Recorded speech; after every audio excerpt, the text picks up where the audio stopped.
Good afternoon, ladies and gentlemen, and is this not a beautiful, beautiful sight? Something very different for you if you need your palate cleansed from all of the normal stuff going on in sim racing over the past couple of weeks. Well, we have certainly got the perfect treat for you today. This is going to be very, very special indeed. We are reviving the Targa Florio here on rFactor 2. A very warm welcome. It's Dave Christie here on behalf of Sim Sports Solutions here for the Overtake Targa Sicilia Rinascita, and I am probably the world's worst person to be doing any sort of Italian pronunciation, but here we are nonetheless. A huge thank you to my broadcast director today, Daniel Costello. We have got an amazing, amazing event for you. We are recreating what was once seen as the jewel in the crown in European sports car racing, the Targa Florio. Now, that was a public road endurance race that was held. It was a endurance time trial that was held in the 50s and the 60s, all the way back to the early 1900s, but really has some special meaning. We have 16 cars taking part today, and it all looks the part. They are going to be taking part over what should be 10 laps.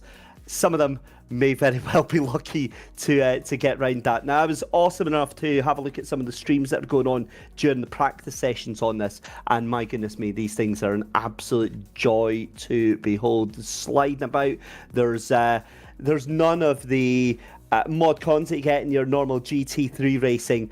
But yeah, it's going to be an awesome day. And with it being an endurance time trial, the cars aren't actually going to be starting off together. They'll be going off in 10-second increments. We'll tell you a little bit more about that very shortly. But we've got just time to have a chat to one of our broadcast partners today. A huge thank you to all of our sponsors that have been making this happen. But from the game Automotion and from the wonderful team behind that, we have got a fantastic little guest interview just now, because we have got none other than Robert Heuschen in with us just now. Robert, good afternoon. Thanks for joining us. A little bit of a different day today.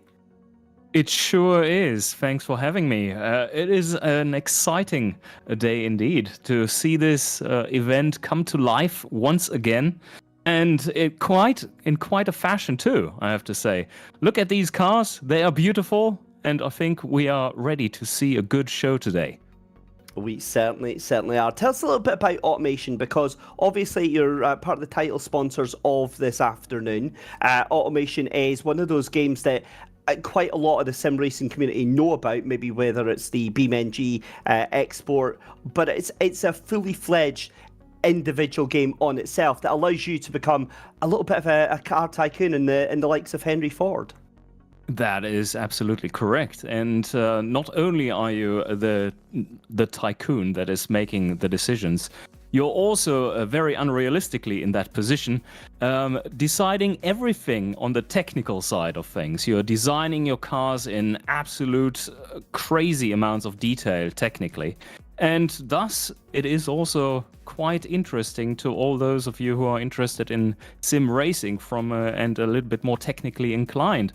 The car designer and engine designer are kind of one of a kind in that you can basically design anything from 1940 to 2020 and recreate even these cars that we are racing today in the game and have them tested on the test track. And that's it. I think that the thing that automation allows users and drivers to do is get an appreciation for the incredible workmanship that has been involved in the past sort of 50, 60, 70 years. And it really lets their imaginations come to life. It's almost like an adult's mechano set, isn't it?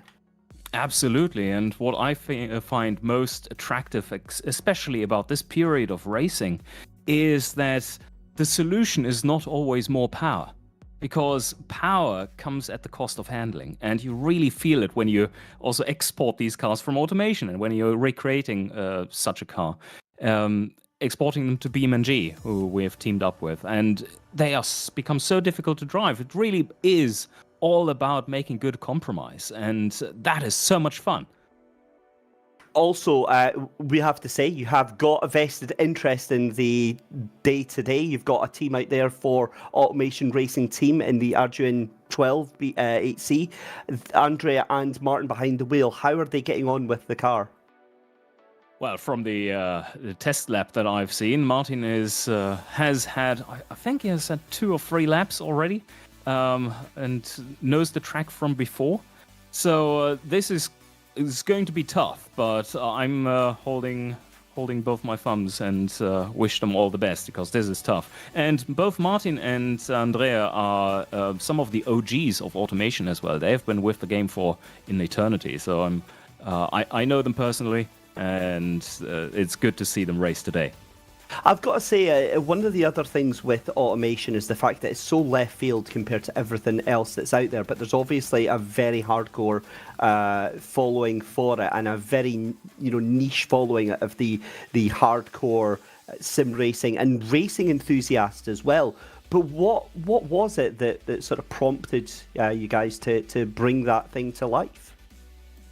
It was the original 2 founders of the game back in 2010, if you believe it. It has been a long-running project, but they are basically, both of them are complete car nuts, and wanted to make a game where you can build cars properly. Not the superficial way, as you can do in other games, but like properly technically detailed. And ever since then, we've just built on that, and nowadays it's a full-fledged engineering simulator, you could say. So, and with that, of course, it's quite interesting to everyone who is interested in racing as well, because there's so much more than meets the eye when you are trying to build and balance a race car.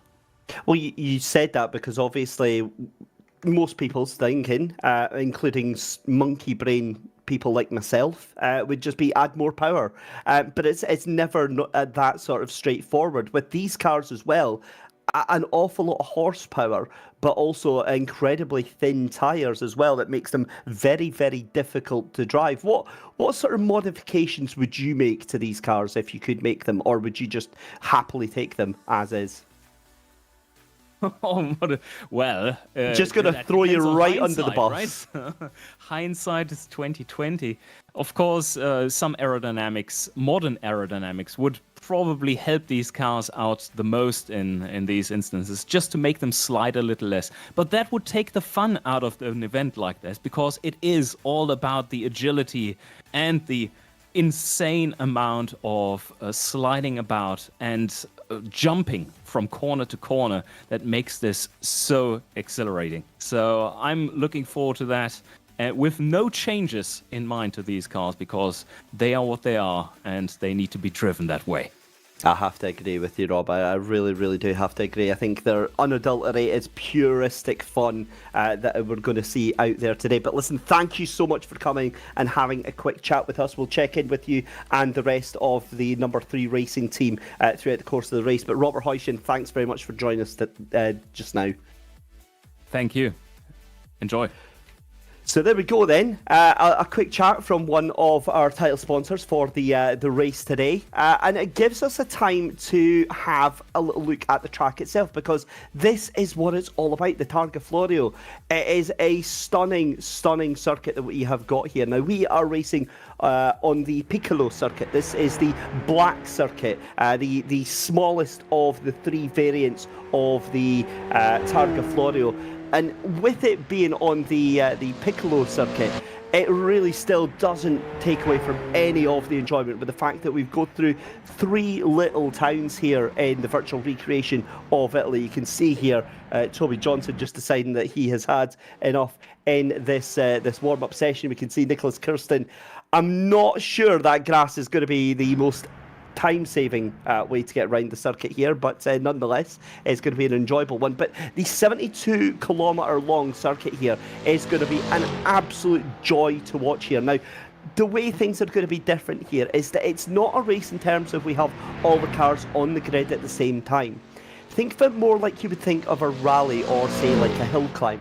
With a staggered start, all of the cars will be going in 10-second intervals, starting with the lower power cars all the way up to the highest power cars. They will undoubtedly meet each other several times through the race here, but that staggered start will make for a very, very interesting change to what you've seen from any other sim racing broadcast. We're currently watching Rory McDuff in the number 13 car just now, just making his way through the first half of the circuit. Now, this is the Stuff team, currently sharing with one of the other drivers that we're going to be having a chat with very, very soon, Nicholas Hilbrand. He is currently trying to avoid putting Rory off just now. You can see it climbing all the way up the hill here. So if you think Nürburgring and then times it by 2 or by 3, and you get an idea, but it still doesn't give you the sense of speed that this circuit here, this road course at Targa Florio actually has in store for you. The closest I've got to racing on a circuit like this in sim racing is there was a mod for Assetto Corsa at North Face, which was the England countryside. And it reminded me a lot of this, but you cannot deny that this is just such a wonderful, wonderful circuit to go round. And yeah, definitely looking forward to 6 hours of this fantastic circuit. To go through all of the cars then, as well. Now, they are built on the same basic chassis. They're built on the Image Space Incorporated Houston G4.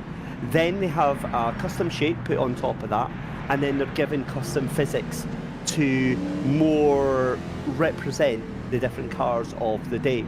Now, obviously, there's no real manufacturers in this for obvious reasons. However, it does give it a wonderful, wonderful feeling. You can see the silhouettes of these times, and they do evoke memories in the colour schemes as well of, for instance, the 4GT or the Ferraris of the day. But we've got about 4 minutes left to go in this warm-up session. The other thing to note as well, ladies and gentlemen, is that it can be wonderful if you are the first person to cross the line and do your 10 laps, but that's absolutely irrelevant. It's who does those 10 laps in the fastest amount of time, in the quickest time possible. That is what today is all going to come down to. So warm-up just coming down to an end. Now, you can see on the floor and on the wall several times through our warm-up footage here, you can see Nino painted on the wall. That is for Nino Vaccarella. That is for a Sicilian local who took part in this race for Ferrari to replace the recently deceased Lorenzo Bandini, and they decided to repay his honour by basically emblazoning his name as the local hero all over the track. Much like you see at the Nordschleife, you see all of the markings and the signs and all of the paint on the track. I do love little bits like that because they just add a little bit of spice to something that's so very, very different. And to be honest, we needed this. We need something completely different, because for me, sim racing scene feels a little bit sort of the same right now. It's just the same sort of stuff, which is why I'm increasingly getting more and more excited by this historic stuff. It's not something that I've ever really been into before. But there was a small historical racing group that I got into through AC. And if these cars drive anything like the cars that I've driven there, then they are so much fun. But you can slide them about, you ruin your tyres. There's mechanical sympathy is something that we're going to have to talk about here. But we will do very shortly, because we are already into the start of our staggered start here. So we can see here the car's already on the line. Martin Jaspers then pulls up, gets himself underway. Now, this is going to look very unusual for everyone that's been watching sim racing because, you know, we just don't do this type of start anymore. So that is then the number 51 car underway just now. Dean Headley Automobile company making their way round. As Toby Johnson in number 2 for Fish Motorsport. In fact, I believe that's actually the number 1 car that's just underway. So that is actually Sprightly Tortoise that are underway. That's David Purchase and Martin Jaspers. Fish Motorsport are going to be Toby Johnson and Mark Johnson. So Toby behind the wheel just now. We've just seen the Automation Racing team head off in their Arduino 12BC.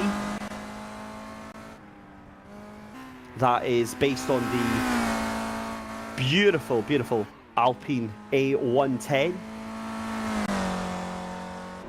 As he's making his way up, Martin Bauer. Here is Isidoro Jaguari for Team Triple Caution, hoping that they don't bring out any cautions today. And they are in the Lighthouse GTLE. That is a beautiful, beautiful looking car. Very, very sleek here.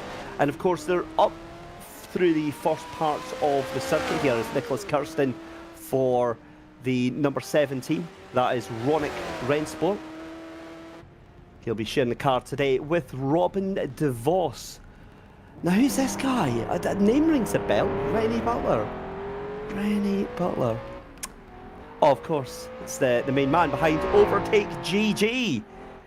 He is on his way as well. We'll try and get a chat with Rennie through the course of the day. We know he loves to come and have a bit of a chat, and I know that he'll be absolutely loving getting behind the wheel of this thing here. He's going to be sharing the car today with Luca Monroe and Darius Moller in that Prof 70CL. That's based on the Porsche 9076 Langheck Longtail.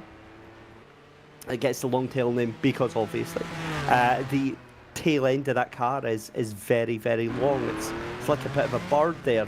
As we see the number 10 car, MVV Racing Team. Before that, we saw Curie Atlantique. They're both in the Galopar V33 4S.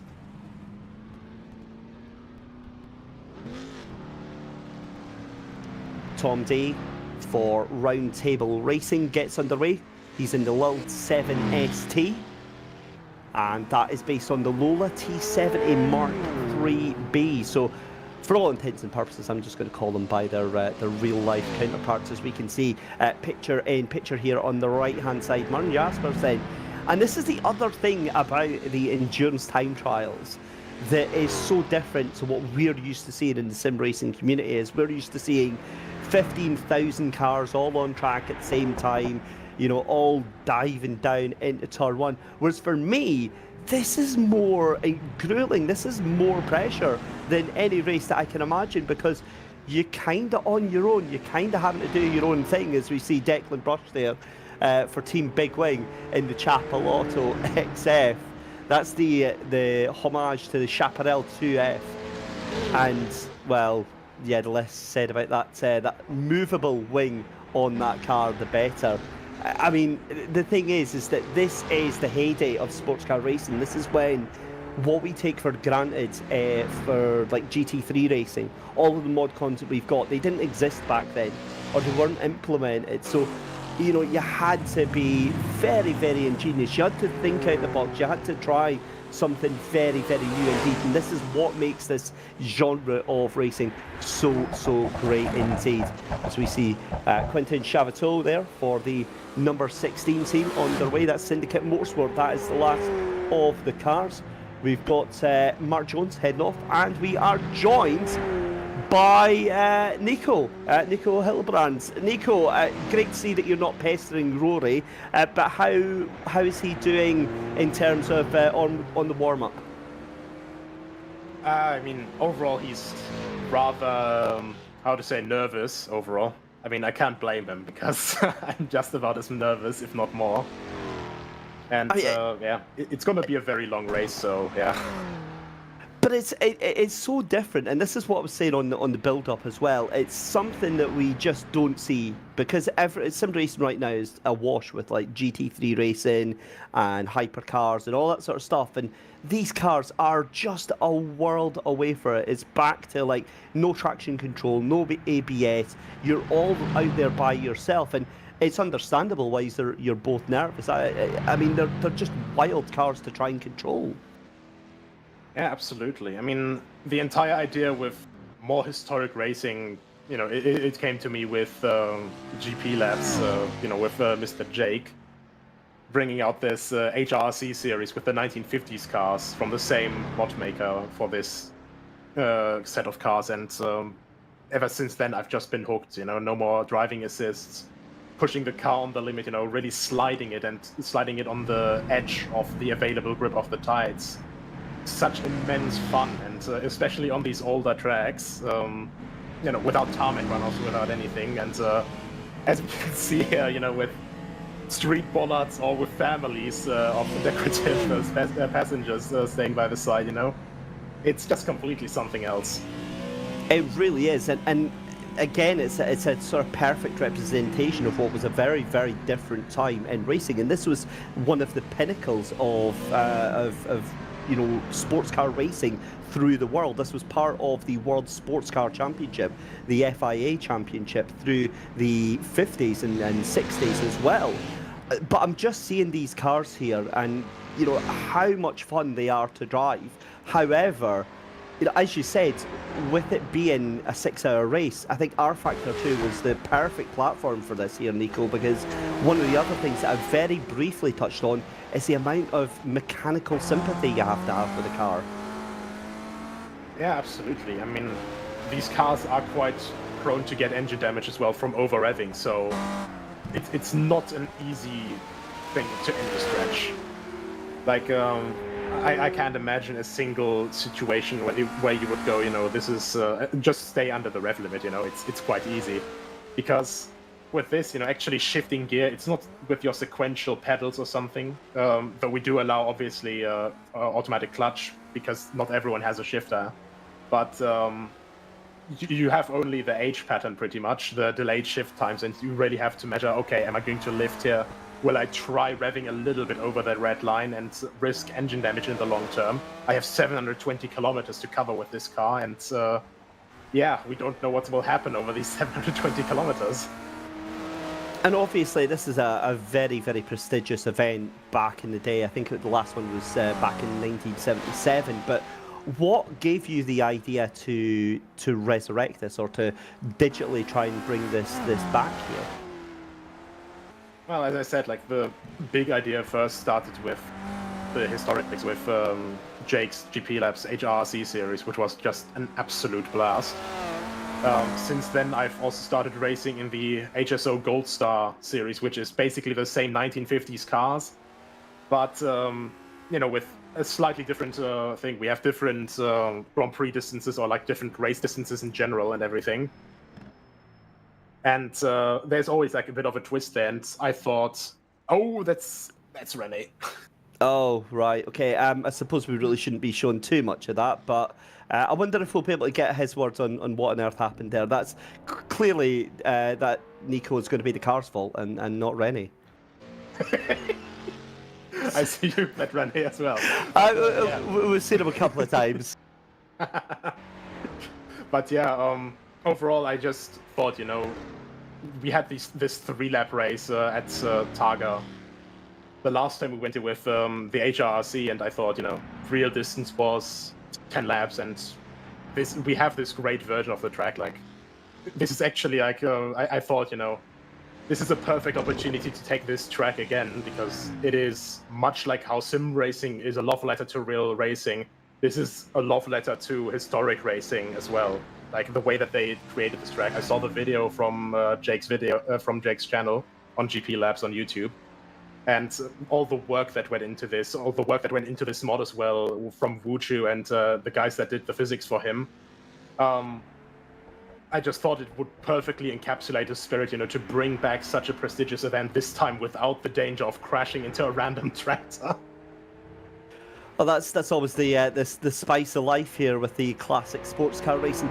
But I get what you mean. I think the way that this mod has been done in terms of not just the track itself, but the surroundings, the fact that the people around the track, it's all in sort of historical fashion along with the circuit itself. It does just show you how very different motorsport used to be back in the day. And as much as I love how safe everything is, part of me can't help feeling that you kind of wish this sort of stuff was back. And we do have a little bit of this in terms of like hill climbs and street, tarmac rallies, but I don't think we'll ever get back to this. And that brings a perfect point into, you were saying there about sim racing's love letter to historical racing.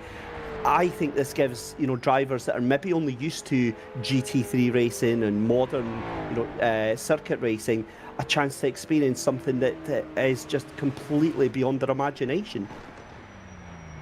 Yeah, I mean, overall, I just...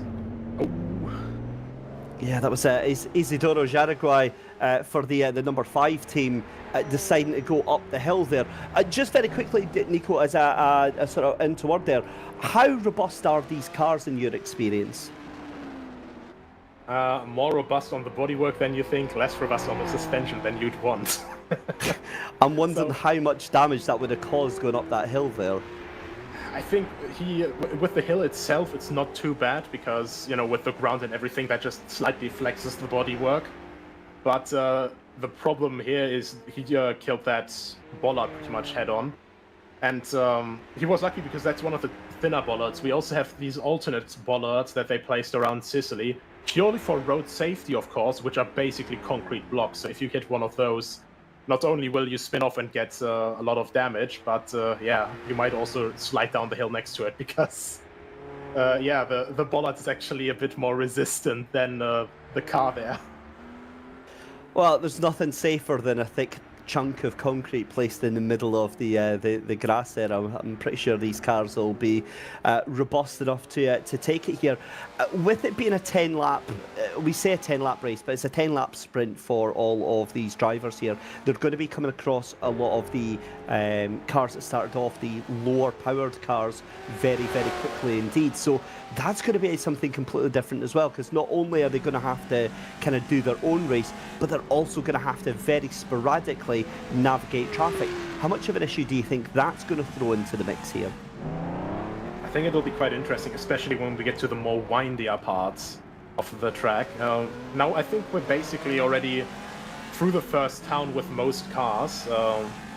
We actually basically went through all of the first more open sections already.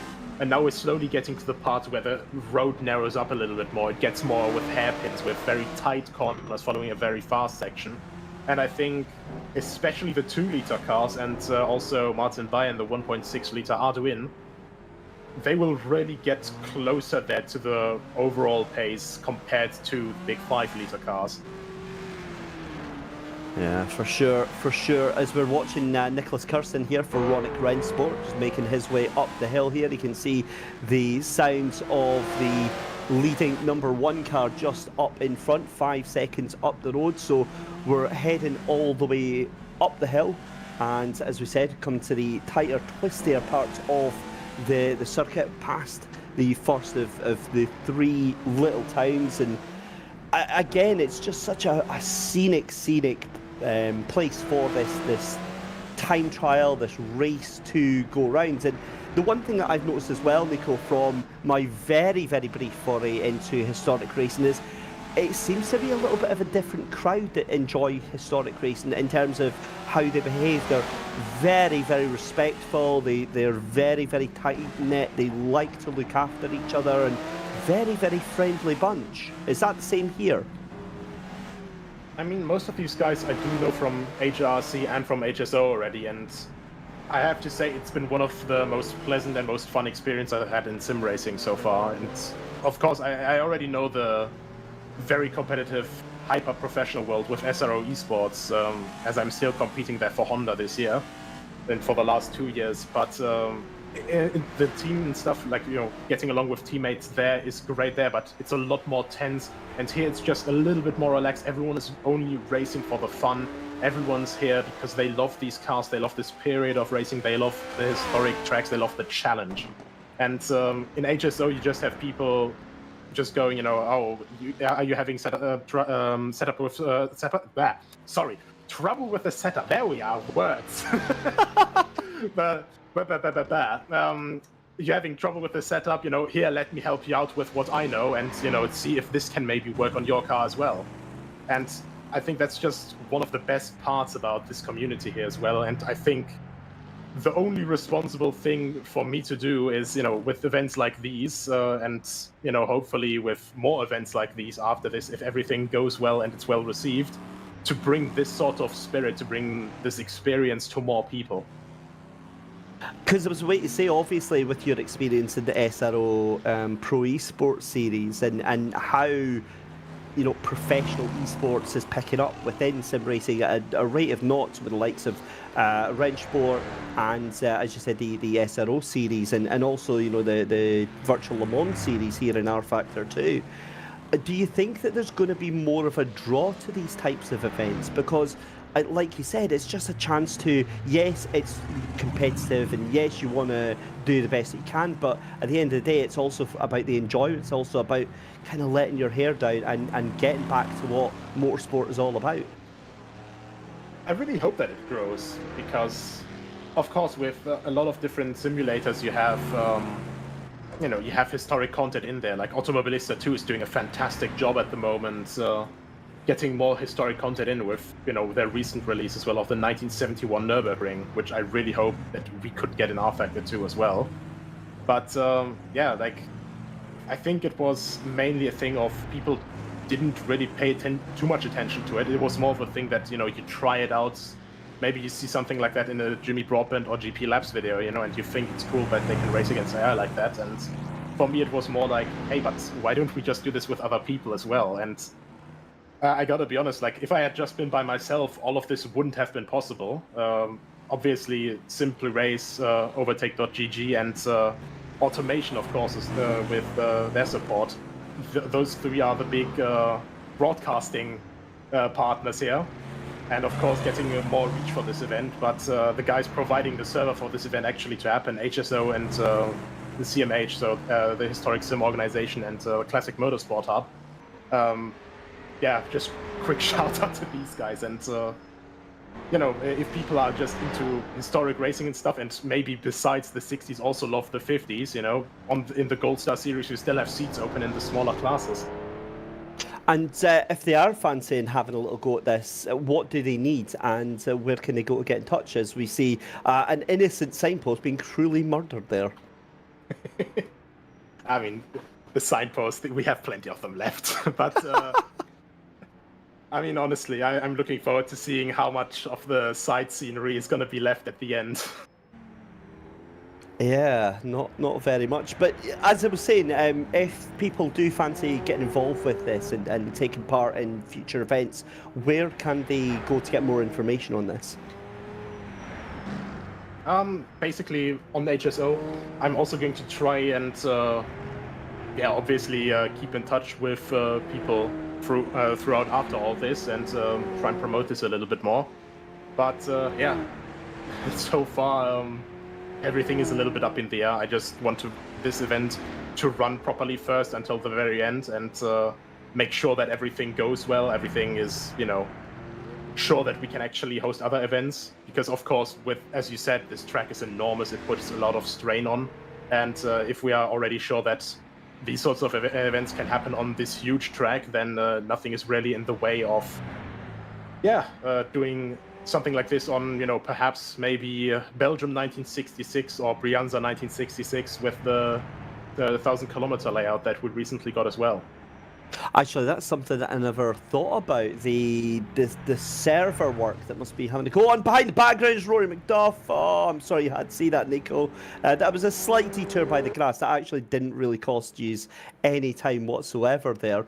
But the server load must be quite significant, given that this is a very, very big map that we've got here. I mean, that is the best part, 72 kilometres on this Piccolo circuit.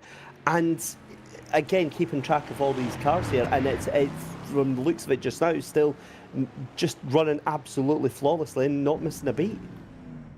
Yeah, absolutely. I mean, one of the points of rFactor to normally would, of course, be the dynamic weather and all that as well. For the realism of this, I thought it's the beginning of May. It always has been held at the beginning of May, the original Targa Florio. There's no chance of rain here.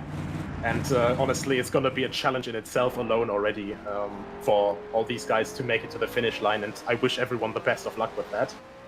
So I think it's going to be really, really interesting just in general to see how people will be able to handle it over the longer stints. Because, of course, this is the stint limit here. So up until you have to pit, not necessarily driver swap, but just pit is 4 laps. So it's going to be quite a challenge to get to that level already, because thinking that this is 36, 38 minutes, I think the fastest time I saw so far was a 35, I think 50, and that's where I already put my hands over my head and say, dear God, how is he doing that? Skipping half the track and over the grass. I mean, it could normally be a thing, but then he would break his car rejoining usually, because you can't just cut across the field here. There's usually a really big hill in the way. And of course, the other fact that we've got to factor in here, Nico, as well, is one person might be particularly fast at the circuit, but their teammate might not be as fast as well. So that's what makes this multi-person racing so enjoyable, because it just narrows everything down, it averages it out, and in the end, we usually get a very, very close run to the end. But how stressful has it been for you personally, Nico, organising this event and then having the fitting time to practice it and share the car with Rory? I mean, I've known Rory for quite some years already. I've known him before I started sim racing, and it's a guy I can rely on. He's stupendously fast, racing obviously for Race Clutch Alpine and LMVS for 2 years, and before that racing with 2C's Motorsports alongside our starter for this event, Devin Browner. And no stress whatsoever for this, and practicing for all this.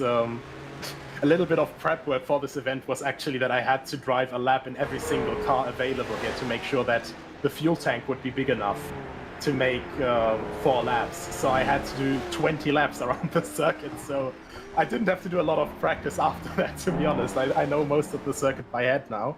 But obviously I still get a little bit over-ambitious sometimes, and I hope that's not going to be my downfall here. But yeah, well, overall... I think... So I was just a way to jump in there, as one man that we saw getting very, very over-optimistic there was the number 5 car there, the Equipo Bristol Hemisforo. I think that was Isidoro Jaraguay going for a little bit of a run as well, as he's closely got Ronick Rensport behind him. That is Nicholas Kirsten in that Meyer 360M. That's, of course, based on the Matra MS630.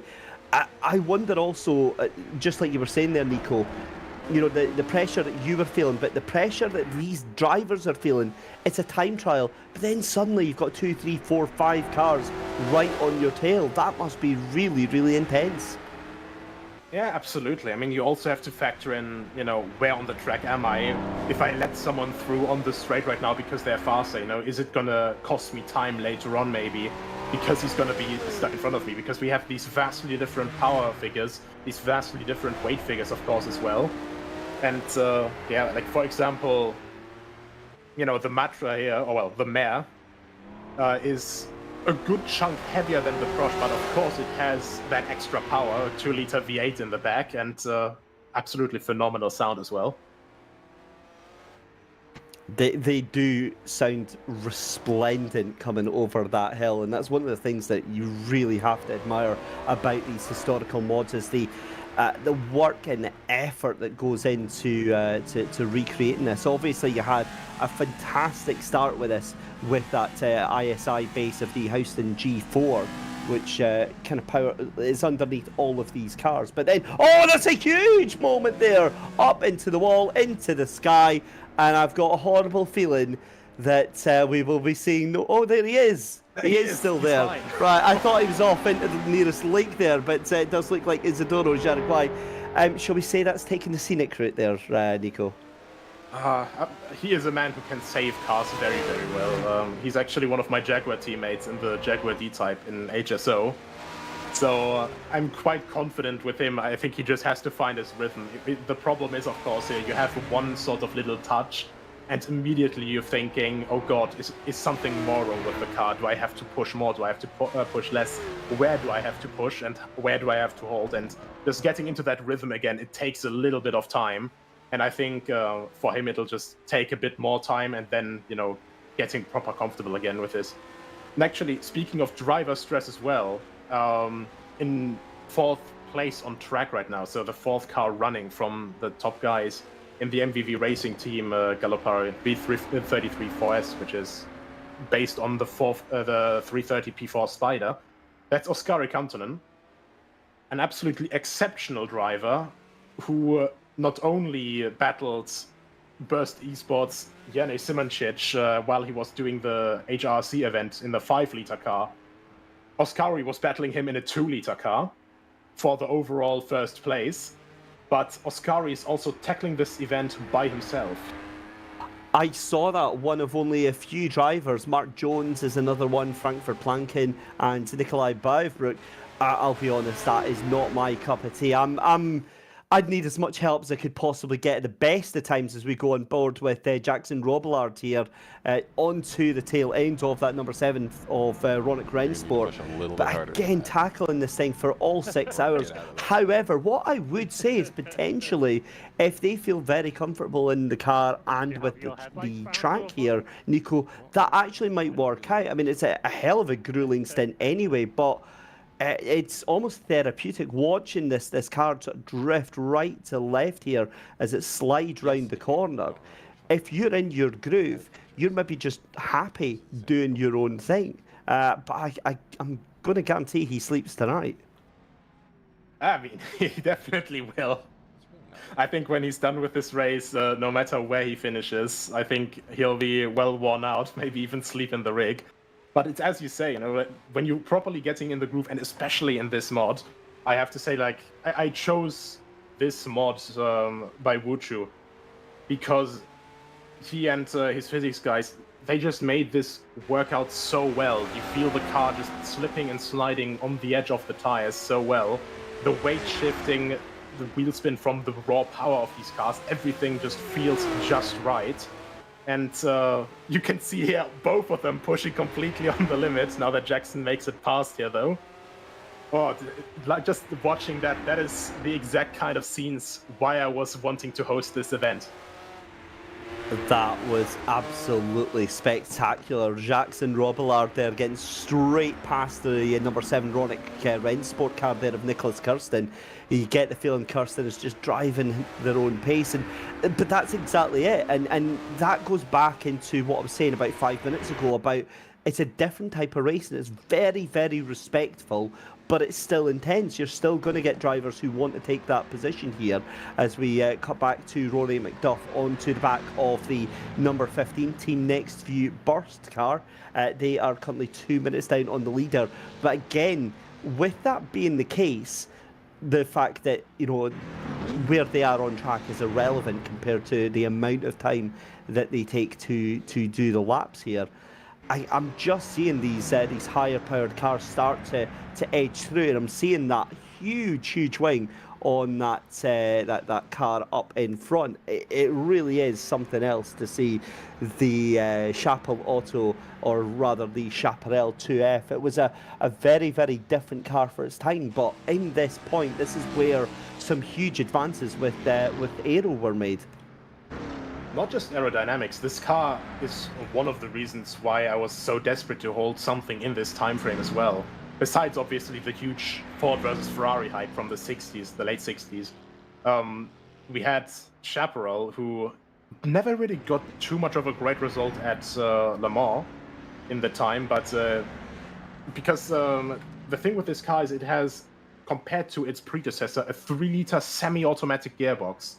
So, and basically there's entire scientific papers written about just the drivetrain in this car, simply because it was such a crazy idea that somehow they made work after, I think, pretty much half a year, 7 months. Basically, the drivetrain not being able to handle the torque and the power of the 7-liter Chevy engine in the back. And basically, the entire point of them wanting to raise this semi-automatic gearbox was so they would have the space with the third pedal, so they wouldn't have a clutch pedal. The pedal, when they kick it on the straights, it opens up an opening in the front of the car, like the F-duct in an F1 car in the 2010s. And it puts the DRS, basically the rear wing, it puts the wing even, reduces drag, and the car all of a sudden gets 30 kilometers an hour faster on the straights. And as soon as they fixed the reliability issues in real life back then, they brought it to Brands Hatch to a 6-hour race, and they won the thing immediately. Incredible. And just one of the many stories of ingenuity, technical ingenuity throughout the decades that we've seen, not only in road racing but in, say, like rallying, where the engineers really taking everything that they can possibly do to push these cars, and the drivers pushing these cars as hard as they possibly can. But Janusz Simončić here for Team Next Few Bursts, just heading through the middle of the town here, and again, for me, this is what makes sports car racing back in the day so absolutely stunning. I mean, the idea of roaring through these streets, and having visited Italy myself and been to one of the quiet little towns in the Northern Alps, and it looks very much like that layout of like narrow streets and these very close to the road buildings. It's just so cool to see. And again, I can't imagine how enjoyable this must be for all of the drivers. But you can see there that number 15 car just tearing its way around just now. Team Next Few Bursts there in that 5+ litre class just now.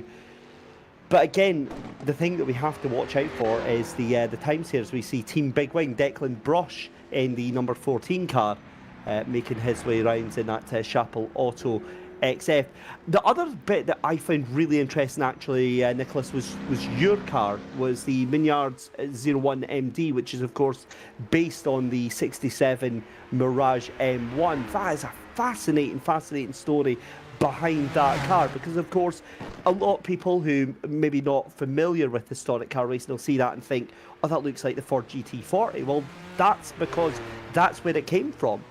So the vice president of Gulf Oil saw the potential in that GT40 program and decided that he wanted to make 3 lightweight versions of the car for the 1967 season.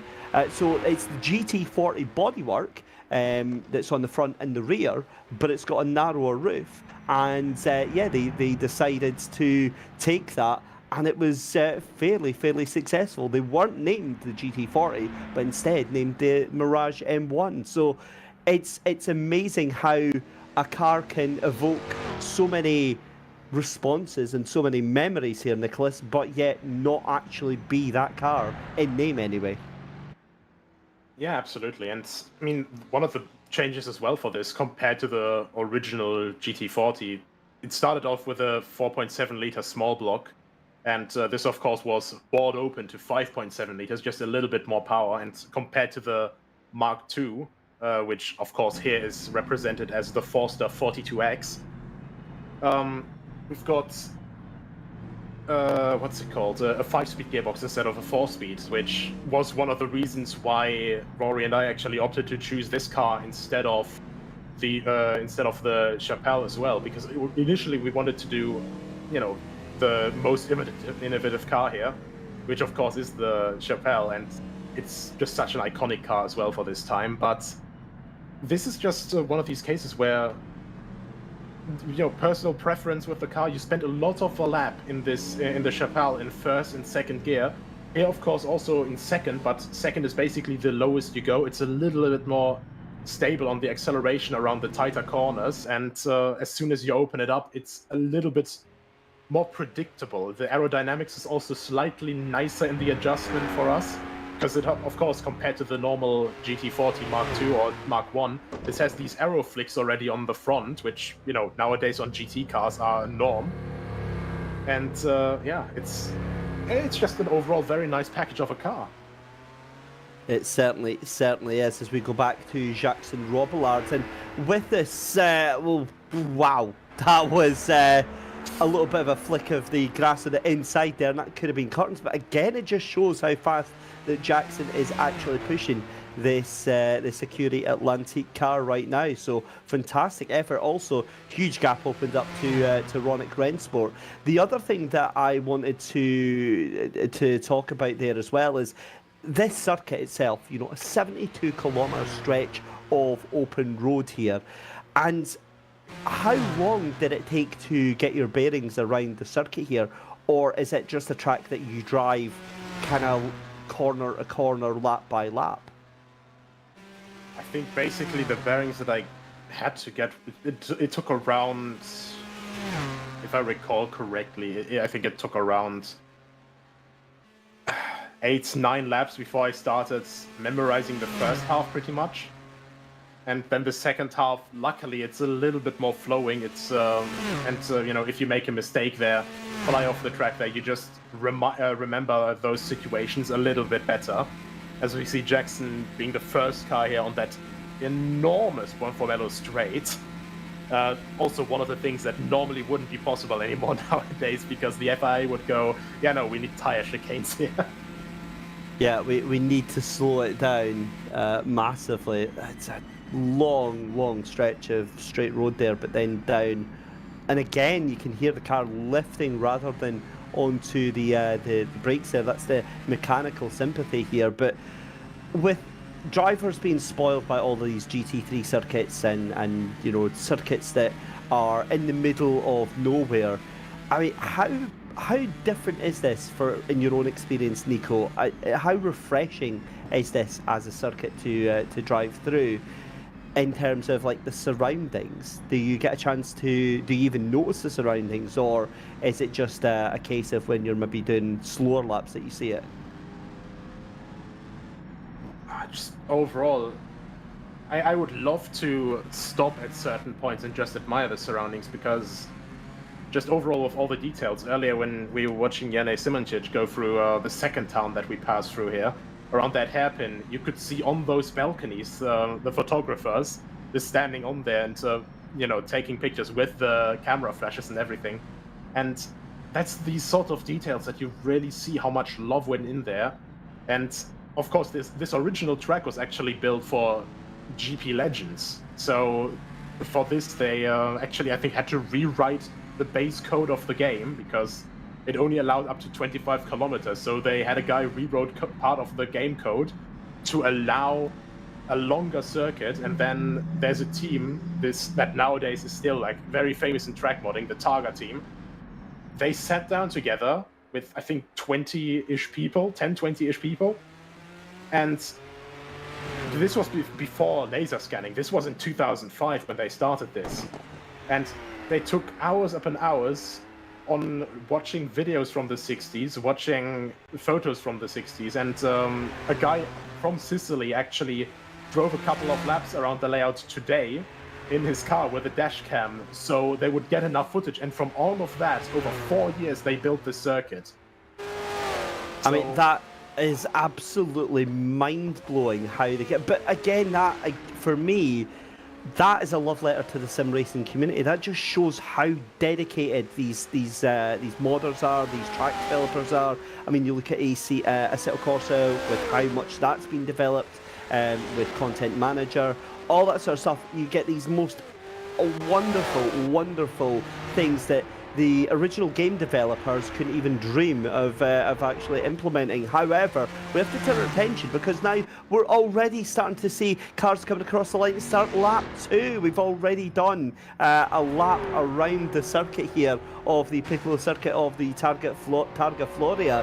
And, well, if you were saying 35, 36 minutes was fast, 38 minutes for an opening lap, that is not too shabby.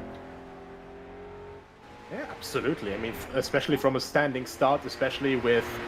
Let me have a quick look at my little file here that I have, of course. With a delay of around 2 minutes. So basically, you have to think this is 2 minutes and 10 seconds off of this time. That's a 36.3 as the first lap from a standing start. Just cold dive into that. And yeah, I don't know how Jackson does that. Oh no, that's a great point, of course, because the drivers have to have the relevant time reduced from that. So as you said, yeah, that's the Curie Atlantique team. So as you said, 2 minutes 50 from that team. That's, wow. That is an absurdly fast time there as we see Tom T for Roundtable Racing in that number 11 car there, the Lilith 7ST based on the Lola T70 Mark 3B, and Janusz Simončić for Team Next View Burst again coming through these final stages here, and that car looking a little bit unhappy coming downhill here off of the brakes. And again, you've got to wonder what that first lap has done to these cars here in terms of the damage, in terms of the suspension. But a lot of these drivers will be very, very happy to see that finish line and to see they've already completed one part of this this wonderful, wonderful race here, Nico. Absolutely, and I mean, you said the suspension, the damages and all that. That's actually a point. Even the sidewalks can potentially damage your suspension if you hit them wrong with this. This was actually the DNF reason in 67 for one of the locals here. If the viewers have been able to spot that during the run so far, you can see these Vai Nino signs everywhere, written on the road, written on the walls and everywhere. That's for one of the locals, actually, that drove for Ferrari in this year, who came in actually to replace, basically last minute, Lorenzo Bandini, who regrettably, of course, died during the 1967 Monaco Grand Prix. So very, very last moment, they brought in Nino Vaccarella, who actually was on course to win this race. And last minute, he just hit a sidewalk slightly wrong, blew 2 tires and damaged the suspension, and the dream was over. Always great to have a bit of a local legend, you know, kind of memorised or memorialised on the track here, as you said, with the paintings of Nino. Talking of local legends, Rennie Butler was still on the track here after that early little escapade.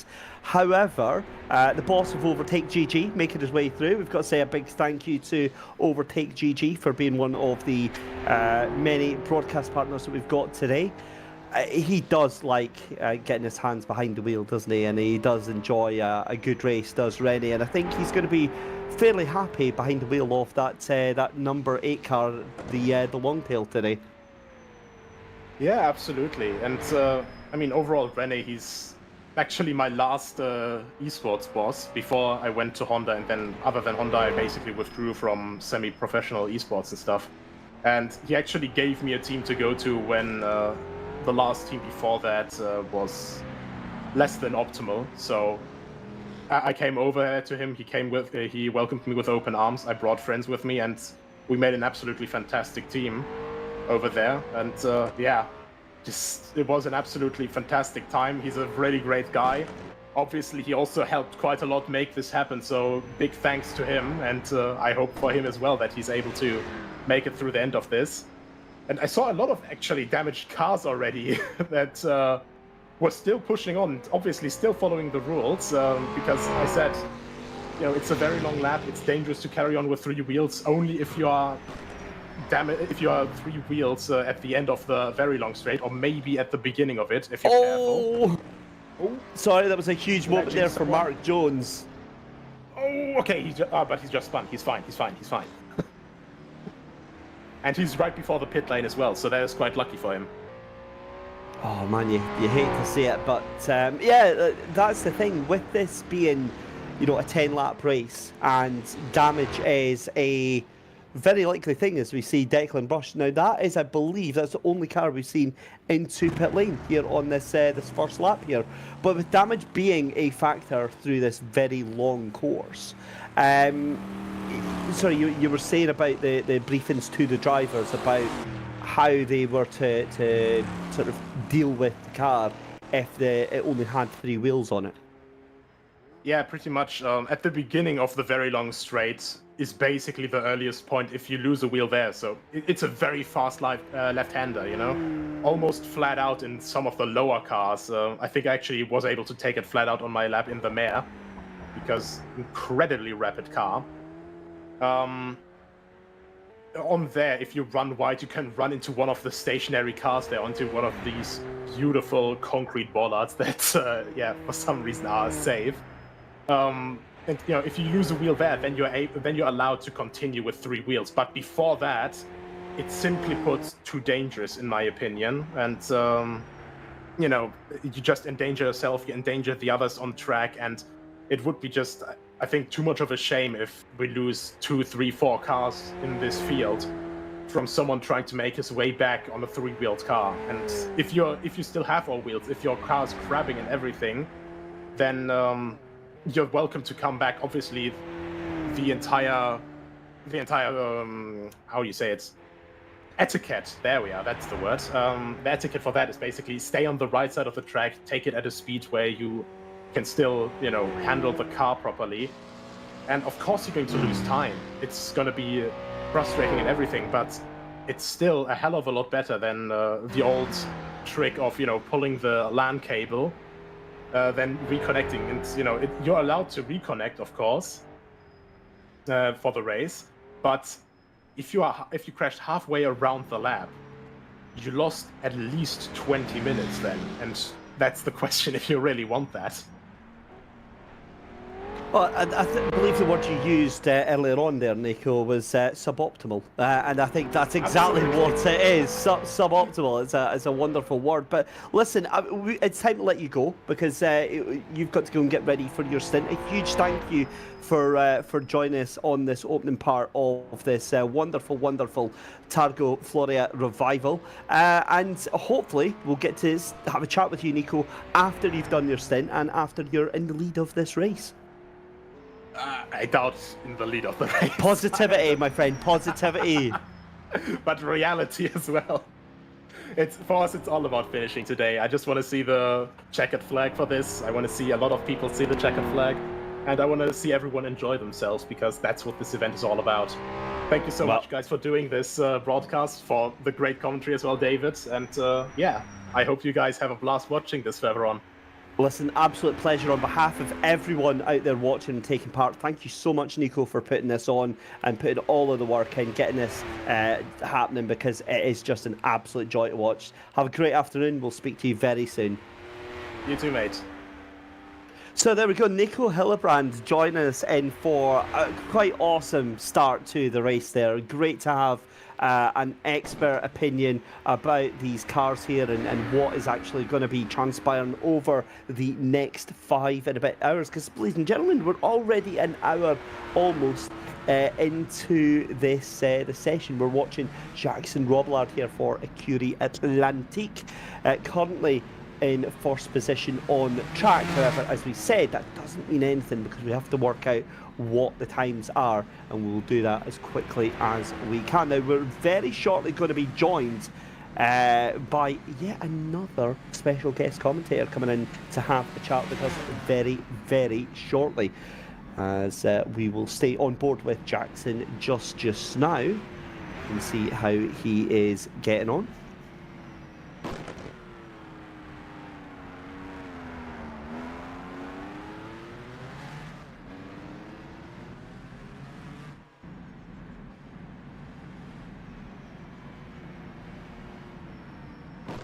So, without further ado, a very, very warm welcome to Darren coming in, join us on the comms. Thanks very much for jumping in on board. A very warm welcome to the box. Thank you, David. An absolute pleasure to be with you. And can I just say, I'm absolutely bricking it on several fronts here, not the least through the fact of being live to the universe through your stream. So my Simply Race debut, I hope I don't stuff it up. Dan, listen, if I can do it, if I can sound plausible and believable, then trust me, anybody can, my friend. Welcome along. It's great to have you on board. What do you make of what you've seen so far? Very interesting start. I've been riding on board with my teammate Izzy in the number 5 Porsche, and there was a very interesting period at the start of the race when obviously everyone's... Oh yeah, I forgot about that. Yeah, right. So what is your reaction to seeing Isidoro going up into the air? Well, he had a big lag, so it was one of those dreaded sim racing mechanicals, but luckily it was one that occurred on a section where he did just ride up the bank and not actually crash into something very hard or much harder than the bank. So he's got a little bit of damage, but the car's still very drivable, he says, and onwards and upwards, I guess. A little bit annoying, but our main rival is the Ronic Rennsport Matra, and they've already got us on pace. So the only way we're going to beat them is us survive, and they don't. So we just need, in a classic endurance cliche, we just need to keep it nice and consistent, off the walls, and keep the car straight. Well, Isidoro doing the best that he can. But Dan, tell us a little bit about your background with historical car racing then. When did it start for you? So I think you'll find most of the people you talk to here, the very common thread amongst us is Jake at GP Laps, and his historic road racing championship, which you guys did last year, did a great job calling last year. Prior to that, I mainly raced offline and on console, but having watched Jake's channel on YouTube for several years, when he announced that actually led me to end up buying a gaming PC, the several $1,000s of sim rig that I'm sitting in right now. So I really feel like I should maybe send Jake an invoice, but so my background was racing in that series. Always loved historic racing, of course, but these mods, the 67 mod that we're driving here and the 1954 mod, that both made by Wu Chu and a team of people, are just the most immersive mods to drive that I've come across. Any sort of car to drive virtually, they're just amazing. Whoa, Izzy. Every time I'm watching this, I was watching a little bit of your stream before the before the race, and I could hear the gentle pep talk you were giving Isidoro as he was sliding the car from from left to right. How stressful is it for you, watching this and not necessarily commentating, because obviously commentating is a completely different kettle of fish and has its own bit of stress as well. But as a fellow driver in the car, watching someone else driving the car that you're sharing, how does that make you feel? Terrible. Like I said, I'm bricking it, and probably more so. You hear this you hear this when you're watching live motorsports, and they cut to a driver in the pits, and they're always, I'd much rather be in the car than watching it, and that's definitely the case. The thing I have to remember is that Izzy has, I guess, what I would call a much more expansive driving style than I do, and he's very comfortable. He has much better car control than I do, so he's much more comfortable living with a loose car. Luckily, the Porsche, we've compromised a little on setup, so it's probably leaning a bit towards my style, which is to try and drive the car much straighter than what Izzy's doing now. So yeah, I've got to resist the urge to freak out every time I see him wagging the tail. like he just did then. I get the feeling he's going to be doing that an awful lot through the remainder of the race. We'll give you a little bit of respite. We'll cut to Mark Jones here for Team Jones, one of the few drivers driving this entire race by himself, Darren. Now, what do you make of that? Is that bravery or is that foolishness? Can I tell you in a 5 hours time? Yes, you can. You can. It's No. a wonderful, wonderful sight here as he's going down the hill. You were saying obviously you're very, very nervous on that, but I mean, can you imagine? Would you want to do 6 hours of this by yourself? I actually would like to try it at some point, but I'd be choosing one of the smaller class cars to do it in. The one thing about these cars and the 54 cars is that they're incredibly sensitive to fuel load. So, and you'll probably see this in action, but when you get towards the end of a stint, when you're on the last third of a tank, the car gets incredibly loose no matter what you do setup wise. It's just unavoidable. So to do 6 hours, 10 laps here on your own and trying to manage that in one of the bigger cars, I would really struggle with that. But maybe in one of the smaller cars, but it's heroic, I have to say. Like, I think Oscari is the other one that's doing it, and that will tell an interesting story because he's obviously one of the contenders. But I just, like, what if you need to go to the bathroom or something, it's 6 hours. Like, I guess there's talk of getting plastic bottles and stuff out like that. It's a crazy concept. So I'm just in full admiration of Mark and Oscari. And just going back to what you were telling us there, Dan, about how, which firstly I find incredibly, incredibly awesome, the fact that a YouTube content creator, a sim racer, GP laps, inspired you into going completely all into the world of PC sim racing. And was that the right choice for you? It's been a lifesaver, to be honest. I guess with everything that's happening with the pandemic and so on, it's been great to have an immersive hobby to relieve, some of the boredom that came from living in more relative isolation to what you'd normally do. And things are kind of returning back to normal now. But I like rFactor 2 in particular is just such an immersive driving experience. I just can't really describe it eloquently.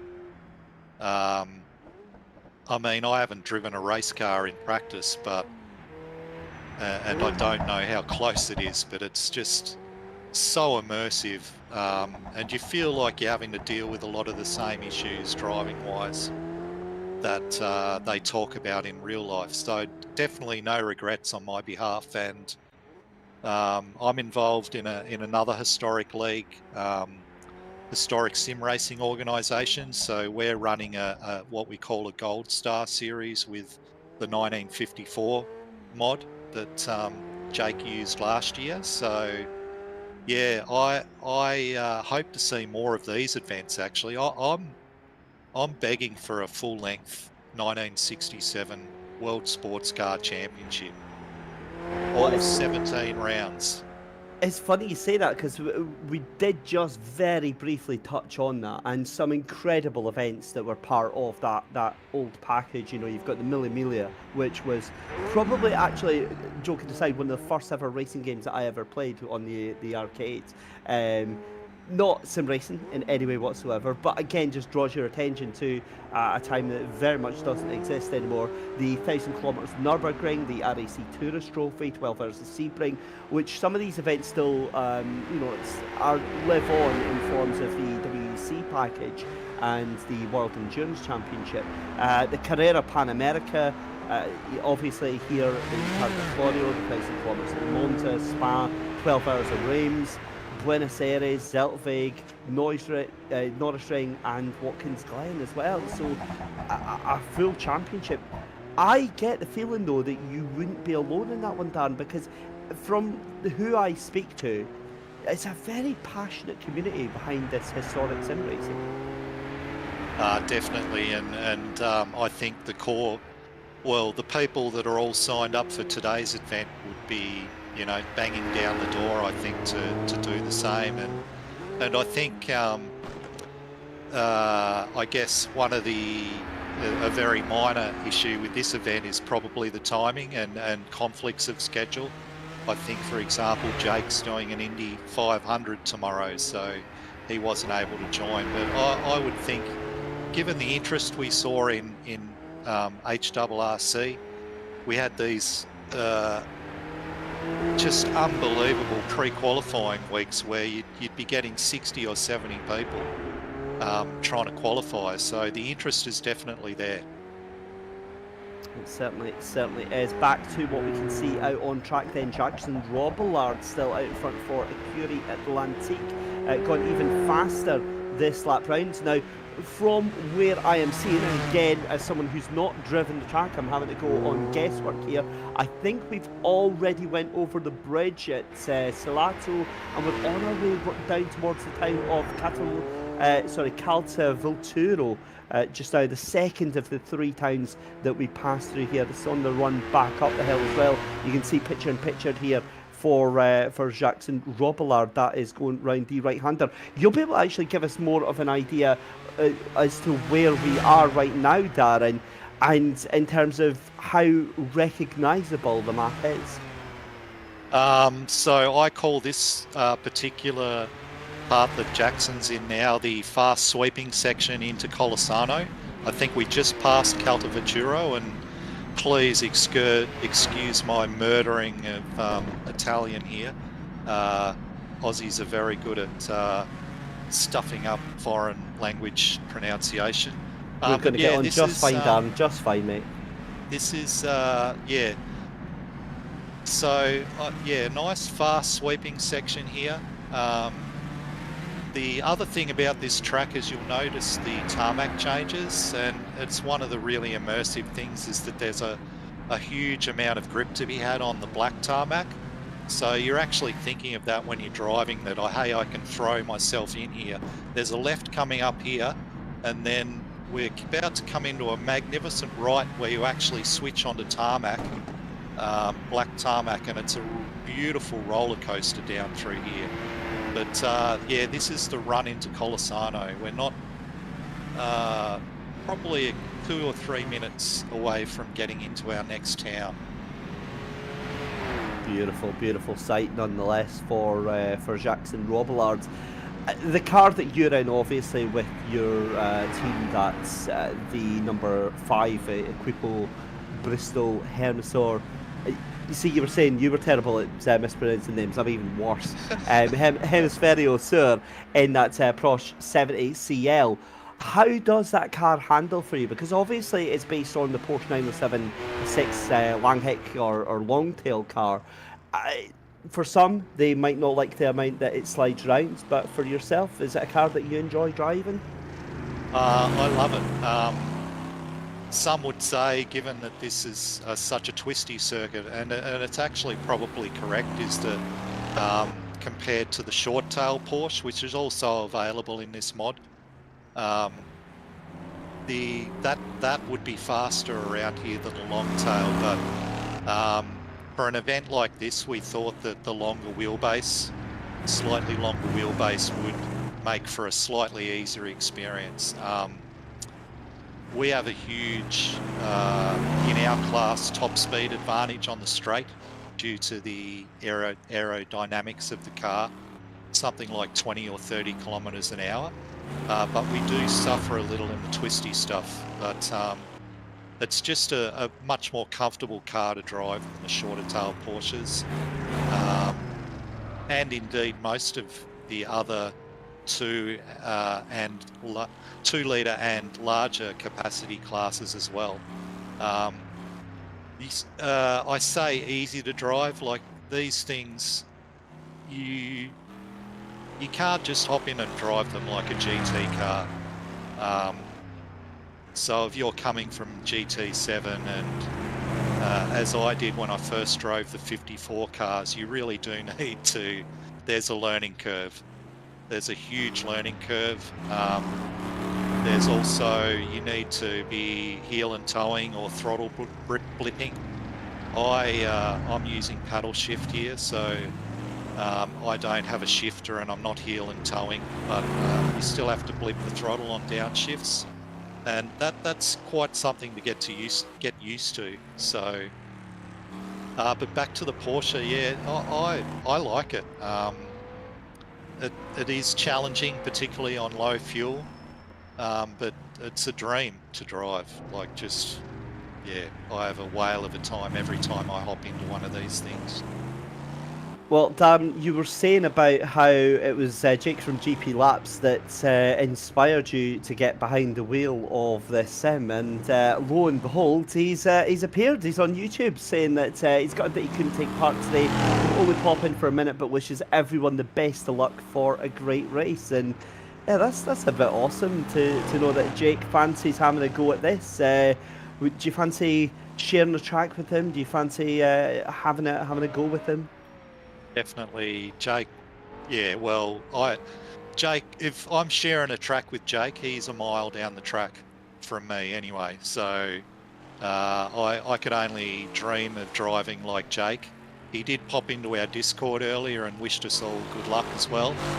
So I would like to see him, and hopefully scheduling allowing, he will at some point. I believe there was a rumour that before the event that he was actually going to partner with Oscari, and I tell you, if that would have been the super team to beat, him and Oscari together, that would be something else. But yeah, I'd love to share any track with Jake. Super nice guy, and he ran an amazing league last year with the HRRC. It was just super well organised, almost no hitches running the events at all. So yeah, I'm looking forward to the next time I hit the track with Jake. Again, watching an interview with him a couple of months ago, and it just strikes me as what a really, really nice, gentle guy that he is. Very, very softly spoken.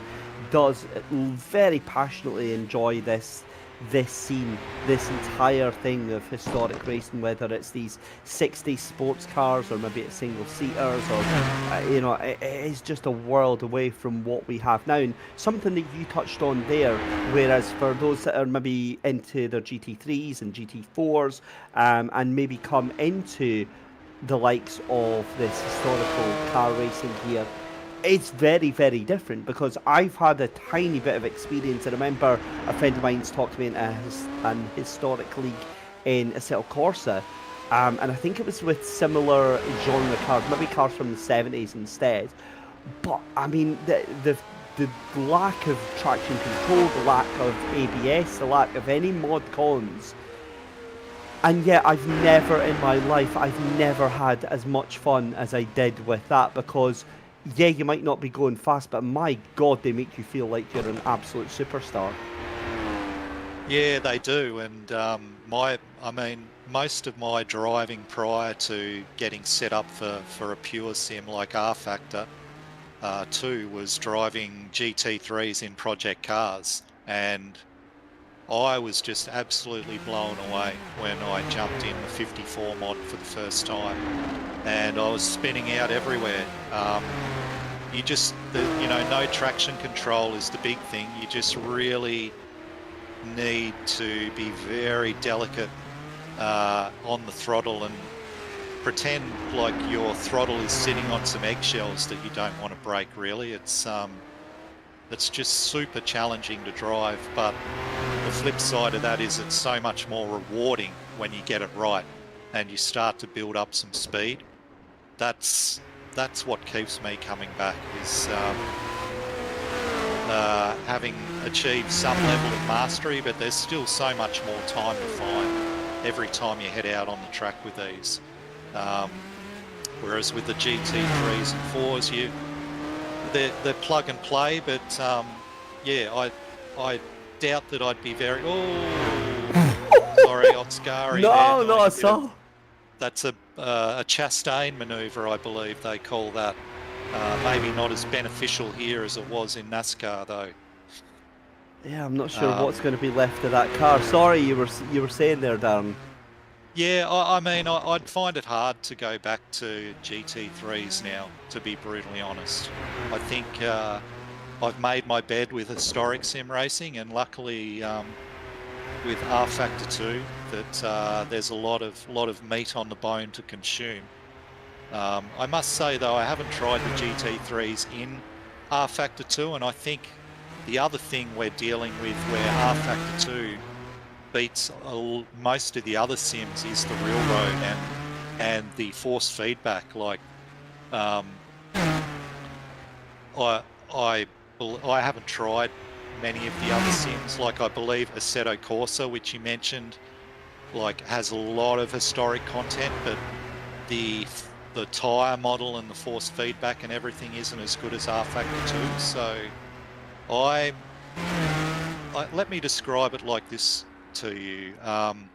When I did all my tooling up, got my PC and my sim rig and everything, I installed rFactor 2, Assetto Corsa, and there was another one, Project Cars 2. I have not opened, this was 18 months ago, I haven't opened Assetto Corsa yet at all on my PC because I just keep coming back to rFactor 2 and the road handling. It's amazing. I think that's one of the things that we do suffer from in terms of the sim racing community, is these battling factions of platform fans where, you know, you've got one team that says this is the best, and you've got one team that says this is the best, and you've got one team that says this is the best. And I think that there's nothing wrong with having done rFactor 2 exclusively, and that's what you like. I think there's absolutely nothing wrong with that. The problem we've got, like, from my experience when doing sim racing commentary, especially on things like when you do it on, say, rFactor 2, or you do it on Assetto Corsa, or you do Assetto Corsa Competizione or iRacing or whatever, is you'll get sort of comments coming in about like how the sim looks or anything, and I just feel there's just no value in that sort of thing whatsoever, because at the end of the day, everybody is doing what you're doing. They're wanting to just jump in and absolutely immerse themselves. So from my experience, I'm the most vocal critic, I think, of rFactor 2, but only because I genuinely love the sim. But I find it impossible to use because I'm in VR. It's so clunky. The menu is so difficult to kind of get up and working. But when it works, oh my lord, that the feeling of the car, the inertia, and I've driven real cars in real life as well.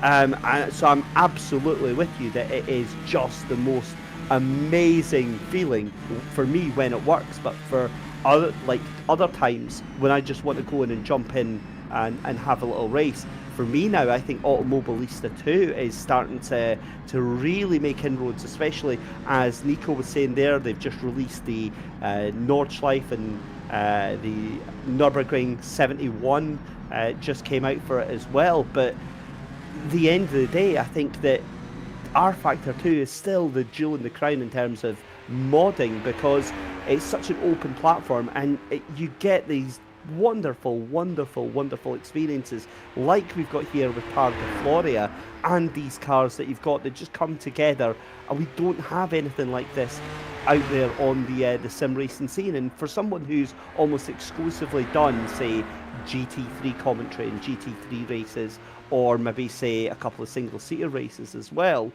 this is an absolute breath of fresh air. This map, these cars here, I can't think. I mean, for me, this reminds me more of like Outrun back in the day when you were a kid and you would put £1 or a couple of euros into the cabinet, and you would get to race these beautiful fairy tale cars around this gorgeous green and blue circuit.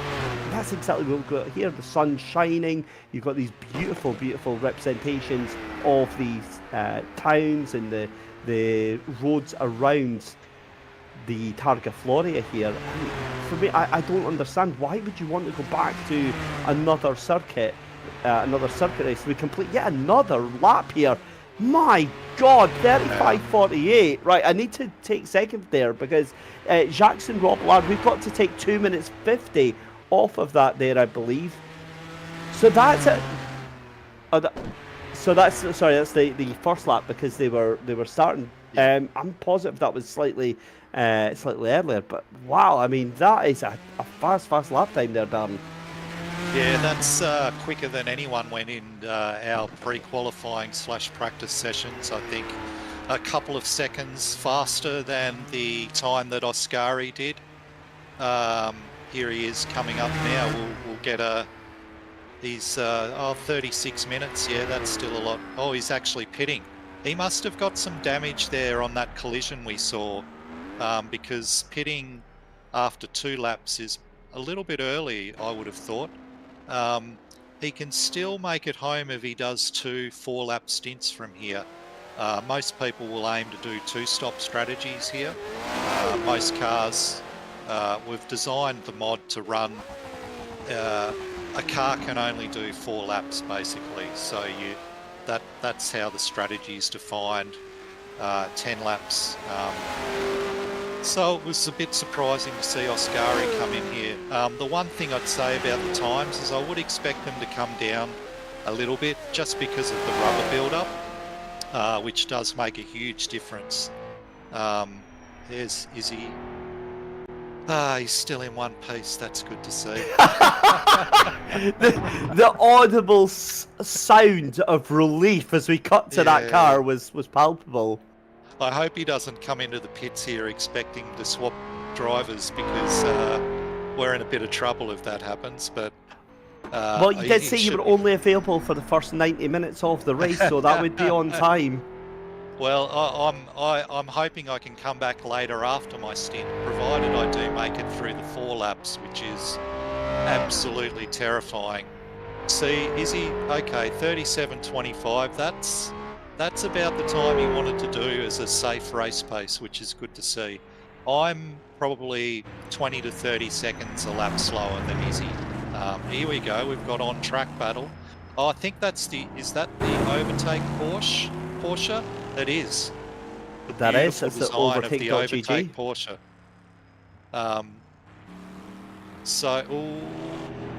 Nice work. Very polite. One other thing about these historic races is the camaraderie and the actual translation of that camaraderie into the driving standards. Like, I mean, we've all seen some ridiculous stuff happen in, online, those default online lobbies of whatever sim you're driving in. But one thing about these series is that I think everyone realises what it means to compete, and there's a lot of respect between the drivers off and on the track. So, and that's another thing that just adds to the experience. People share setups, strategy information. There's not a lot of clandestine, stuff happening, which you may get in other leagues. So, yeah, and another amazing aspect of this historic racing. That's a beautiful little car. Round table racing. Yeah, that's Tom D into the pits as well. Very fast into the pits as well. So he's deciding that enough is enough for that one. I was absolutely a way to elaborate with you on that there, Darren. Just saying that how respectful and how... the one experience that I've had of the historic racing community is it's more like a little family. No matter what sort of championship or league or community you're part of, it feels like, and again, going back into what you were saying there about sharing the setups and they're always there on Discord for you, and this could be, it doesn't matter which one you join, it seems to be that this is how it is across the board. the respect thing, I think, is a word that we band about in the sim racing community an awful lot, and we don't tend to actually understand what it means. And yet, the historic side of it, I think, is the greatest show of that, because they're there for the success of everybody, not just themselves, if that makes sense. Totally, and another immersive aspect of this is, or engaging aspect of this is all the banter and stuff on the various discords. Like it's hard to describe, but I'd just urge anyone out there who's watching this and is sitting on the stream, come join HSO, or if Jake does another series, I think Nico will be planning to do more events like this, fingers crossed, in the future. Join up. You'll be made very welcome, and if you don't feel that any kind of knowledge or skill gap or anything that you might feel you have, don't let that stop you from joining, because you'll get help from someone.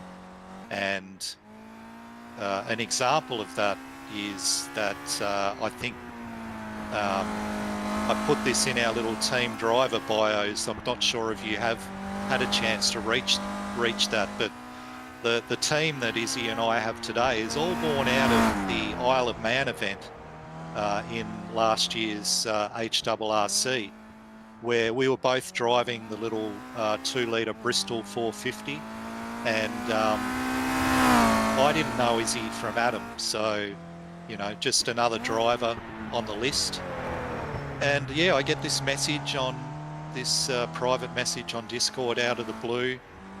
Izzy's been watching me, spectating me on rFactor, and he's like, "Oh, your throttle isn't engaging all the way." My sim rig was new at that time, so still figuring everything out. So he just was good enough to let me know out of the blue, and I actually, for the only time, was able to out-qualify him because of that, because Isle of Man is a big straight line speed track, as you'd probably expect. Whoa, that's suboptimal. Sorry, Aiden, I stole your line there, but that's very suboptimal. Got away with it though, I think. Yeah, I think that just on that grass was the saving grace of Mark Jones, and of course that's going to be a long day for him, because he's the only, in fact no, I'm telling a lie here, he's of course I believe sharing that car with let's see here, Mark Jones. No, I was right first time. I should have believed myself when I said that. He is doing all 6 hours by himself. Just touching on what you were saying there about Izzy, let's talk a little bit about the team actually, because Izzy obviously comes from Buenos Aires, Argentina, and currently residing in Barcelona. You are from Tasmania in Australia, way in the back and beyond, and now living in Toronto, Canada. So the two of you have resettled elsewhere. But again, you're just so passionate, and I find that a fascinating story on how Izzy actually initially reached out to you, and it's one of those stories that kind of seem quite common here in the sim racing world, of these really chance encounters. Exactly, yeah, and I was just totally taken by the fact that someone would do that. Very generous of spirit, and I guess from then on we started chatting some more and just congratulating each other on our drives. Izzy did an amazing drive in that event. Generally, as here, we were all supposedly going to do 2-stop strategies, but Izzy managed to pull off a 1-stop and finish in 4th place outright, which in the Bristol was absolutely unbelievable, given the power aspect of the Isle of Man circuit. But yeah, and I think there's many people who are teamed up here today who have had that similar sort of experience. I don't know exactly how they may have met, but it was probably during HRRC or the HSO, which we're running this year. It's just a great environment. Like It's the friendships formed. Like, it's all virtual, so obviously it's a little different to real life, but it's been amazing to make friends from all over the world and learn a bit along the way about them. I'm not saying it's a great big cultural exchange or something, but it's interesting. It's just amazing. I've got to stop saying amazing. I've said it about 500 times I already. don't think you do. I think it's a perfect word for describing today. It's an amazing event and an amazing day here on lap 3 out of 10. Well, listen, Dan, I'm so grateful to have you here in the commentary box. I know we're going to have to let you go soon to prep for your stint at some point very, very shortly as we cut back to Rennie Butler. So hopefully, Dan, we can speak to you very soon back here in the commentary box. Yep, I've got about a 2.5 hour, 160-minute stint, and if I get through that, I'll be very happy to talk to you again. Awesome stuff. Well, listen, Dan Andrews, thank you so much. It's been an absolute pleasure getting your inside knowledge here, and look forward to speaking to you again soon. Thanks, David. Talk later on, mate. Have a good call. Thank you very much. There we go then, Dan Andrews from the number 5 team, the Equipo Bristol Rinascita team. That is about the best I'm going to be able to pronounce that team name all through. We'll get Izzy on because I'm going to bet Izzy actually can properly talk us through that one. Right, we are on lap number 3 out of 10. How the hell has that happened?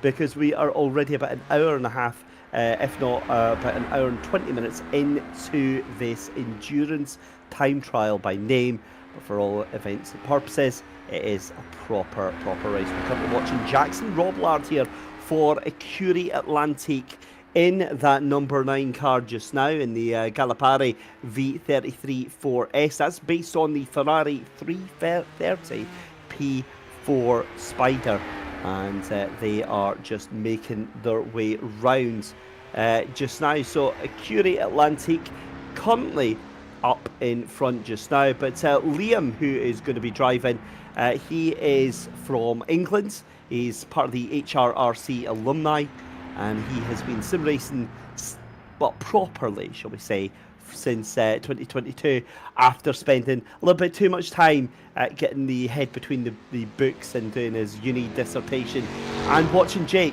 GP laps. It's amazing how many times during the day we're going to hear GP laps being mentioned.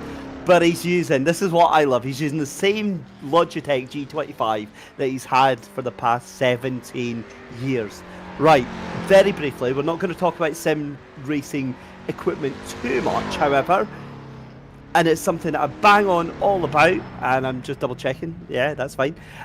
Sim racing tech, wheels doesn't matter, it won't make you faster, kids. You can spend $1,500 on beautiful wheels and pedals, and there is nothing more gutting than being beat by somebody using a Logitech G25 clamped to their desk. I know this because John Monroe of Traction, he has that sort of setup and kicks my backside regularly, and I hate him for it. And yeah, simple gear, whatever is within your budget, that's what to stick to. Don't stress yourself about going and buying the latest and greatest thing, unless you can and you want to, and in which case just do it anyway. Anyway, back to Curie Atlantique. I was giving you a team bio there. Jackson from USA is another one of the HRRC alumnus, long-time sim racer with some real-life experience. You're kidding me, he's raced the MX5 Cup, right? I need to speak to Jackson about that, because like MX5 Cup, I know we're talking about historic, but currently MX5 Cup, absolutely my favourite racing series. If you've not watched that real life stuff, you need to be watching it. They're racing this weekend as well. I believe it's Laguna Seca, I think they're racing it this weekend. He's happy to be in this welcoming and friendly community with room for all skill levels, from brand new to esports. And if that doesn't show you kind of how nice and friendly they are, that's where do you hear stuff like that? You know, you go to some of the top of the range esports stuff, and it's get out of the way noob, and you know, it's a little bit aggressive. As Whoa! Ascari Cantonin just fires it in there. And I believe that was the number 5 that he just got past there. So that was Equipo Bristol Hemisferio Sur. That is Izzy Jeriquai that we were speaking about earlier on with Dan Andrews there, just getting overtaken by that car. This is David Moll for Syndicate. Well, that's nice of him to do that right in front of our camera. Just get an extra bit of airtime for that beautiful, beautiful number 16 car there, the Forster X8, sorry, the X42. That's of course based on the Ford GT Mark IIB. As we see Toby Johnson. Now, an interesting little fact about Toby that we got dropped off for us as well. Toby Johnson is in the only forward wheel drive car in 1.3 litre. He is doing this race with his dad Mark Johnson for Fish Motorsport. They are in the number 2 1.3 Marken Frontline CBM 3 short. Now that is the Marcos Mini GT C2 currently racing there. So they're just going across the line. So we're in the first third of our next lap of this race here, and again just looking at where they're going through, they're on the run down towards Colisano at the moment. This is the wonderful scene, just cutting a little bit of the corner here. This bit relatively flat, a little bit downhill, a little bit uphill, but nothing too scary to get onto. It's after they get through Colisano and the run down to Calta Vituro, sorry. That's the really tight, twisty, technical part of this lap here. Then on the run from Calta Vituro to Cerda, that again is another twisty bit, but then you've got that really long stretch as they head down to Campofelice di Rochella. Into the pits then goes Martin Jaspers for Dean Headley Automobiles in the number 51, but that is actually slightly tortoise, so that's not the right team name that is on that car there in the 1.3 Anton Headley Automobiles CBM Super. That's the Austin Healey Sprite Le Mans car, and as you heard Dan saying, a lot of demand for this type of racing, a lot of demand for this type of championship, and I'm going to be honest, I would love to see a virtual World Sports Car Championship, a replica of the 1950s, 1960s championship that they had there with all of the different races there. We'd quite like to see maybe a little bit of 24 hours of Daytona as well, but we'll wait and see what happens with that. And to be honest, I'd be more interested in getting involved with that, because that does sound like a little bit of great fun here. I'm not particularly good at historic racing, but like I said, when I did give it a go in Assetto Corsa, I've never had more fun. It was just so enjoyable. The circuits, I believe it was I'm sure we did, because it was a league that we were doing. Goodwood was there.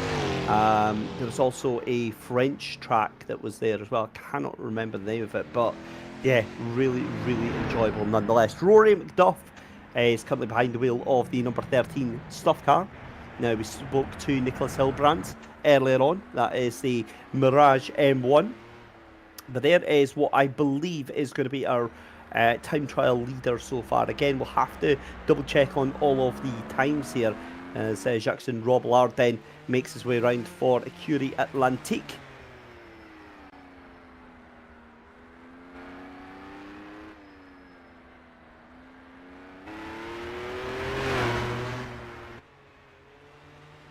And you're going to find me giving a little bit of fantastic airtime to the wonderful sounds of this car here.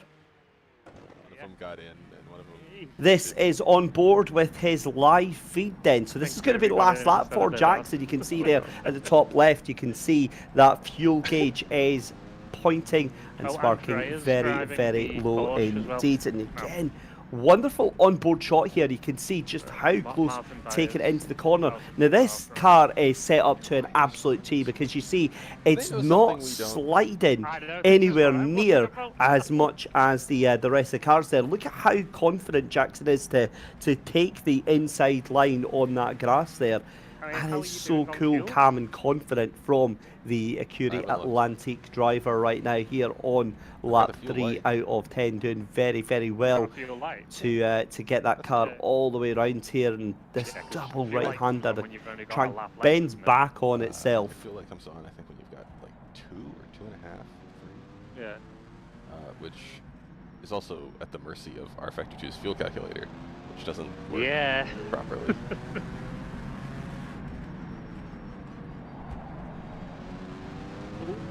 Ooh, Ascari's gone a little bit off track. This is where the car runs out of fuel. Don't say that.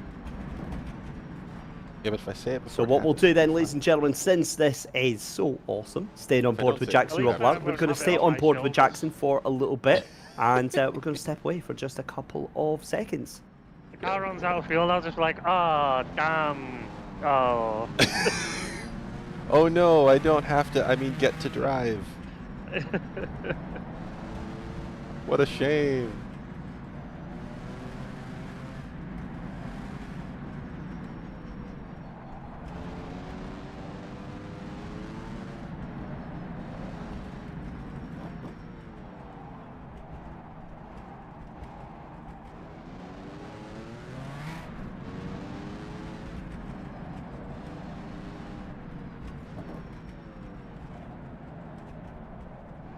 Ferrari sounds so good from the external cameras. Yeah. This and the Matra, I think, are the best especially on downshifts. Yeah, yeah. The Porsche sounds pretty good too, I was like you, I was a bit caught off guard when I first heard it with a V12 instead of the V8. Yeah, same thing. Practicing with the V8. I was practicing in single player and then you join the server and it's completely different. Yeah.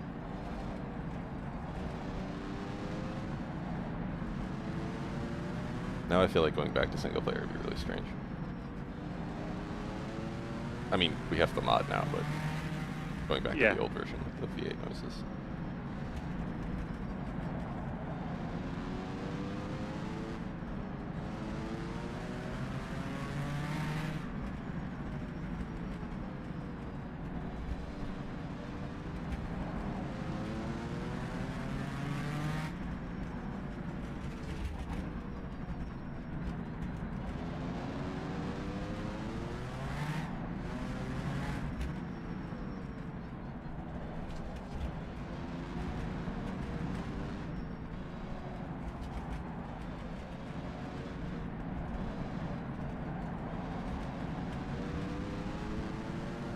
You're going around one more time after this, aren't you? So this is lap 3, right? Yeah. Yes. Yeah. Why are you itching to get in the car? No, I'm just making sure I'm clear.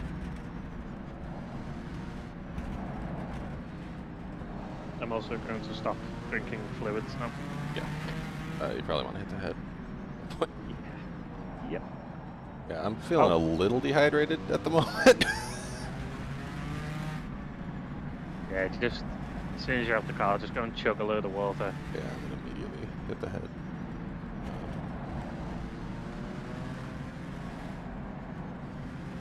That's the thing for Euros. I always try to not do anything. Oh, we're at 43 Celsius now. So welcome back, ladies and gentlemen, and a very warm welcome back it is indeed. If you've just joined us, where have you been? This is just a wonderful, wonderful simulation event that we have got for you today. This is the Overtake.gg Targa Sicilia Rinascita, the Targa Florio Revival here in the virtual recreation of Italy. Just a beautiful, beautiful race with some beautiful, iconic sports cars of the 60s and some beautiful, iconic sounds. This is Ronick Ren Sports Nicholas Kirsten in that number 7 machine. That is, of course, the Mayer 360M. That is based on the Matra MS630. Well, that happened. Well done, Nicholas, for doing that live on camera. I'm sure that will not be getting repeated earlier on. But he was launched up against that fence post there. And of course, my eyes were completely diverted. I'd all tabbed away to the entry list to get more info on the car that he was driving, and I come back and he's facing sideways on the track. It's just historic racing doing historic racing things. However, this is how hard he is pushing the car, and I've got a horrible, horrible feeling that we're going to see something else happen to that car. That is what we heard from Nico earlier on. When you have an accident, that next minute, 2 minutes when your brain is still pumping out all of that adrenaline, and you're thinking, oh my god, I've got so much time to catch up, god, it's all going wrong and everything like that. That is when the accidents do tend to happen. So he is currently sharing that car with Robin DeVos, and well, I'm sure we'll see Robin behind the wheel very shortly as comes over the jump through the second half of the circuit here, and this is coming up towards our final thirds, and well, that is not the best. I believe Dan had said suboptimal, and that is exactly what that is going to be. So up front, let's have a look at who we've got then. We have got Syndicate Motorsport, who are really struggling to get their way through the field just now, although they have been into the pits, if I am remembering rightly. I'm just having a look here. So we've got Oskari Kantanen currently in P3 just now. He's been into the pits at the moment. Rory McDuff has been into the pits as well, as has Declan Brush for Team Big Wing. Quite a few times into the pits as well. We've got 14 cars still with us on the track. This is Oskari Kantanen for MVV Racing Team. And the fastest lap was done last lap round by Jackson Robillard. Now get this, 35.48.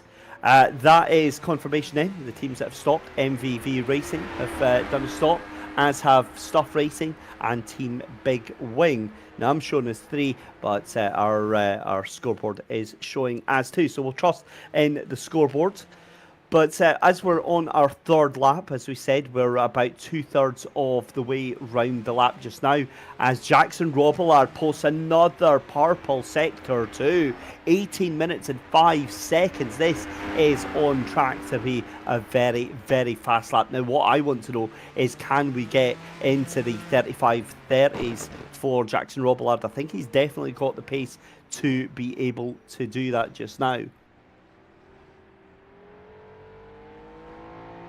Currently 26 degrees ambient air temperature on the track, 43 degrees right now.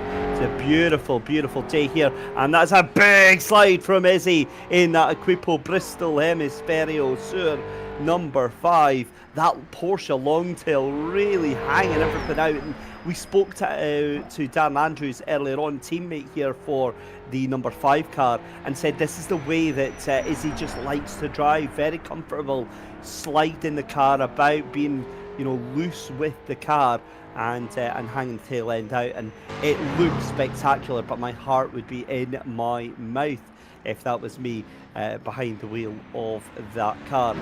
Janusz Simincic behind the wheel of Team Next View Burst.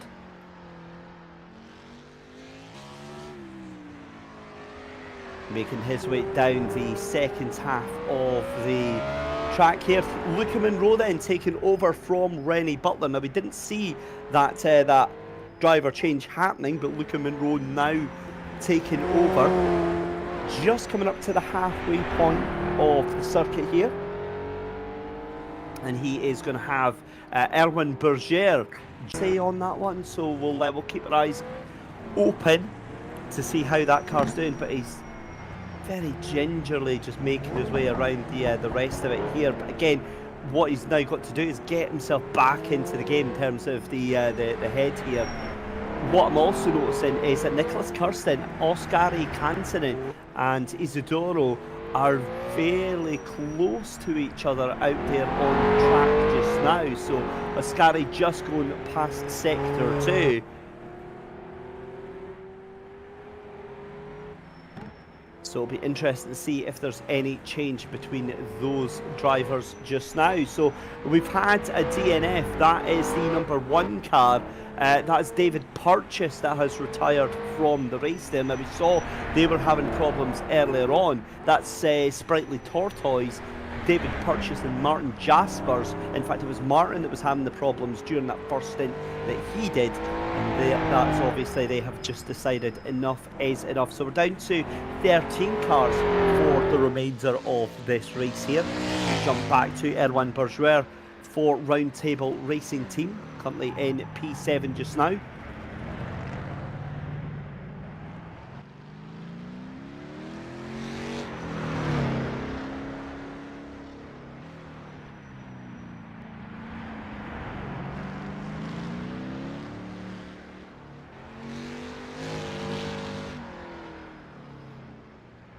And again, just giving you a slight understanding of just how beautiful this circuit is. And you know, I was saying this to Dan earlier on. I'm looking at this and why would you want to race in a circuit? Why would you not? For me, the danger is obviously the temptation to take the real life car out and start racing about now. However, it's quite a safe risk because it's only a little 1 litre car. So yeah, I'm not going to get up to too much mischief. Unlike Andrea Pommes in the Automation Racing Team at number 3 car at the moment, they are making their way around. We've got to say a huge thank you to Automation for, you know, the amazing work they've done in sponsoring this event and partnering with us and helping us make sure that we can actually get this race on the go today. And of course, one of the first voices that we heard earlier on, we did have a fantastic little interview earlier on with Robert from Automation, Robert Heuschen, coming and chatting with us and telling us a little bit about the team camshaft, the work that they do, and also, you know, just how passionate they are about everything that goes on behind the world of sim racing. Let's go to our very first replay of the day. This is what happened with David Purchase, and I've got a horrible feeling this is not going to be pleasant. It's not pleasant. That's a car that's out of control, into the guardrail, very much into the guardrail, into the wall, and yeah, can't park there, mate. I'm sorry. I'm so sorry. I had to, but yeah, that car is done. And well, ladies and gentlemen, welcome to rFactor 2. I can't actually say that because the Little Corsa does that as well. If you go off the track and you end up falling through the map. Right, well, that will be Sprightly Turtles Day done and dusted with the car that has decided to cross over into the Netherrealm. But we stay with Andrea Pommes there for Automation Racing Team. He is going to be sharing that car, as we saw earlier on, the number 3 car with Martin Bayer.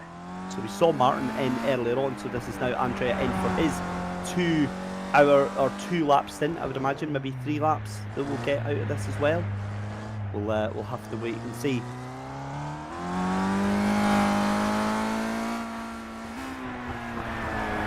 But as it stands, though, it's still Jackson Robillard then for a Curie Atlantique, who is tantalisingly close to the end of the lap down this long stretch here on the run down to our final little town that we cross by here. On the run down to Campo Felice di Roccella, and that is easily the worst pronunciation that you're probably going to hear from me during the day. But we've just gone through one for Nello. You can see the car onto the brakes there, taking no attention to the 50 signs there, and why would you?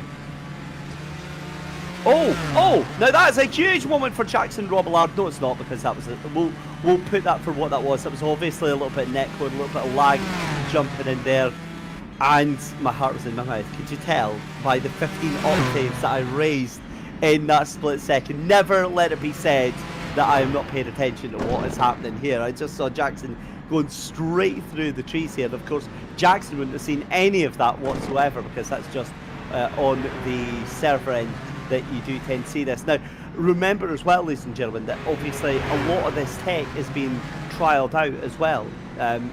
You know, it's making sure that it does work and is able to be consistently reproduced. There's a lot of server load goes on in reproducing what is essentially a 72 kilometre map, and you've got cars all over the map at different points as well. So yeah, it's a very, very interesting state of affairs, and certainly not one that I'd like to be managing just now. But Jackson Roblard coming through the last couple of corners now. He's only got just a little stretch before he is going to come to the finish line. If we can stay with this picture in picture just now, this is going to be huge.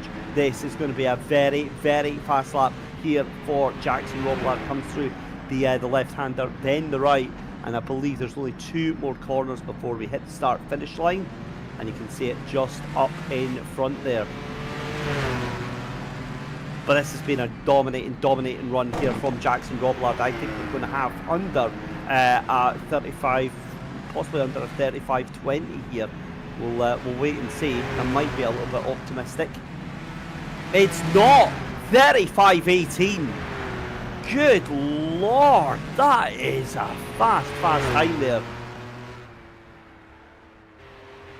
And then after the start line is added on, so there you go, 35.7 is the fastest lap from Jackson Roblard, absolutely setting the gauntlet down as we see Isidoro Jaraque here from the number 5 team onto the back of one of those incredible Chappelle Auto XFs that he's got just now in front of him.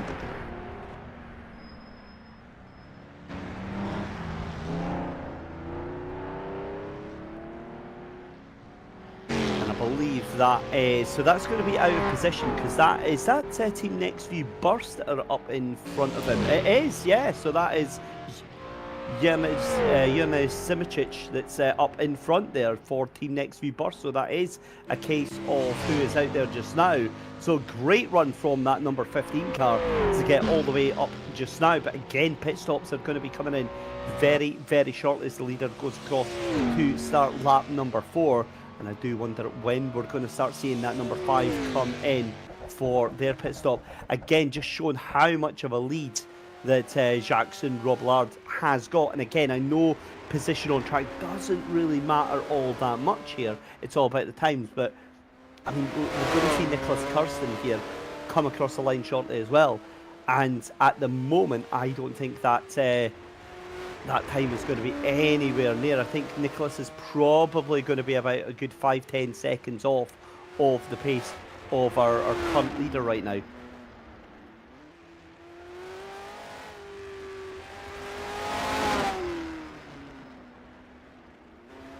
He's also being caught up by, would you believe it, Oskari Kantanen as well in the slightly more powerful MVV racing team machine just now. So they're making their way through.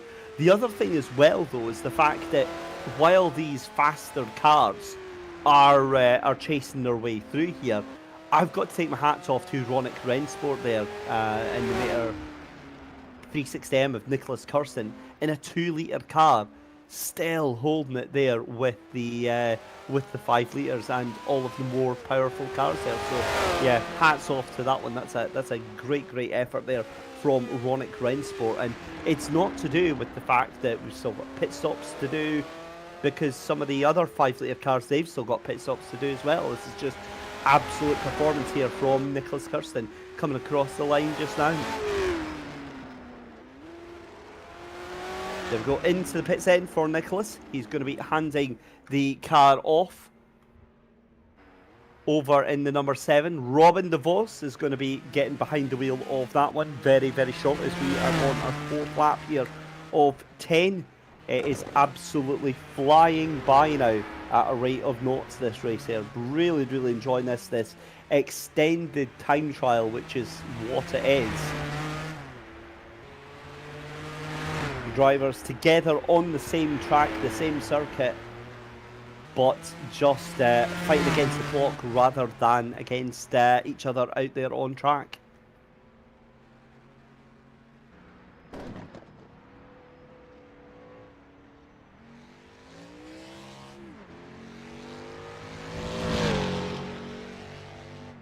Oskari Kantanen then last lap there doing a, what's that, a 950.682 behind the wheel of that one. He's got underway again for the, 36.02, excuse me, I'm completely talking nonsense there. I was looking at his first sector time rather than the lap time. Janis Simicic into the pits then as well.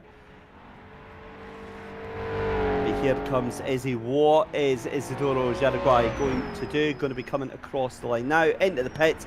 That means Dan Andrews, your time has come. And I think that was a rather good time to hand him off out of the commentary box so he could get ready for his stint, because that's exactly what has happened here as we're back with our current leader, Jackson Robillard. It's a bit of an exhibition right now with the times going in from Jackson doing just a stunning job in that Favero V33 4S. A very big warm welcome to everybody that is watching YouTube right now, to David Moll, to Red Sim Racing, to Scooby, Snatch Tractor, Liam Dolan, and to GP Laps as well, all out there enjoying this fantastic day out in the glorious virtual Italian sunshine here, reviving what was the crown jewel in European sports car racing, the Targa Florio, a beautiful circuit, and both myself and broadcast producer behind the scenes, Daniel Costello, we both agreed we quite fancy having a little go at this ourselves.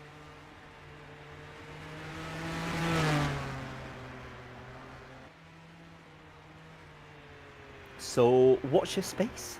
You might see a new team. Probably not. If I'm honest with you, it'll probably just be myself giving it a go. I'll be the one that's upside down into the water on lap 1 as we see Luca Monroe then taking off the car from Rennie Butler. He has got the rather awesome sight of Syndicate Motorsports, that 16 car just in front. Now that is Quentin Chavalto that is in front of him in that Forster X42 for GT Mark IIB lookalike that is just up in front of him. So this is a brilliant little battle going on here. This could be for a very important place because both of them are catching up onto P10 as well. Dan Andrews back out on the circuit then in that number 5 car. Godspeed, sir. It was an awesome time to hear you in here in the commentary box, but I'm still very curious to see what is going to happen here with that battle for 10th, 11th and 12th right now, because Syndicate Motorsport are nose to tail on the track here. Luca Monroe, I wonder if we could actually go on board with Luca and see exactly what he sees behind the wheel of that car. And oh, that's a mistake there from Syndicate Motorsport. The car, it looked like I thought Syndicate were trying to let that car through there, but it did look like a little clip of that left wheel. And I wonder if that car has seen better days. The problem is that Luca Monroe in a 2-litre car, and that's a 5-litre car that's trying to get past as well. So this race, this fight, could rattle on for some considerable time here. We cut to Rory McDuff behind the wheel of the number 13 Stuff car. That is the Ford GT lookalike that we were talking about earlier. That's the Mirage M1. Fascinating story behind that that car there. It'd be very interesting to talk you through that all again.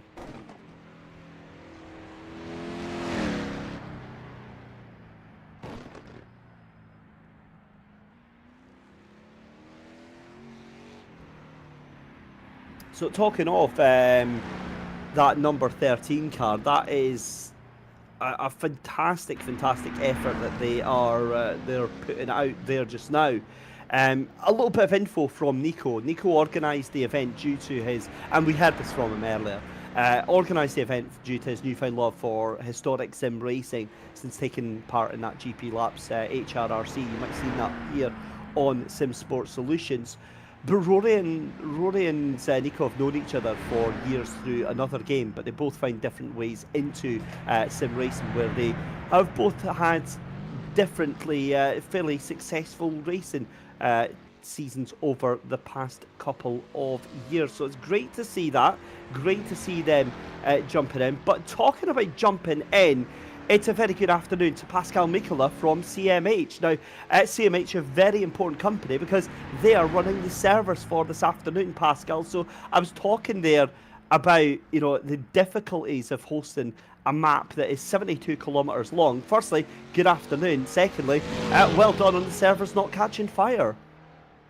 Well, good afternoon, and thank you very much for having me. I think it's a bit. Well, don't call CMH a company, all right? We're not. But yes, the server is quite powerful. It hosts multiple things, but yeah, Nicholas with this idea of hosting the Targa Sicilia came to me and asked if it would be all right. We did some stress tests, and then it worked. So, and I'm glad to see it's working well right now as well. So yeah, hello everyone. Hope you're enjoying this event. I've been watching, and it looks to be going really well. Looks everyone's having a lot of fun. It looks like. Yeah, they certainly are. What are, as someone who has had a little bit of experience behind the scenes and setting servers up, and what are some of the stress points for yourself, Pascal, in making sure an event like this runs well behind the scenes? Well, rFactor 2, as you may know, is it's not the easiest sim to set up for multiplayer racing. You put that so politely. Well, I don't think my proper thoughts are like ripe for podcasting. That's okay. That's okay. I want to keep it family friendly. Like, I'm not gonna go off like Paul started it in 2005. But yeah, no, we also had some help from Just Race. I don't know if you've heard of Just Race. They have the Just Race server manager that basically does everything. Most of the things, at least. Had help from Jim, who's the admin and founder and runs everything there, and he set it up. And even there was some things where Jim held his hands above his head and was like, "All right, hold on, gotta look that up again." But once that was all set up, we've had HSO, Historic Sim Racing Organization, run on that server. Now Nicholas with his idea came, and Targa Sicilia is running well. So technically, setting it all up was with the. I don't want to call it the third-party tool because I feel it doesn't give it enough credit, but with the Just Race manager that just sets up. It knows rFactor 2's faults, and it does its best to work around and make it all work, and it looks to be doing a great job. So that's just the great things about it, isn't it? I think you're spot on though, because it's tools like that and tools that are developed by passionate people within the sim racing community. I think of Assetto Corsa and AC Manager, Content Manager rather, the way that's revolutionised AC, and rFactor 2 has many separate programs as well that just enhance and make the life easier for people like yourself that are trying to set things up. But it must be so rewarding when you're able to watch a stream like this and watch the cars running on something that you've set up. Oh yeah, I mean, I wish I were driving right now. As I said, it looks a lot of fun, and I'm just, again, I need to think about what I'm saying, because if I say what I think, oh boy. But in a positive light this time. That's what I mean, in a positive light this time. But you're absolutely spot on as well. Seeing it all just work, no faults that I can see at the moment. It's a great feeling, isn't it? It's just a great feeling. And obviously, we've got some beautiful cars out there, some proper classic machinery. What if you were able to take part in the race? What would you fancy getting your hands on? Oh, you caught me off guard with that question. Somebody else has caught it off guard as Luca Monroe has just absolutely sent it into the nearest field. The farmer and his tractor are going to be absolutely furious with that one. He gets back on road, but sorry about that there, Pascal. A slight moment for the Overtake.gg car. I take it it'll not be the long tail that you fancy having a go at then. Oh, well, if I if I want to do some agricultural work, I do prefer a proper tractor. As far as the race car is concerned, I'm a sucker for that Ford GT and the Mirage and whatever, like those big motor, rear engine, and all that stuff. You want to hear the car as well, but then again, as far as crazy aero goes, the Chaparral with the movable rear wing, it's a close call between the two. Yeah, the Chaparral does look like something out of Wacky Races, and it's just like I was saying, it's a time of where they had to make some real innovation with the aero there, and that third pedal making the wing actually move and give them that little bit of extra straight line speed here. But a beautiful circuit here at Targa Florio. Some fantastic cars there. What about your own experience with sim racing? What do you enjoy getting behind the wheel of when you do? Well, as far as that, well, you mentioned the Targa Florio circuit. I'm gonna go off on a little bit of a plug here, if you don't mind. Go for it. All right. Well, once again, thank you. I started sim racing as far as that goes, like competitively in 2015, 2016 at HSO. So you can thank Frank Blanken for that. And well, we didn't really do anything on Targa Florio until like 2021. I'm going specifically to Targa Florio because it's just the track that we're running now. And the history of the track also as well. It goes back all the way to Grand Prix Legends, to the 2000s. The track just has been enhanced. Now you're in rFactor 2 and everything. It's just an amazing. It's also an amazing. The track that you're racing at is basically 20 years old, but it looks like it's been made like just recently or whatever. But to go back to the topic, I'm also a real sucker for classic racing, historic racing. That's also the whole point of Classic Motorsport Hub, which is hosting the server. The whole network basically, CMH, HSO, now the Targa Sicilia falls under that as well because using the server and whatever. And yeah, I want to get into a car that's no longer being raced actively and just know what it's been like. And if it's got some sort of wacky bit about it, be it the 1.5 liter supercharged V16, if you catch my drift, that's just that much better. And that's what makes this entire event and events like this so fantastic. It's not just the fact that you get to race in replicas of older cars, but it's that you get to immerse yourself in what it would be like to have raced around the circuit in, say, the late 60s with the cars and the environment as well. How differently do you think that makes it for these drivers, and from your own experience? Well,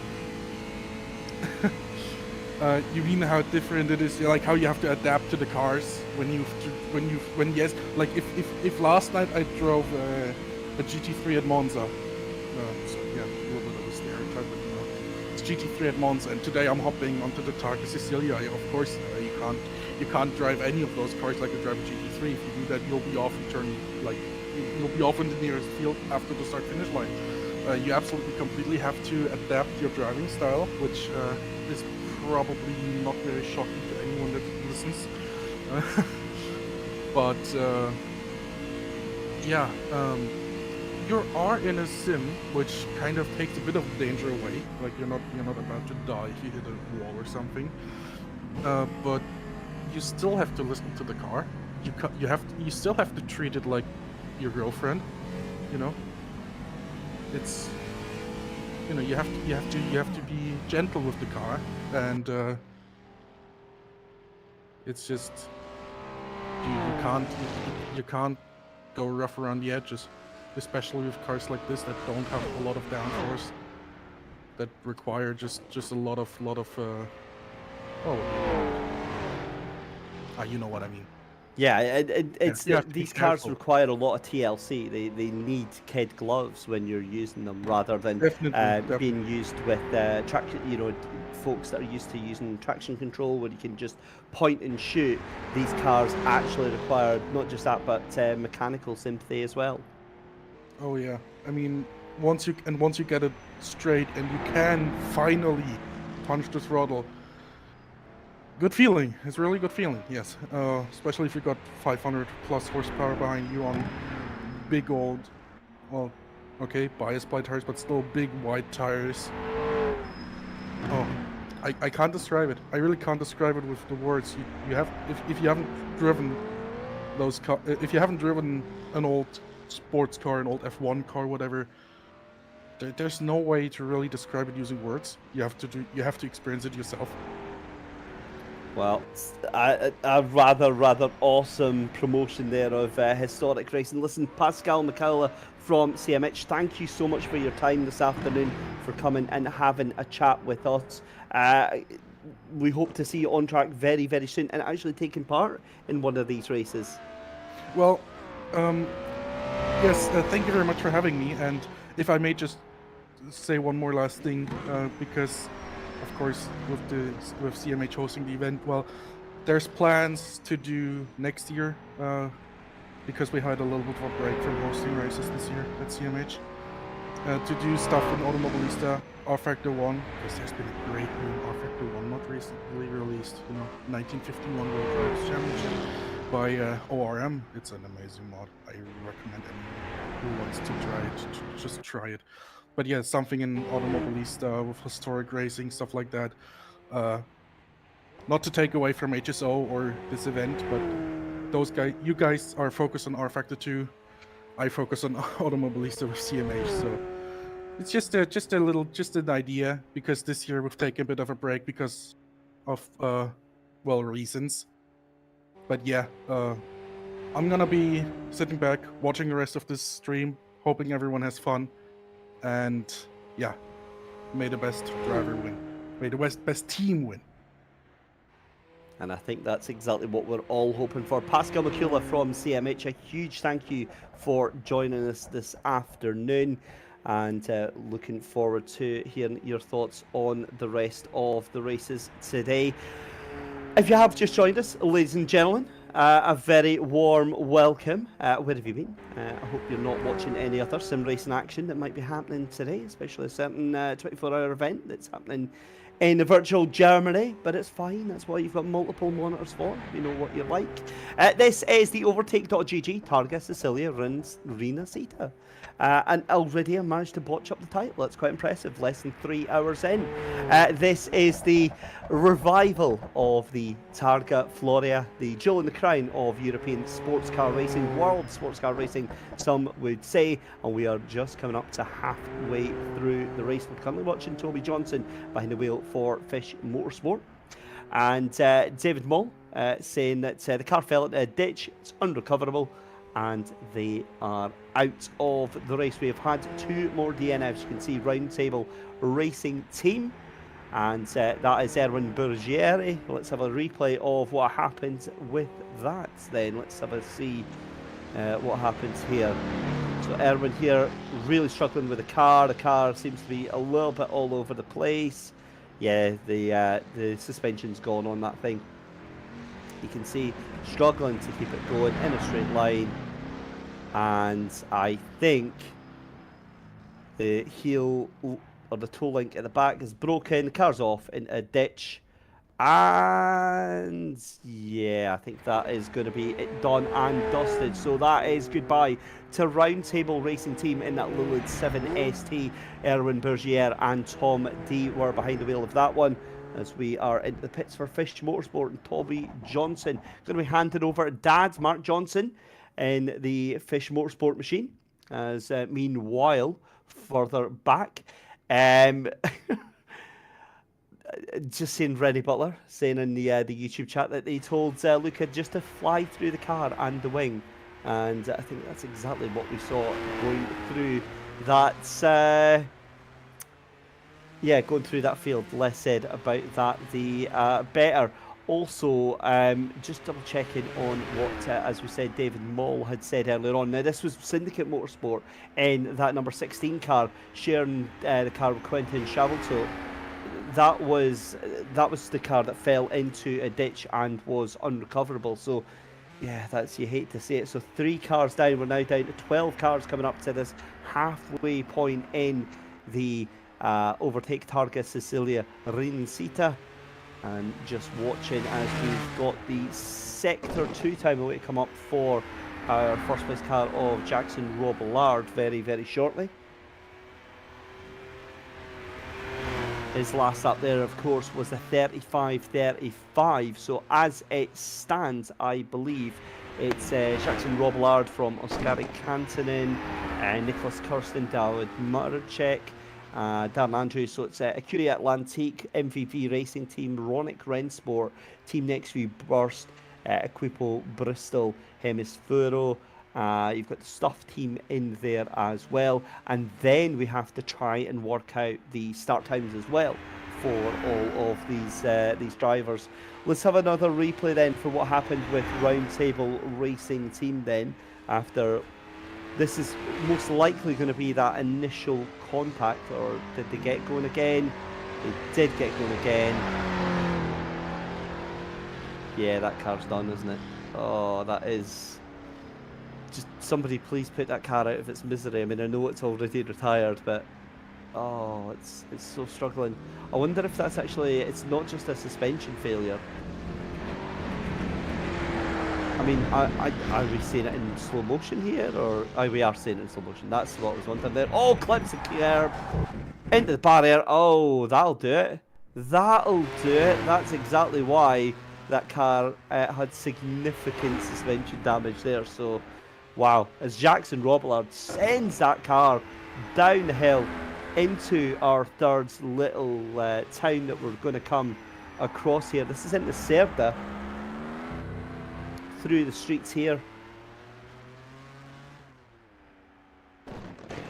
Now again, I'm saying that's Cerda, but I'm wondering if that's actually Buonfornello. I do think this is Cerda, because we are still some way back from the end of the lap. We've got this long straight to go here, but these beautiful sweeping hills. And the town that I was in Italy was a town in northwestern side called Aosta. It was in the Italian Alps, and it just looked exactly like this. These wonderful narrow hilly streets here with these, you know, buildings that quite honestly looked pretty much spot on how you're seeing these ones here, and then onto this open hilly road. So you've got these intimidating hills either side of you. Beautiful, beautiful stuff though. But again, just shows the labour of love gone into making this mod pack from these sim developers. Acuria Atlantique then coming around the right-hander, then the left, and again this is now the fairly straightforward section here before we go into that very, very long straight.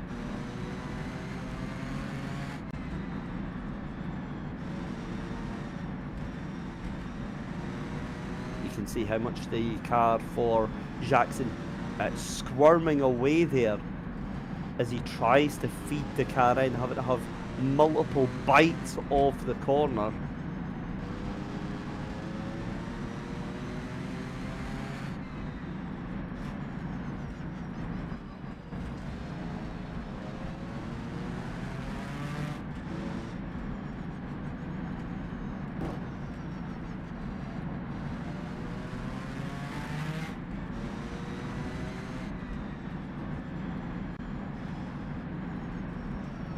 So desperate to open up the throttle, but you just cannot do it yet. It's still way too tight and twisty to be able to do that. But now you're able to just open up the taps for a little bit. But as I said, very shortly you're going to be getting onto that very high speed section.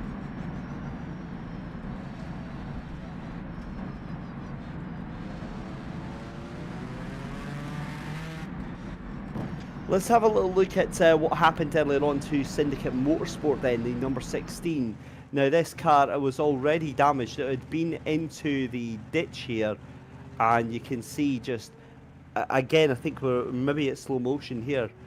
He's already hit the barriers a few times there. You can see the car looking very much worse for wear, just trying to nurse that car home, but you get the feeling that it is going to go off the road at some point and just be as much as it can. There you go, lose control of the car, down the hill, and at which point, time to call it a day and go grab some beers, because that car is not coming up from that hill, unfortunately. That reminds me an awful lot of Colin McRae Rally on the PS1.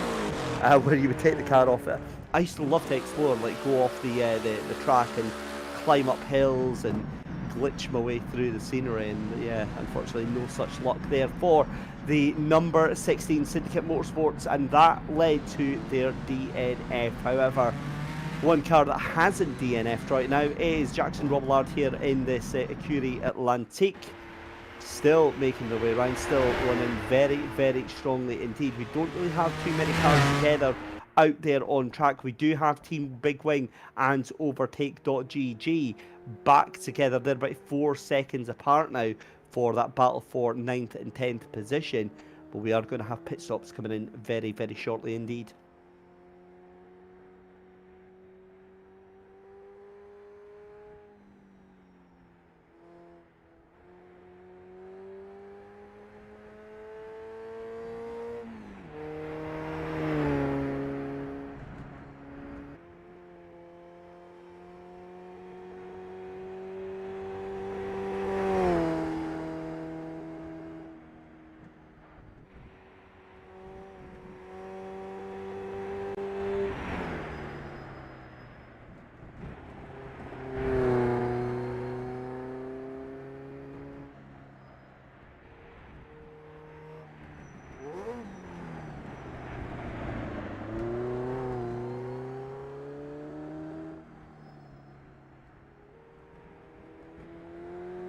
Currently watching Mark Johnson then taking over the Fish Motorsport number 2 car just now from Toby Johnson in that Martin Franklin CPM 3 short.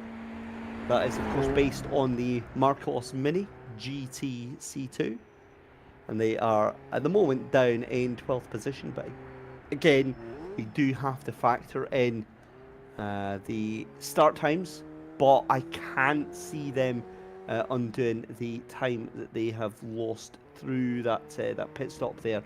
Of course, they are in the 1.3 litre, so they are going to win their class, because David Purchase, that was in the number 51, number 51 rather, Dean Headley Automobile CBM machine, retiring from the race. So this is the only car remaining in the 1.3 litre class.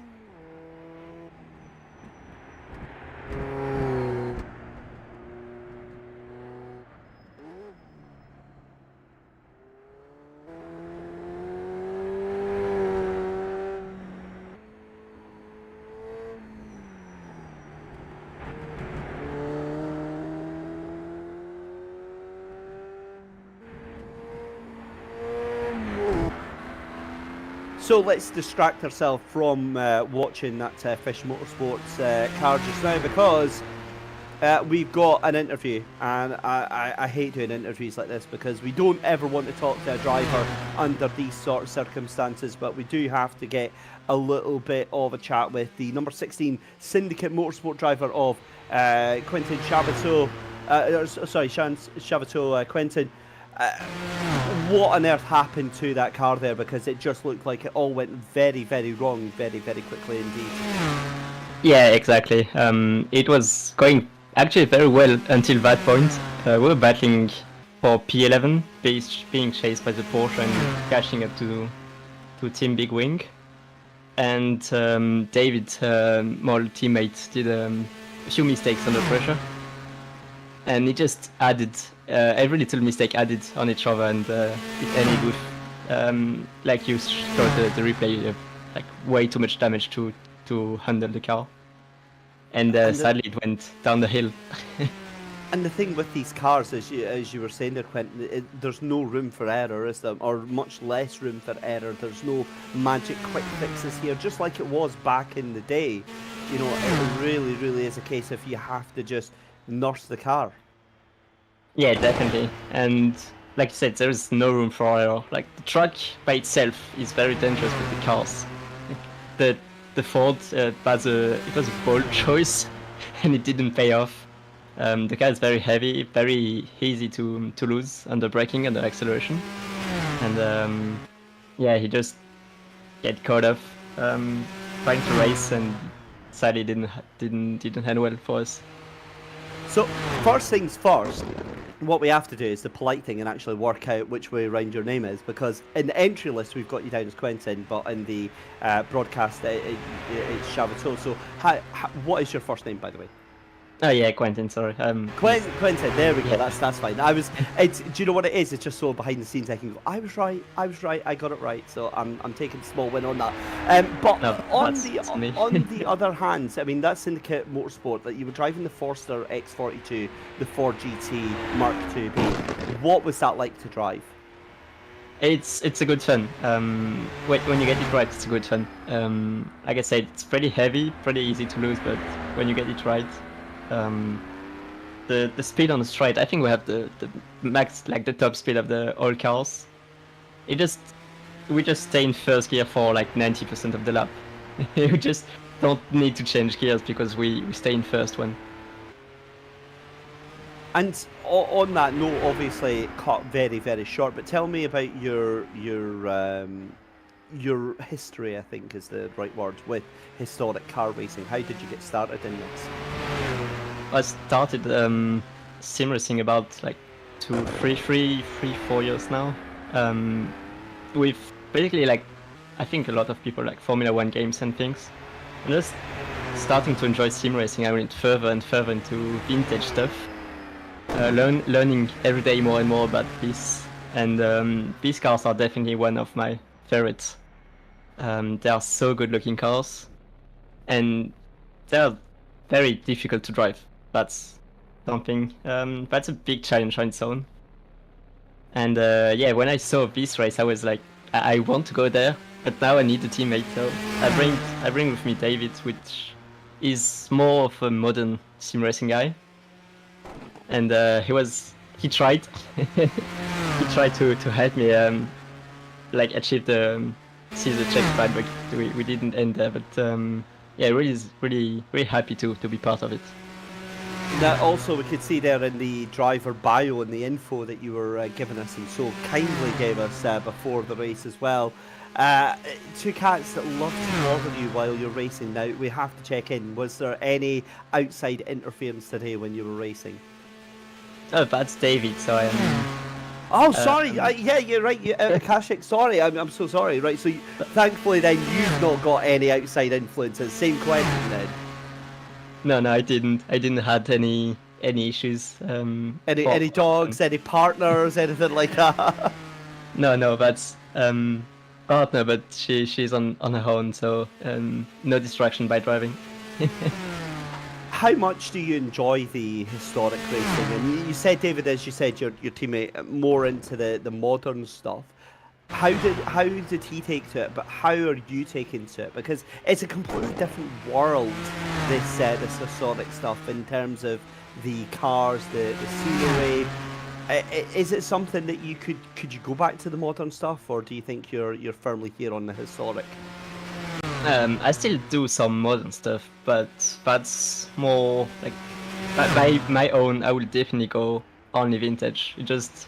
There are leagues in the Syndicate Motorsport group that I moderator in, but we do like we are doing Radical League basically, like normal modern Radical League. So I take part to that. So I still do some vintage modern stuff. But yeah, driving on my own, mostly on Aston Corsa, not IF2.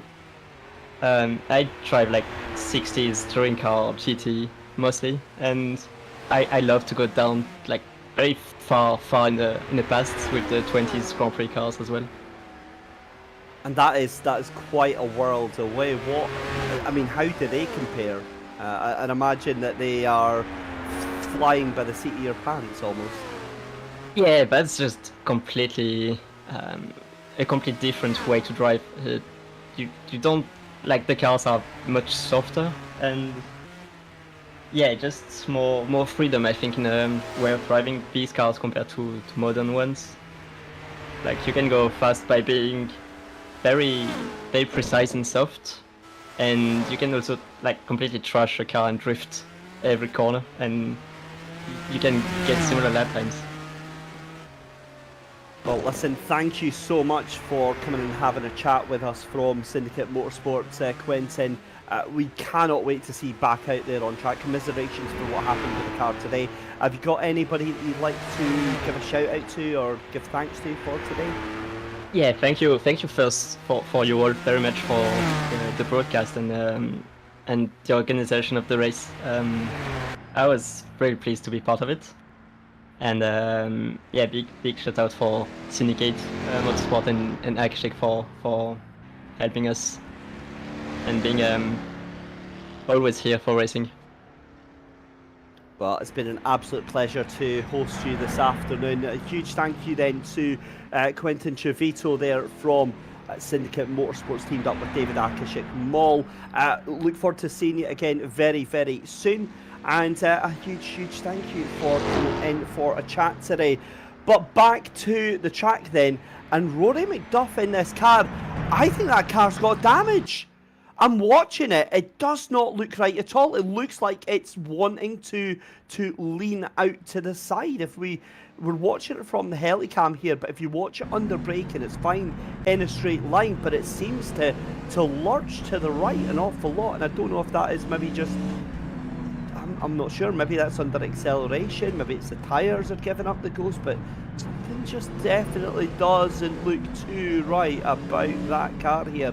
But Rory McDuff for Stuff Racing, he is not on a personal best these laps round there, so I wonder if he is just gingerly trying to nurse that car around the corner there.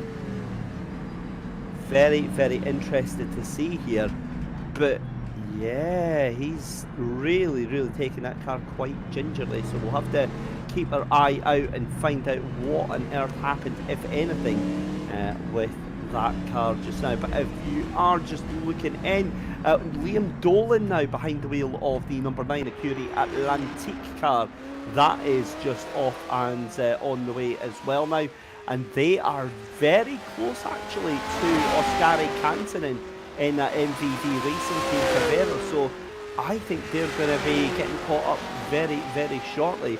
80 seconds right now, so that gap coming down quite quickly, a second every little bit here. So we're on to lap 5, so we've reached the halfway point of the race here, and with 5 minutes to go to the top of the hour, we're going to jump on board with Nicholas Kirsten, and we're going to step away for just a couple of minutes.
Welcome back, ladies and gentlemen. A little bit of drama that you saw there. That was that wonderful, wonderful Mirage M1 heading into the pits. That's Rory McDuff for Stuff Team Racing.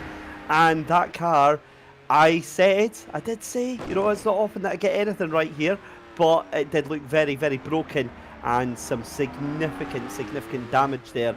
And a very unimpressed Nico Hillebrand in our driver chat.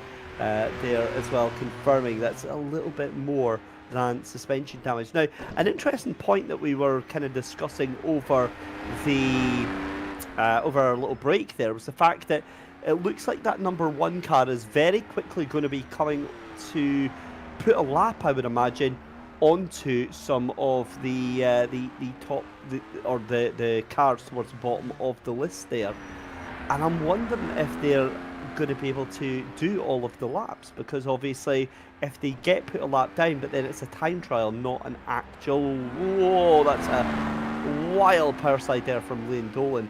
It's a time trial, not an actual race, so I would imagine that the lap count is irrelevant, but it's the actual time that they take to do those laps. So we'll wait and see.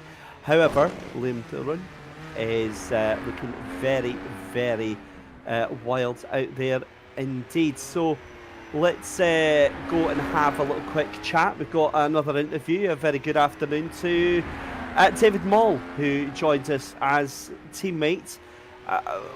What on earth happened there, David? A wild afternoon, and not the way that you really would have wanted it to end for Syndicate Motorsport. Yeah, that describes it quite well. I was really hoping I could at least finish a lap before I bin it, or put the blame on someone else, but no, not even my cats did anything. This was squarely on me. Damage just built up over time, to a point where the car was completely uncontrollable, and of course I managed to put it in the ditch. And of course, as we were saying there to Quentin, the other thing with these cars is there's no get out of jail free card. There's no quick repair. There's no ability to tow the car back to the pits. It's just a case of you're done and you're dusted, especially when you're locked, as you said, at the bottom of a hill here. Yeah, that was really unfortunate. I wish I could have been somewhere else in a more pleasant scenery, but seems like the ditch is where I landed in the end. I was really hoping I could do a little bit more, but guess I have to wait until next time. How, up until that point though, how was the car in terms of how was it feeling, and how enjoyable is this circuit? It took a little bit time to get used to the car, but after the first few minutes I was getting really into it and getting back on some of the lost time that we had through the pit stops and some slight mistakes at the very start of my stint. And the circuit itself is extremely nice. It's really a high quality mod, I would say. It looks good, it drives good, there are no surprises, I say, that where the circuit suddenly ends in nothing or anything, which by that size is something of a surprise. So it was a good experience for the parts that worked for me. And obviously you've had a bit of an interesting journey into sim racing, starting with Project Cars 2 on a controller way back in 2017. What's your journey into sim racing been like since then? Oh, I have to think about that. So I originally started, as you said, in Project Cars. After that, it took me a long time to switch to another game. I think I only started with Assetto Corsa about half a year ago, when the game started to truly go on live support, I'd say. Besides that, I play mostly, at this time, Assetto Corsa. There is not really any other sim that I play at the moment, and I'm really enjoying it so far. Excellent stuff. What's the thing that you find yourself in terms of, like, say, a car and a track that you find yourself kind of drawn towards, that you can't help just firing up and getting behind the wheel of? Ooh, that's a really good question. I'd say Laguna Seca, and it's one of the circuits that I really, really enjoy. It was one of the first circuits that I really drove in my childhood on the original Xbox. That's one of the circuits I at least remember. It's been a few years. So I will never say no to a race on that circuit. I do like Laguna Seca. It's probably one of the first ones that I remember as well. I think that was back in the day on iRacing that I took to that in the little Mazda MX-5, and yeah, just going up and down over the corkscrew. It's wonderful, wonderful challenging circuit. But how does it compare when you've got like a circuit, a race circuit, compared to what is essentially a street circuit like this that spans over 72 kilometers here for Targa Florio? And how quickly did it take you to actually learn the circuit? I'd say that I didn't really learn the circuit, so it took me some time to get used to the different times or circuit. What's it called? Layout. Yeah, that was one of the huge differences that I noticed very quickly. That in a normal circuit, let's take the Laguna Seca for example, when a corner's coming up, you can see it, and there's always a runoff. Here, you don't have that, and while I'm used to the Nordschleife, that is not a problem. The circuit is just on another level. It's just so much more difficult. It isn't, I'd say, not made for racing, which, I mean, obvious, but it's still a very fun experience, so I'm looking forward to driving it again. Excellent stuff. Well, listen, David Moll, thank you so much for coming and having a chat with us here today from Syndicate Motorsports. We're gutted that it ended the way that it did for yourself, but do you have any friends, family, sponsors that you want to give a shout out to today? Well, a big shout out, of course, to Syndicate Motorsport and Quentin Chabateau for giving me this opportunity to even race here. So huge thanks for that. I'm sorry that I binned it for you. And besides that, shout out to my cats for once they didn't get on my nerves during racing. And yeah, that's basically it. Awesome stuff. Well, David, thank you so much for coming and having a chat with us today. Akasic from Syndicate Motorsports here in the commentary booth with us. And there we go. Right, back to what's going on track now. And this is curious, because I've been watching Liam Dolan, and he is not comfortable behind the wheel. Again, from personal opinion, just watching it. The other thing that I've noticed is how much I'm loving this Fish Motorsport car of Mark Johnson right now. I've only just started properly appreciating it in terms of the shape of it. It is so adorable. It's like a tiny little... so I've got an obsession with modern Japanese micro city cars. They're called K-cars.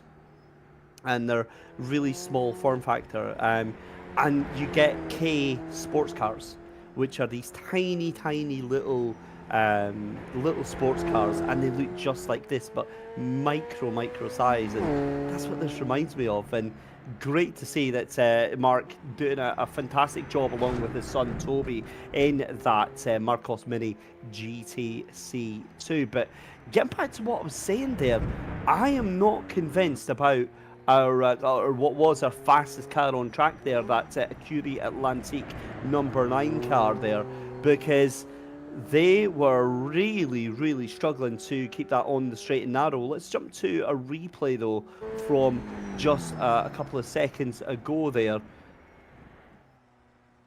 From Andrea Poms from Automation Racing Team. Now this is one of the sponsors of the event, so I'm not sure we should be showing this, but we'll have a look anyway.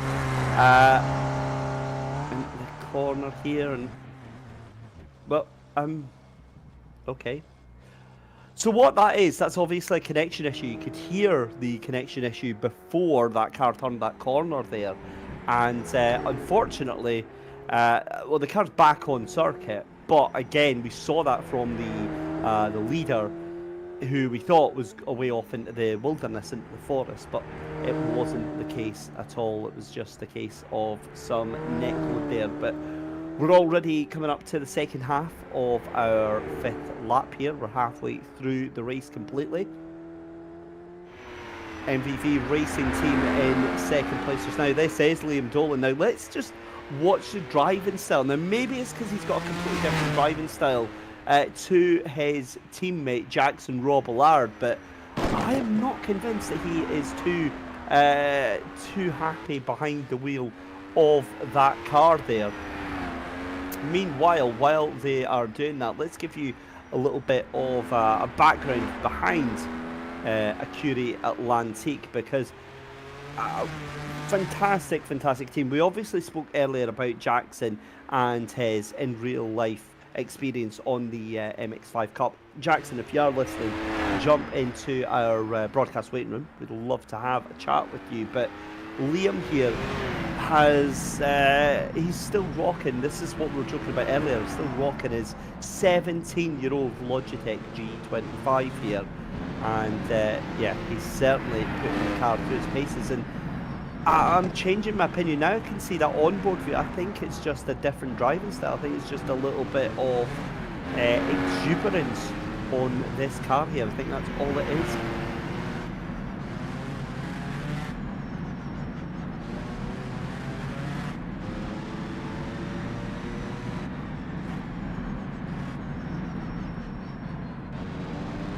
So watching that car making its way up towards the second half of the circuit, as we said here. So this is now, we've gone past Carta Veturo, and this is on the run towards Cerda, on the run up the hill.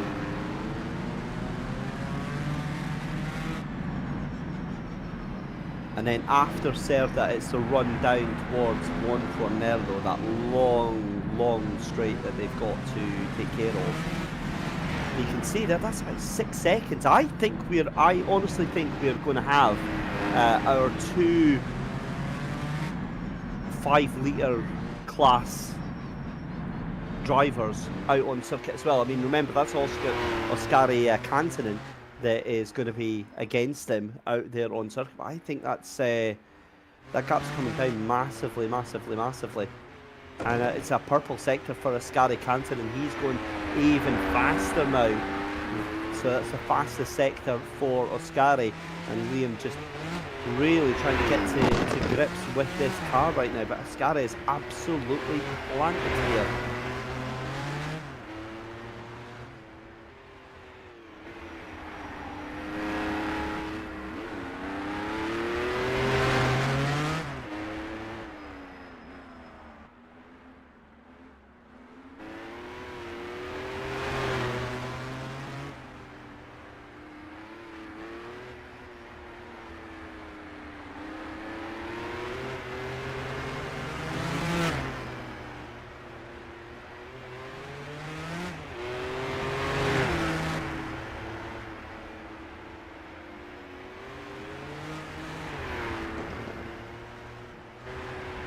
Give me a chance to appreciate the beautiful sounds of these engines. But what you did see there on the right hand side for those eagle viewers there, Oscari Kantanen is absolutely pounding that car round.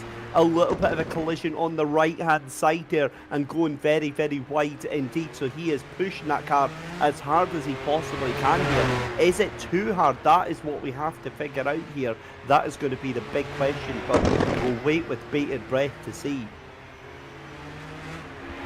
As the car sliding from left to right here, that gap is now 33 seconds between these two out there on track. And remember, what we also have to factor in is the different starting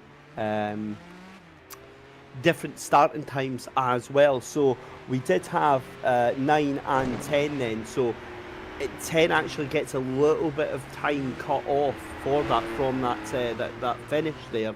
So as it stands, I believe, I think time-wise, it's going to have to be in the favour of that MVV racing team of Oscari Kantanen right now. It's obviously not a race on circuit, but if they started off at the same time, or near enough the same time, then all things considered, Oscari and Liam are going to be duking this one out. And given that everyone is a country mile off the back end of these two just now. But again, another shout out to Ronick Rennsports, Nicholas Kirsten here, doing an amazing job in that 2-litre engine, showing exactly what for. That last lap there was about a minute behind the 5-litre class cars that are out there in first and second place, but again, doing a rather grand job indeed.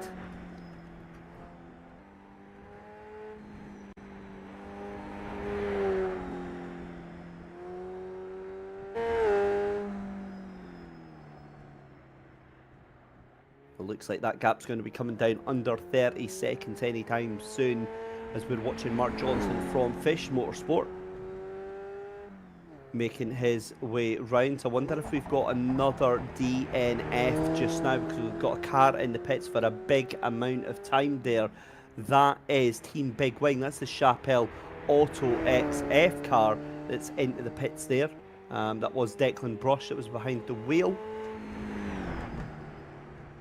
And they are back out. So they are back out onto the pits then. Sorry, they're back out onto the circuit.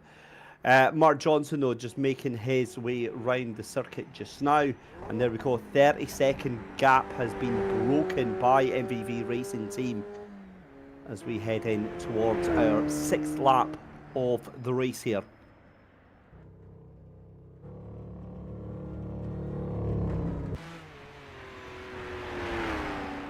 Back on board then with Oskari Kantonen here for MVV Racing Team.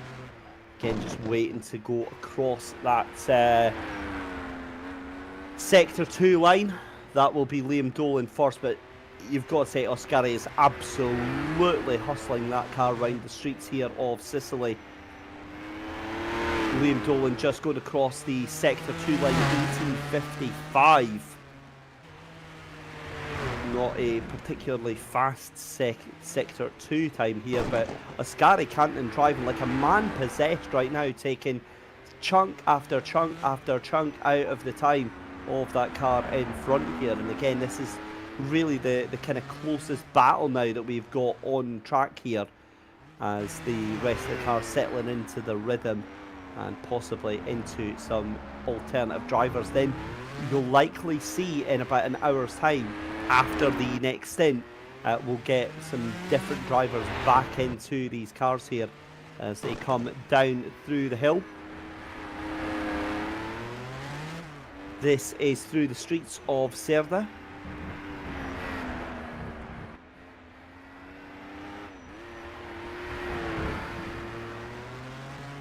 So, a little bit of I guess a little bit of introspection going on just now.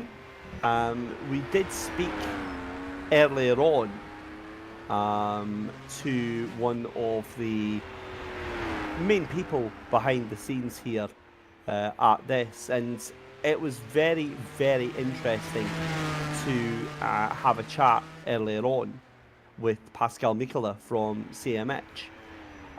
Saying that Liam's driving style looks very sideways, similar to what was observed last year when he took part in the Can-Am race at Road America, but that Pascal thinks that Liam's might be struggling a bit, while Oskari is absolutely pushing, since they can see the time coming down too. Big puff of smoke here as we head through the final third of this 5th lap of the endurance time trial here at Targa Florio. Nicholas Kirsten, though, for Ronick Rennsport. It's a car that we spoke about very briefly about 5 minutes ago there, giving him lots of praise there for that Ronick Rennsport machine. And in that team, sharing the car with Robin DeVos in the Meyer 360M. Very keen to get onto the line pedal out of that corner, always putting it straight into the wall, but that's of course based on the Matra MS630. You can hear that thing just screaming into life coming out of the corner here.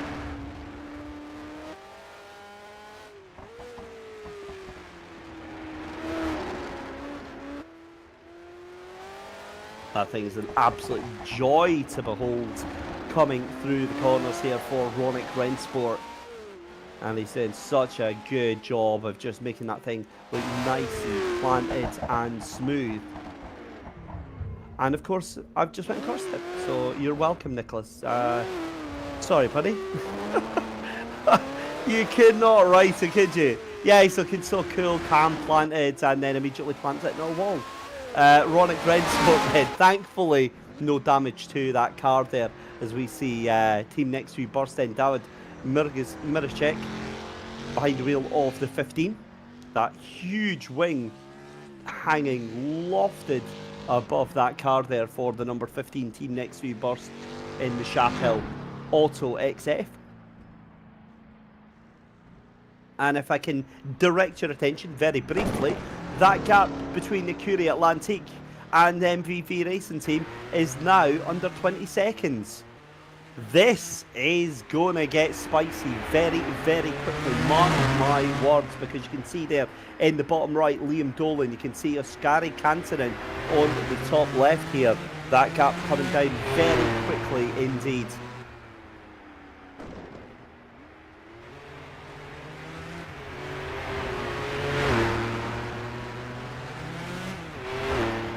I am wondering if we're going to see both cars together on track at the same part of the circuit before we even get to the end of this lap here. 18 seconds now the gap between these two, and it's quite clear that Oskari Kantanen, the faster of these two drivers right now. Both of them in the Favero V33 4S, based of course on the... I was just trying to look it up there, sorry. They're in, I was waiting to say they're in the Favero S, but they're not. They're, of course, in the Galopar V33 4S. I was getting confused because the timing screen was showing me something completely different, and of course that's based on the Ferrari 330 P4 Spider. So that's what they're in. So both in equal machinery just now. Of course, it's at 445 brake horsepower beast, 775 kilograms of weight, and that V12 engine screaming its lungs out here in the island of Sicily. A 5-speed manual rear-wheel drive car. That is pretty much the definition of a sports car here. But that is a little bit wide there from Ascari, and again, just losing a little bit of time here. But it's so enthralling either way.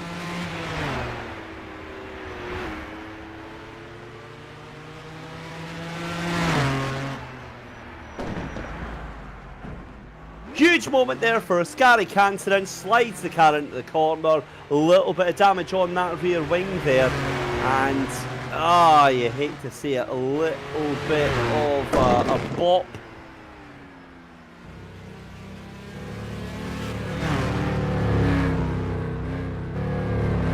That's Liam Dolan coming through the final town centre here. Indeed, it's not even cost him. Oh, that's a big slide there from Ascari. He is sending this car left, right and centre. And of course, we'll get to all of the other cars out there on circuit. We'll give them as much highlight as we possibly can here. But this is fascinating stuff here as the gap now starts to go out even more, over 19 seconds between P1 and P2 right now. But wow, oh wow, that was a sketchy couple of moments there for Ascari Kantanen, and that's not going to help his time out whatsoever.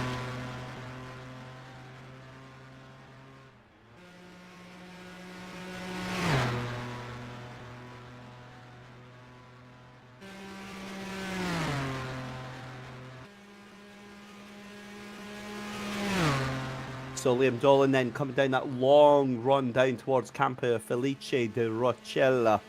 A huge straight here where they can really open things up. And MVV Racing Team, again, bringing that gap down to 16 seconds now, right now. Team Big Wing are about 30 seconds behind Overtake.gg.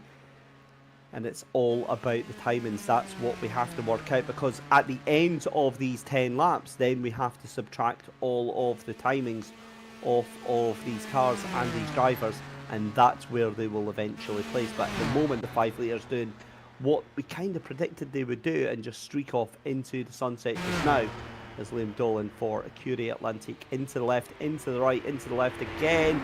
Back end sliding out a little bit there as Liam has to step on the brakes a little bit, get that car corrected.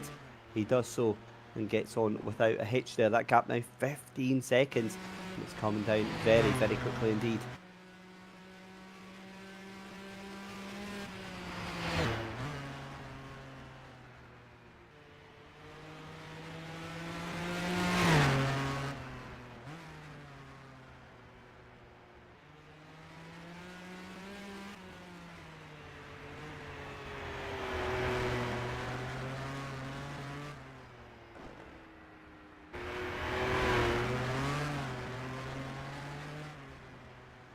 with about 3 hours left to go on this race, then it's time to give you another little bit of an update on some of the teams taking part on this one. And I think let's give you a little bit of background info on MVV Racing Team, because we have been noticing an awful lot of Oskari Kanton. He is, of course, from Finland and has been hooked on sim racing since he got his very first computer back in Christmas in 2000. My God, I feel old. I got my first computer, for reference, by the way, about 1989, 1990, and Oskari got it in 2000. NASCAR Racing 3, that's it. I had that game. Yeah. Papyrus, let's go. F1 2000s were his first love. Quickly became a notorious ISI fanboy through F1 Challenge 9902 and rFactor.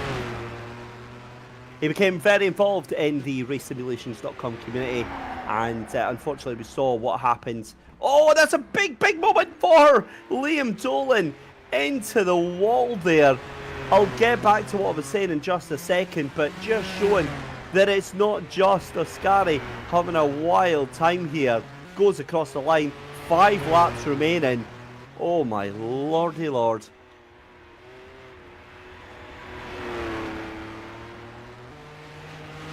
So he was back to Oskari Kanton then, and he was into GPVWC for a little bit. But unfortunately real life took over, which it normally does for a lot of us. It just decides to kind of eat away.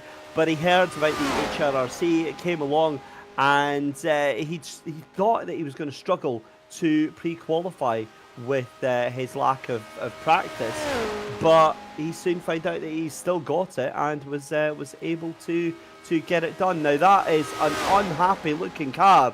Tell me that is not a crabbing Nicholas Kirsten. It is. That back end is absolutely out. That looks like another car that is going to have to nurse it back into the pit lane there, because that car did not look happy at all. It looks to be okay there, but just coming along that back stretch there, but that car does look to be crabbing quite badly.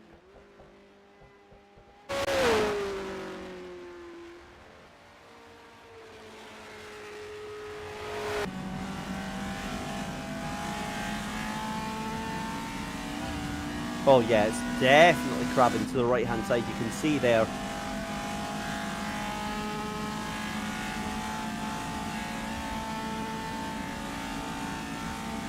And you get the feeling this is going to be an awful moment for Ronick Rensport and Nicholas Kirsten, because at these speeds it's very easy for the damage to get worse and for the car to be completely uncontrollable in these moments. But fair play to Nicholas, still hustling that car as best they can, getting very up close and personal to the pretend pit staff that are down there halfway through the tyre. I think actually they're not pit staff, are they? They're just out for a little Sunday vino watching the racing.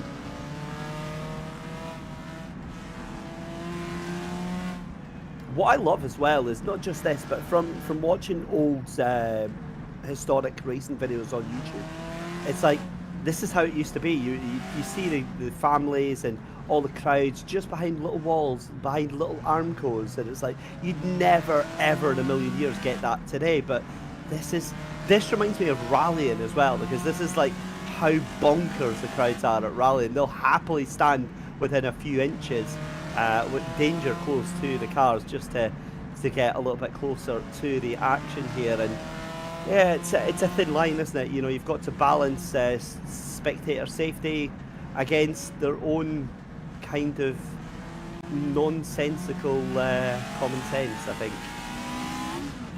However, it's virtual, so you know it's fine. They're just essentially cardboard cutouts, so they can get as close as they like. We don't care.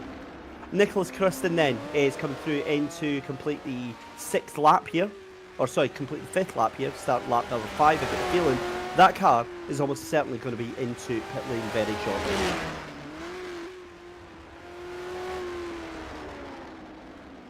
And look at that. I'd love to say that I was sidekick, but unfortunately it's just common sense. Car into pit lane, getting itself repaired. That gap, though, between Acurie Atlantique and MVV Racing Team now just 11 seconds as we start lap 6. So that is going to get very close indeed as we watch David Murchek for Team Next to You burst. The car again looking a little bit squirrely, but I think that's just the setup on that car. Certainly doesn't look to be... Is that another caravan? No, it's not. It's perfectly straight. It's just the way that I'm seeing it from this angle here. But again, damage seems to be the main talking point of today. It's a battle of attrition for these cars. That seems to be the main talking point right now.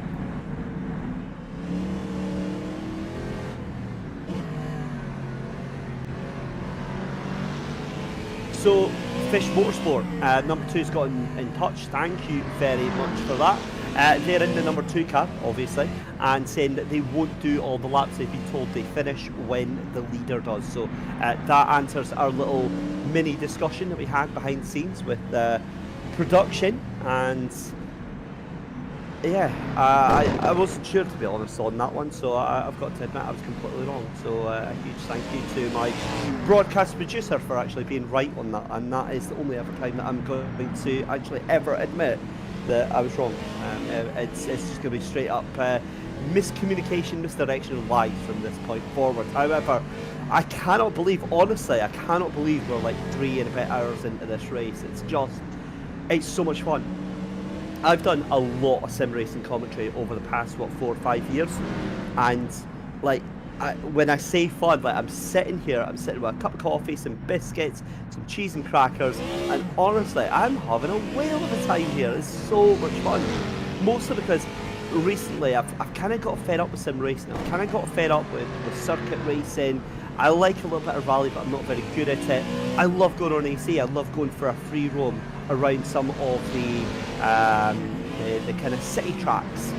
And this is what it reminds me of. This is just a time trial around a city track, and it just looks so much fun to watch as well. And also, it's not a traditional race in terms of like all the cars are on track at the same time and knocking lumps out of each other, and it's basically who has the best setup. We've heard from the drivers, we've heard the respect, we've heard the passion that goes into these races, and I'm absolutely all for that. Absolutely all for that. Sitting here on a Saturday afternoon, you know, it's a beautiful day up here in Scotland, and it's a beautiful day virtually here in Italy as well. The revival of the Targa Florio.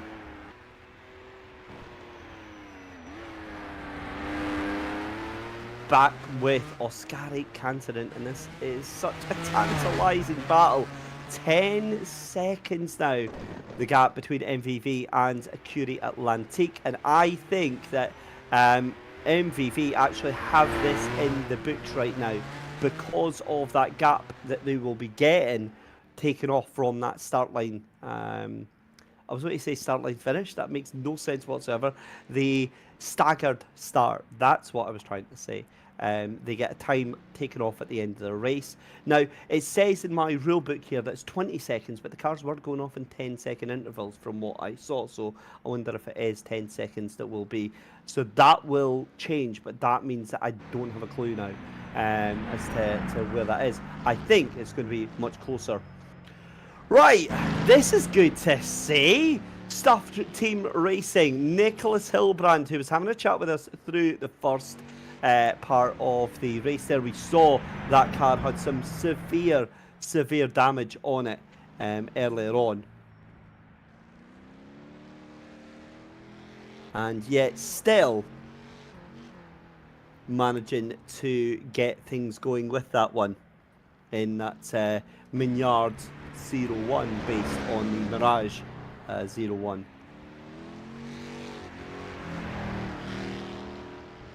So let's jump on board with Nicholas Hilbrand then. Let's see what it's like on board with him.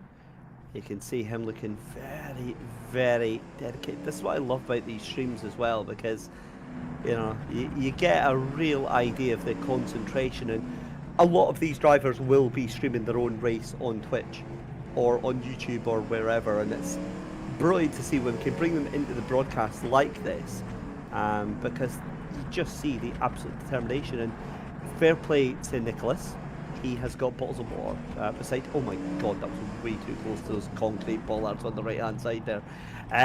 Yeah, I mean he's got bottles of water there, keeping himself nice and hydrated. You can see the tires are still purple there just now. Checking all his information, checking his relatives as well. So we need to keep an eye on how he is going to be able to do that. I'm also trying to check what that is in the background. It's some sort of robot that he's got on the table there. This is the one part of sim racing commentary that I love. I'm a nosy person, ladies and gentlemen. I love having a good visual rake around people's rooms when they are on sim racing cams and judging them.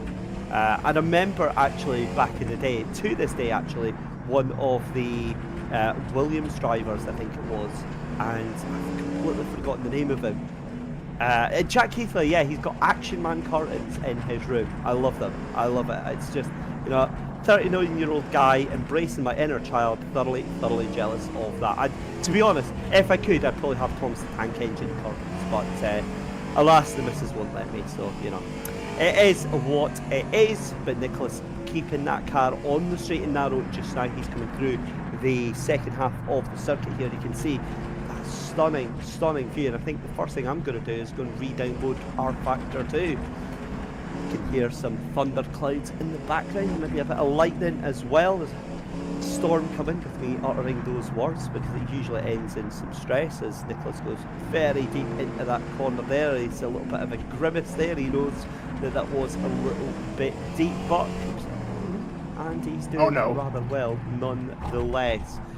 So let's keep our eye, because at the front, 6.5 seconds now between Curie Atlantic and MVV Racing Team. And that was this is going to be a battle on track very shortly. You can see the outside of Nicholas Hilbrand's car there.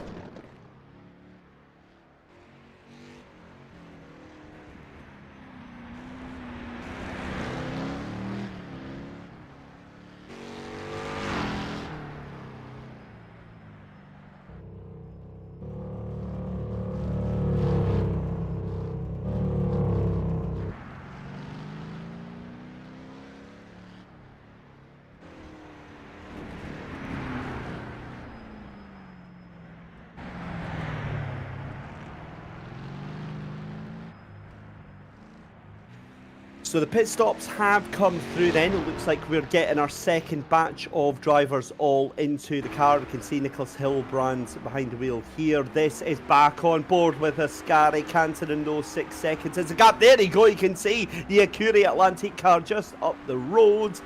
Oh, we've got a race in our hands, and this is an endurance time trial, ladies and gentlemen. Remember, it's just a time trial. It's going to be a race. You better believe it's going to be a race from this just now. Liam Dolan has got that car well and truly in his rear view mirrors, and it's going to be on track with him very shortly indeed. Almost into the same camera picture. In fact, it's not going to be too long before they're in the same camera picture. It seems to be these tight, twisty sections where Ascari Canton is able to make up all the time. Liam Dolan not quite able to take the same amount of speed that he was able to on previous laps there. Last lap for Liam Dolan was a 39.11, and the last lap for Ascari Canton was a 35.53. So remember, pit stops were involved on that as well. Oh, this is getting sketchy. 5 seconds now between these two drivers, and the pressure is going to be building on Liam Dolan from Curie Atlantic. Spins a car, pins it into the barriers. That's going to be some tail end damage, and I'd be very surprised if that car's not crabbing. It is. It's pointing to the right, and that could be huge drama for Curie Atlantic at this late stage of the race here. We'll keep our eyes on this battle here, and I was fully expecting that it was just going to be one of these affairs where, you know, you're just calmly talking about all the events that are going on track and giving a little bit of context, having a little bit of driver interview. I wasn't expecting a shout very much, but that's not the case here just now, because look at Ascari Canton. He smells blood in the water, and he'd be right to do so. Just up in front, that is a very badly wounded Curie Atlantic car. It's not dripping out blood, it's dripping out time from this late stage in the race. We're away to start lap 7 in about 20 minutes time here. So yeah, this is starting to get very, very sketchy indeed. And as Nicholas Hilbrand drifting that car round the corner.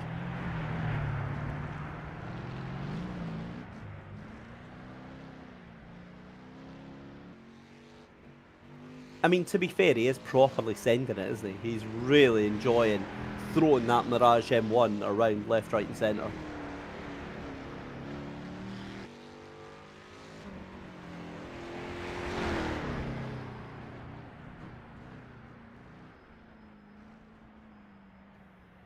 There we go, round the left-hander again. Tailend pops out there, keeps onto it, but we need to cut back to our leader then, to Acuri Atlantic, because MVV Racing Team now just 2 seconds behind him just now. Oh, wild moment from Nicholas Hildebrand for Stuff Racing. He is pushing that car as far as he can. He's going to go across the finish line very, very shortly. Does so now and completes his first lap then. But here we go, battle is on, 1.2 seconds. Oskari Kantanen is absolutely sending this car right now.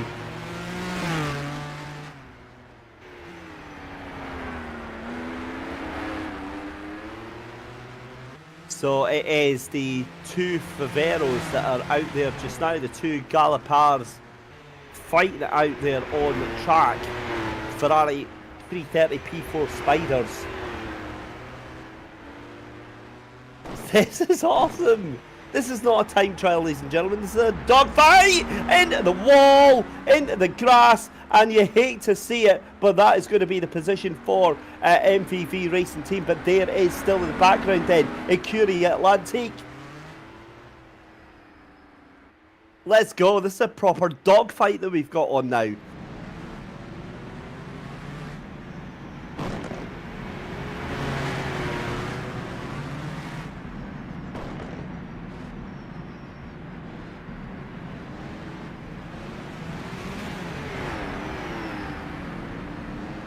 And the thing is what we've noticed as well is that Oskari Kantanen isn't alone.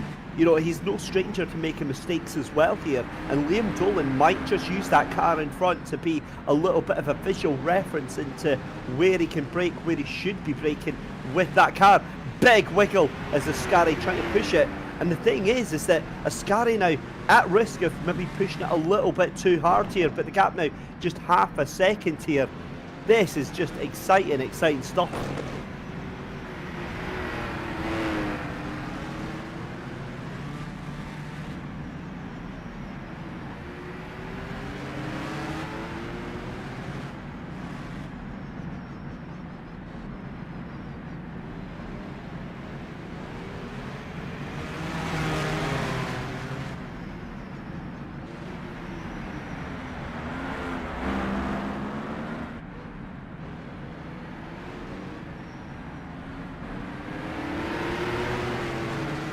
Oh, big power slide there from Liam Dolan there. You can see how eager that Ferrari is to get back on the power there. Huge little snap.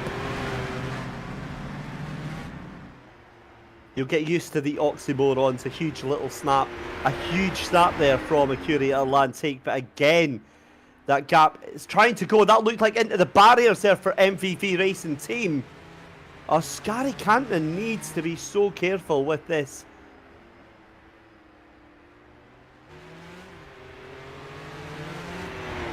Oh my lord, my heart is in my mouth watching this right now. This is amazing stuff between these two. Properly sending it every which way right now.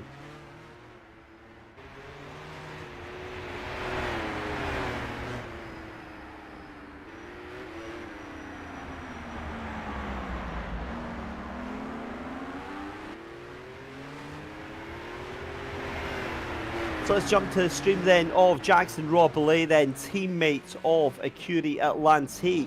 Just now he's riding on that shoulder cam there. Beautiful view that you're getting here of this fight going on.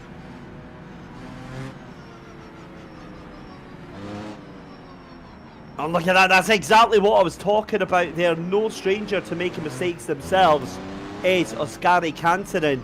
And that's exactly what we're seeing here. Liam Dolan still trying to force that car down, but Ascari just seems to get the run out of these corners. That's where it matters also very much. Oof, huge moment for Liam there. Wheels onto the grass, very lucky not to make anything. However, again, Ascari not able to run off at the sunset here. That's the key thing that I'm noticing.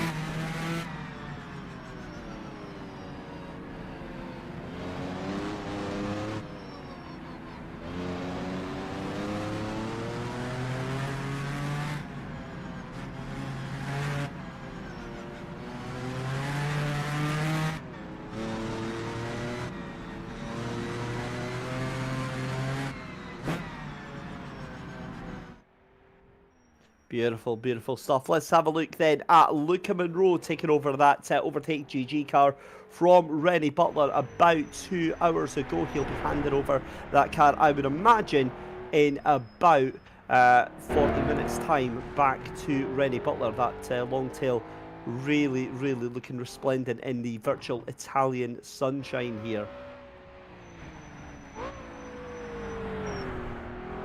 One that breaks through the left-hander. This is, I believe, for Luca. He is just coming up to the tail ends then of the second half of the circuit then. Currently on sort of 3/4 round. This will be on the run down, I believe, towards the third city that we go through. This will be on the run down towards Cerda, if it's not on the outskirts of Cerda. Yeah, I think this is just before Cerda and before that long straight that they get to go on to. Now this is Mark Johnson for Fish Motorsport, currently down in 10th position, leading their class at the moment. And they are the only car that is remaining in that class. So it's just a case of bringing it home for the number 2 car. Great to see everyone on YouTube enjoying that fantastic battle. What has happened to Écurie Atlantique though? That gap was 2 seconds. It's now 12 seconds. So obviously some sort of an issue has happened to Écurie Atlantique. They've went off the road or something has happened to that car there. And MPV Racing, they are now absolutely off for a wing and a prayer. And yeah, I wonder if there's maybe a little bit of damage to the back end of that car, maybe just a little bit overeager trying to catch up to the tail end. But you hate to see it, you really, really do.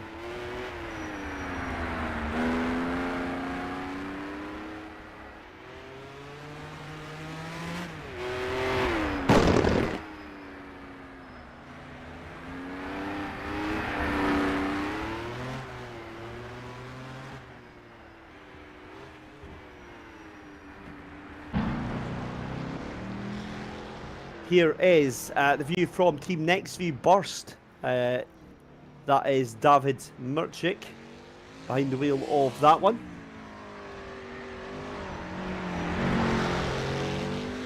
They are just ahead of Robin DeVos and Darren Andrews. Now Darren Andrews and Robin DeVos are in 2 litre class, but this is the 5 litre plus class. So leading that one, you've got Team Stuff in there, Team Jones, and Team Big Wing. But let's go to a replay. I've got a feeling this might be what happened to Écurie Atlantique.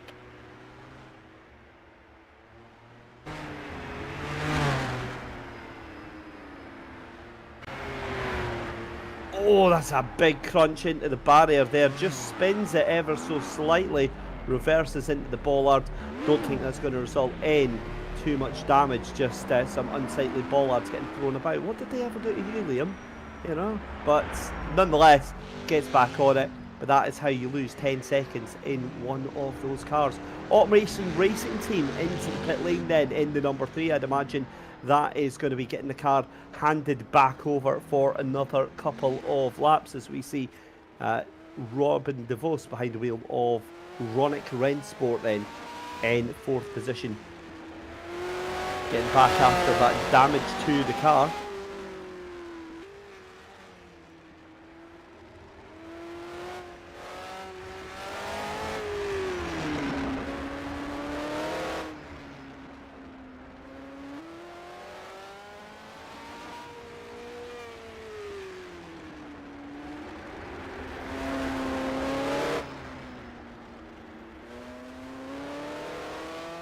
And again, you can see and hear the roar of this Meyer 360M, the Matra MS 630. 2-litre engine, 245 brake horsepower, weighing 800 kilograms, and that glorious V8 engine in that. That is just, I mean, that is deafening, that thing. That's a real race car right there. That's a real race car right there.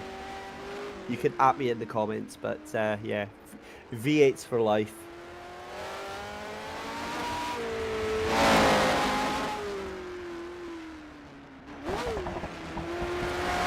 And that is struggling to get down a gear there, because of course one of the things we spoke about all through this is the mechanical sympathy that the drivers have to have with these cars. And what we mean by that is that rFactor 2 is one of the most advanced simulators in terms of simulating, you know, intricate parts of the engines, intricate parts of the drive shaft system, intricate parts of the gearbox, the clutch, you know, all of that drivetrain goodness.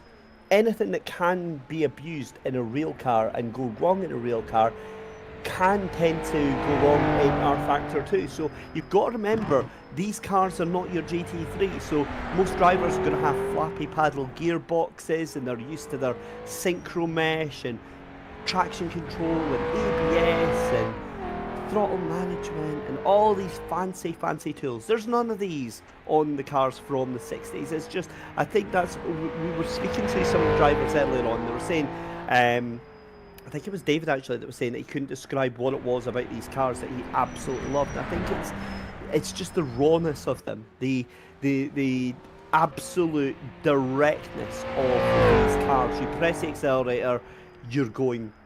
You turn the wheel, you're going. It does what, there's no modification, it's no guesswork from a computer trying to override what you're doing in the best possible way. It's just sheer contact with the car and with the road underneath you. And yeah, that's for better or for worse, because it kind of makes you have to be a much better driver than maybe you are at certain points. So that's one of the challenges that a lot of these teams and a lot of these drivers have to face, is these cars are an absolute handful, and they change just like, you know, just like through the race. You'll hear us wax lyrical as commentators about how the circuit will change, about how the conditions on the track will change, or it's getting what we call rubbered in. The cars change as well. They get warmed up, they get more powerful as they get to their optimum operating window. They can overheat, they can start to suffer engine soak, heat soak rather, and lose a little bit of power in a straight line through that. They can degrade their tyres, they can wear through their brakes. So just like that, these drivers have to be careful when they're doing their downshift to match the revs and to make sure that it all works, because unlike in modern race cars, you don't have what's called auto blip. So that is where, say you're going in a older race car and you're going from 7,500 RPM to the next gear. Now the next gear is going to start down at say 4,000 RPM, and the thing is that you can go up, but then if you're going down from say 4,000 RPM all the way straight back up to 8,000 RPM, which puts immense strain from the gearbox, the engine, the drive shaft, all the way through. That's where the damage starts to come in. And I've had it many times on rFactor 2 where you can actually have a complete clutch failure, gearbox failure, just because of that. And so when I say about, you know, mechanical sympathy, that's what I'm saying. It's not just a case of do what you do in Gran Turismo or ACC, jump in the car and rattle up and down through the gears at will. You have to think about it, you have to learn a little bit about it, and you have to kind of work with the car, which is beautiful because you drive better when you work with a car, when you're not having to rely on these aids, you're not having to rely on these crutches. You actually listen to the car, and you don't do what Thomas Holland do, which was almost put it directly into our camera here with Team Big Wing. But yeah, it's brilliant to see. It's a very different driving style. And listen, any of these drivers that finish this race this afternoon, this endurance time trial, they will be leaving with the biggest, cheesiest grin on their face. They will all be jumping into voice chat together. They'll be like, yeah, that was they'll be delighted with what they've achieved because they have achieved something. Because it takes work to actually drive these cars, even in the sim. It takes actual physical work here.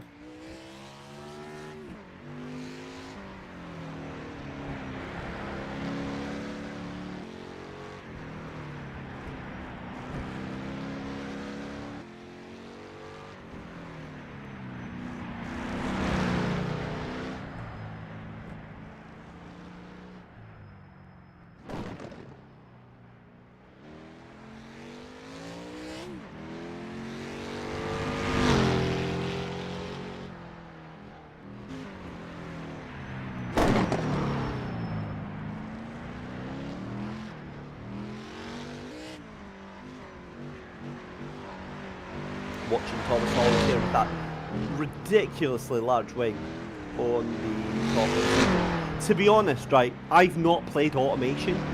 That's what it would look like if I tried to build something in automation. Yeah, it's it does look ludicrous by modern standards, but it was an ingenious solution because, as we said, it had that third pedal which allowed the wing to go up on the straight. Talking of automation, here is Automation Racing Team. This is Martin Byer in the number 3 car. They are still pulling away. They are still circulating around the track. We've got to say a huge thank you to our commercial partners at Automation, Overtake GG, and of course to Simply Race as well. The number 3 team in that Arduin 12C is Andreas Florio and Martin Byer behind the wheel of that one. While we do that, we are going to jump and head back to Nicholas Hilbrand's view and leave you with a couple of minutes, and we'll be right back.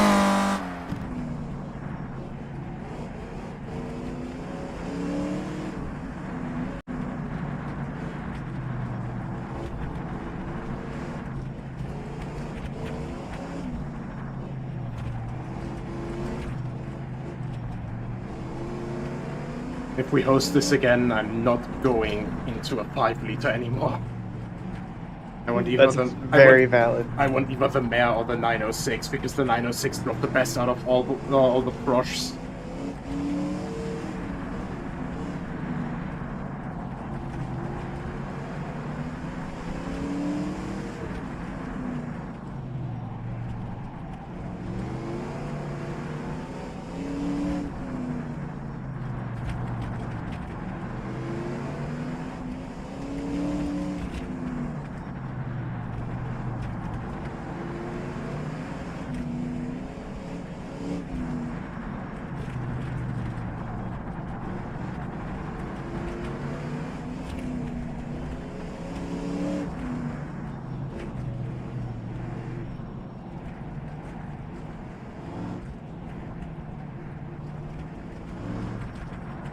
Your audio again. Oh no.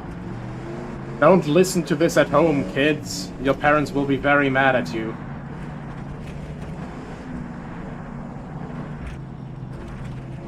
Yeah, I really don't know why they have chosen us. Because I feel like whenever with audio. Whenever it's in a formal situation, I am a well-spoken young gentleman, or at least that's what I'm trying to be. But as soon as I stream, I'm completely unhinged, and the sort of person that's, you know, you wouldn't want to introduce to your parents. Yeah, no, they don't know that. Now they know. I'm sorry. Thank you very much, Simply Race, for giving the live stream, but please take away my audio. This is power that should not be granted to me. We're being used for a commentary break? Excuse me? No. Uh-oh.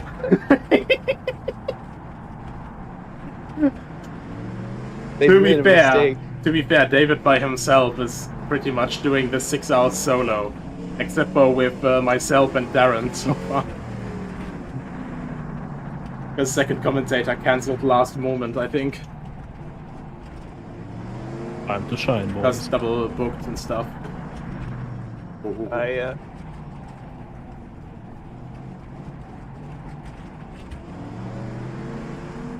For the live stream, it's a commentary break. For us, it's a comedy break. Hey. Because my driving is pretty atrocious right now, I'm going to be honest. It could be worse. You have to see it this so, way. plot twist. I've been here the entire time. I'm just sitting here with some coffee and biscuits and enjoying the show, which has been awesome. Yeah, it's good to put Nico under a bit of pressure. Let him feel the sweat. So thank you for letting him know that he's live on the stream. Yeah. You got to love it. You got to love it. Right. No. Okay. Ooh. So. I'm not going to repeat that one, Red Sim Racing. So this is how it looks when you're lapping well. Well, yeah, he's doing well. I mean, the thing is that I can't even offer any commentary on this whatsoever, right? So I took part in a historic sim racing league about 2 years ago on Assetto Corsa with my friend Mark Buck, and I was terrible at it. But oh my god, it was so much fun. But it's just a different kettle of fish, and everything that we've heard from the drivers rings true with my experience of it. The drivers were so friendly, they were super interested in how you were getting on, and why is that car, why is it weaving so much? Is there big damage on that thing, or is he just trying to show off? I'm not too sure on that. Yeah, it's well, let's.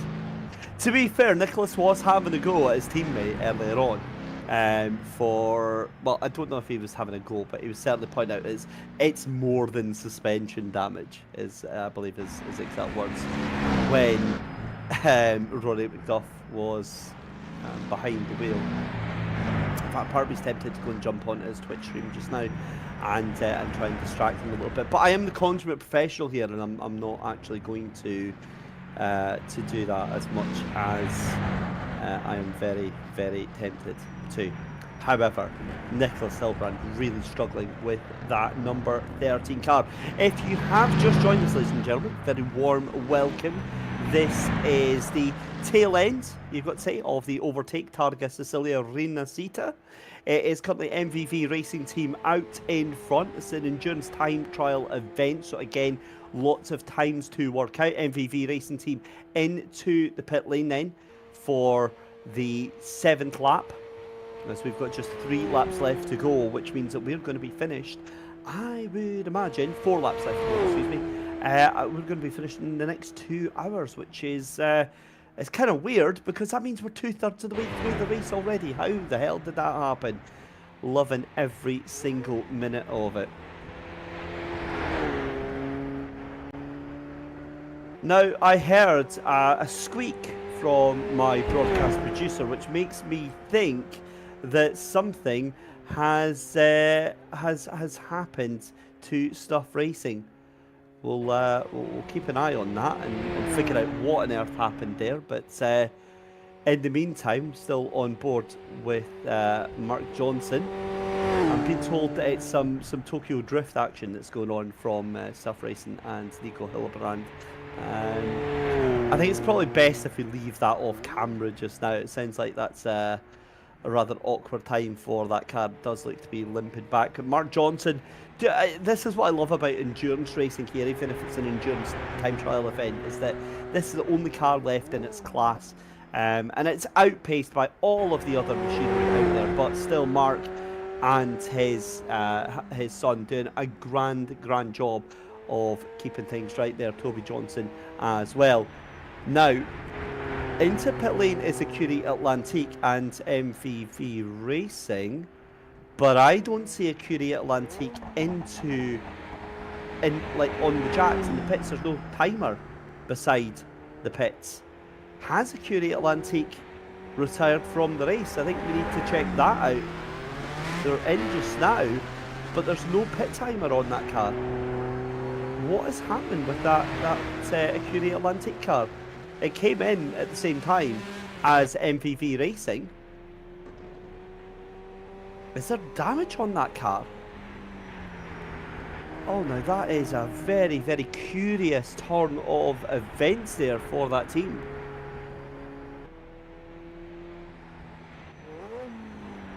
we'll have to keep an eye on that one. Yeah, I think they're done. If I'm honest, because they're still in pit lane just now. Mark Johnson just making his way through towards the tail end of the lap here. In fact, Liam Dolan's disconnected. Liam Dolan shown as out of the car from what I can see here. So they've not retired it, but he's not in the car at the moment. So that could be waiting on a teammate, but certainly that's done. That's Écurie Atlantique pretty much out of contention for their position there. So a very curious turn of events here, because I don't see the number 2 on the track at all.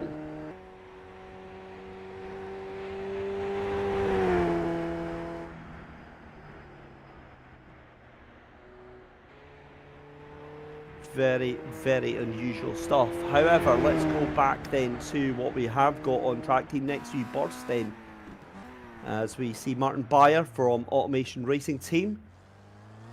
A little bit deep into the corner there, but it's absolutely fine.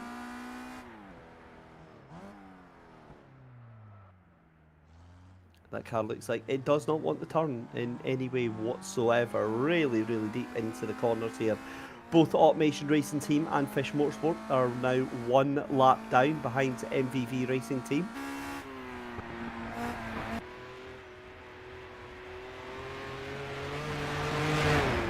And this is the man on the mission, Oskari Kantonen, doing the entire thing by himself out there in front.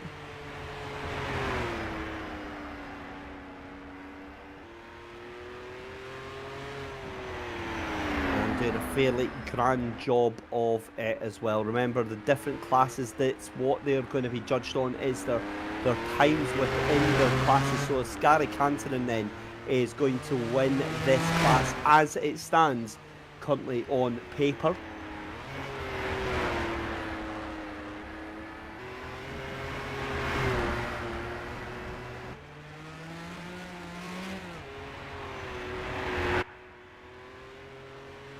And then in the next class is going to be, I believe, David Miracek.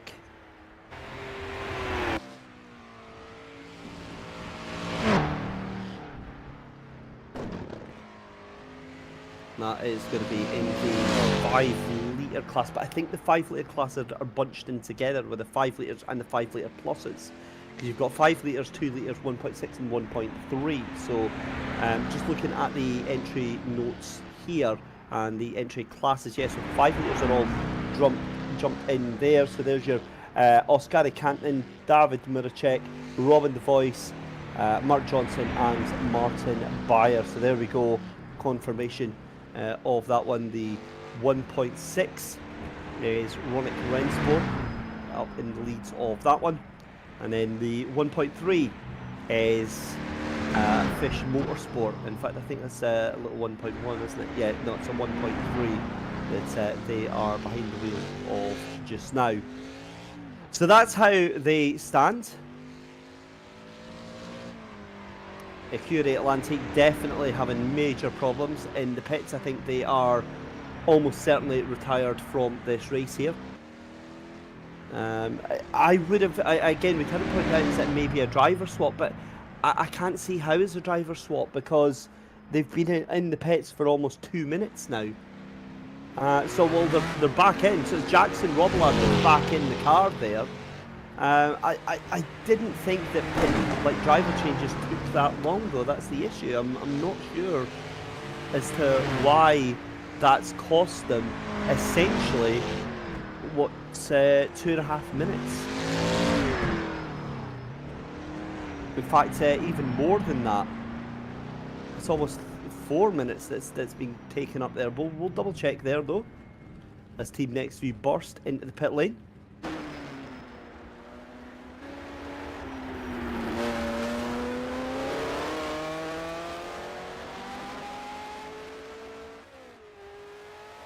So let's see if we can jump on board with live stream then of Jackson Robillard from Écurie Atlantique. He was on there earlier on. There we go, you see behind the wheel of the car. So he's just out of the pits, nothing looking out of the ordinary on that car. So maybe I'm being completely wrong, please correct me in chat if I am, but I didn't think the driver changes took the best part of 4 minutes. I thought they were done within about a minute, but here we are.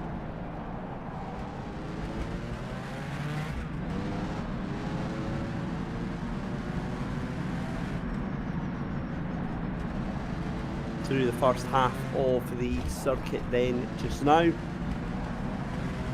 Oh, that car is very, very tail happy right now. If I'm gonna make this. I'm so sorry. Let's see. Well, there's a little bit of onboard comms that we're hearing there, an apology, and I wonder if there's maybe been an issue with the car.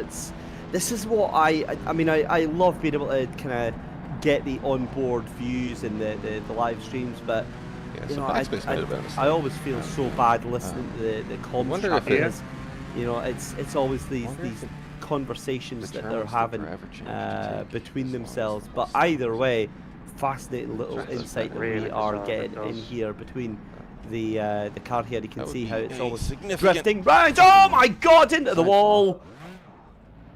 And that is going to be absolutely toasted after that one. That car is going to be very lucky to get round.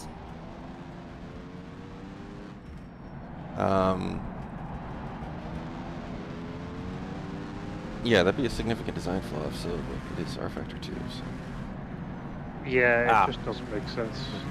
Well, I was waiting how long. That's been 4 hours before we've had our first complaint about rFactor 2 coming in.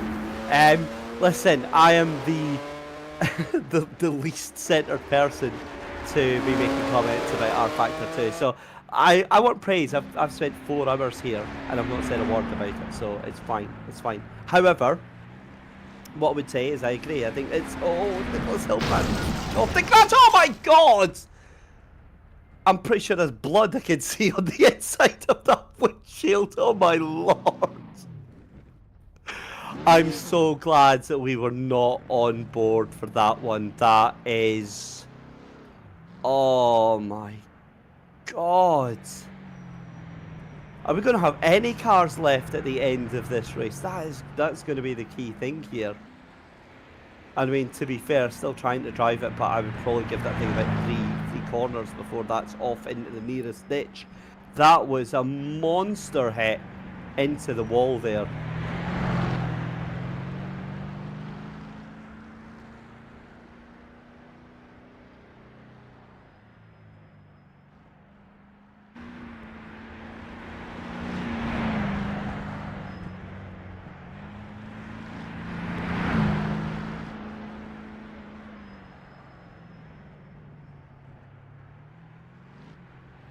Well, to be fair, Nicholas Hilbrand still trying to keep that car going. Just having it confirmed in YouTube chat from some of the other drivers there.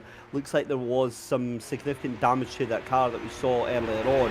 That might explain the reason that car was dropping down at such a rate of knots there. They tried to fix it, and it just didn't look like it was happening.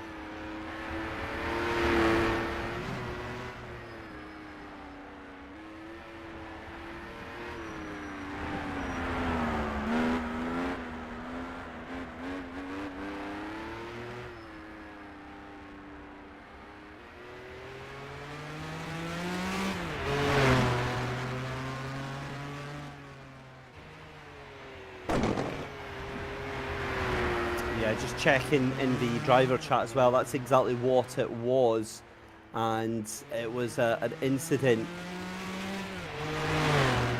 that caused damage to the car, and it just wasn't to be. And the front tyres apparently are like hexagons right now, so that thing is not going to be fun to drive just now. Liam at the moment is kind of blaming himself for trying to chase down Ascari, but I think you're going to struggle to find any sim racer, any racer at all, that's not going to put the foot down a little bit harder when they've got a car in front of them. It's kind of a natural reaction as Nicholas into the wall again. That car is goosed, to say the least, and I've got to be honest, I'm really still impressed that Nicholas is still trying to just nurse this car back round through the corner. Still just under 2 hours left to go. Still plenty of time for recovery drives and things that can happen. So it's definitely not over yet.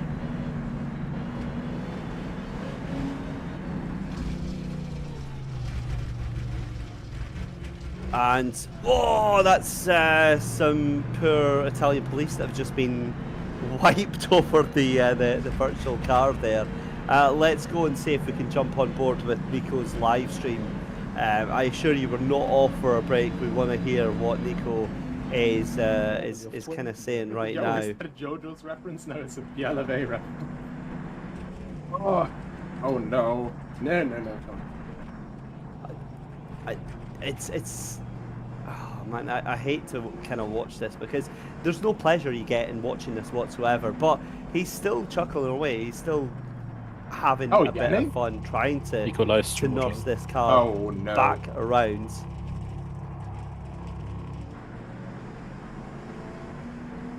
Oh no. Oh, I'm pretty sure like it feels like my rear wheel is like properly dangling, like it's like the wheel alignment. You know how an axle is supposed to be straight when you look at it like from the front? Yeah. I'm pretty sure mine has like a 45-degree angle in it. So it's like a noodle, it's wet. Yes. Fascinating to get a little bit of an insight though, like, from Nico listening in on his live stream, giving us an update on how that car is driving. You can see what an absolute handful it is. You can see the vibration. You can see how much work he's having to put into that wheel. If you look down the bottom there, you see he's constantly having to saw it from right to left just to try and keep it in a straight line as well. And again, what you've got to remember is that he is probably, I think, a good maybe. Well, where is he? Let's check where he is just now. Nicholas Hilbrandt's in number 6 here. He's probably about another minute and a half away from getting to the into the pits just now. So we'll check in on Nico very shortly and see how he's getting on there. Oskari Kantanen for MVV Racing Team, currently in the lead, 300 seconds ahead of everyone else, currently through the sector on the way up the hill. This is coming towards the second of our 3 towns that we visit around Targa Florio here on the run down up and down to Caltavotturo. This is the probably one of the most scenic parts of the route there. And Jackson Robillard. There is huge damage to the front of the car. We had it posted in driver chat from the point of view there from Liam, and yeah, the front of it is looking pretty mangled on that thing. Having to try and steer it at all sorts of a weird angle just to try and keep it straight.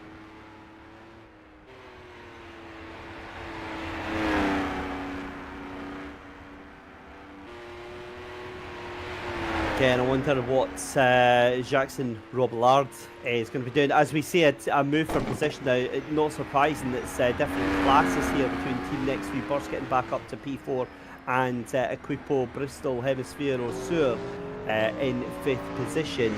Again, different classes, however. Dan Andrews back behind the wheel of the car. We were very lucky to have Dan in the commentary box with us earlier on, having a little bit of a chat and giving us an update on what he was hoping for the race ahead. I'll be honest with you, I think he'll be very happy with a P5 given what has happened with the rest of the field just now.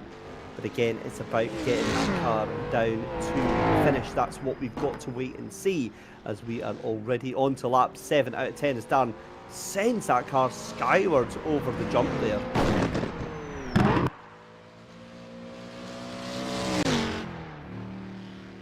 Mark Jones then, another one of the solo drivers for this race. He's doing an amazing job down there in 7th position. Again, this is just on track. We've got to work out all of the timings as soon as we possibly can. But again, it's so good to watch all of this unfold. A great point from Martin Jaspers actually coming in about Curie Atlantique, and how can they still be driving so fast right now? They're still, I mean, they're not dropping off massively. They are obviously dropping a fair chunk of time, but not, you know, not to the point where you go, yeah, they are done in the water. They've lost maybe about 50 seconds a lap, and they're still about 30 seconds faster than the other cars out there on circuit just now.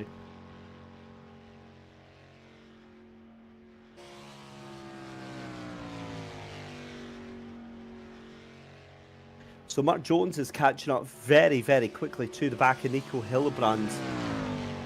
And again, this is not going to be too much of a fight, I think, here. But this is for position, this is for class, because these that are in the PR 5.0 plus class, along with Jenic Simicic for Team Next View Burst. So this will be a pass for position out there on circuit in just a couple of moments' time, because that car in head of Stuffing Racing of Nico Hillebrand losing probably, I would say, about a second every couple of, you know, every 400 meters right now.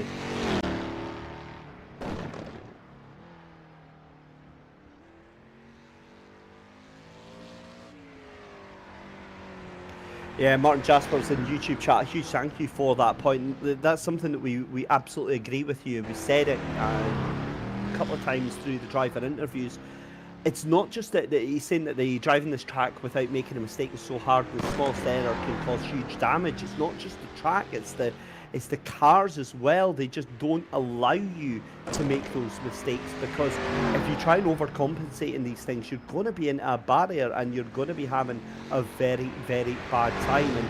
And you know, hats off to all of the drivers, all of the teams, for even just taking part in this race today, as Nicholas Hillebrand is going to be coming into the pits any time now. And I imagine he's possibly going to be jumping out and throwing Rory back behind the wheel. But that was a rough drive there for Nicholas in the cockpit of that Team Stuff car. So 600 seconds of damage. That is, by my monkey brain, 10 minutes of damage for that car. So that is going to be a horrible thing.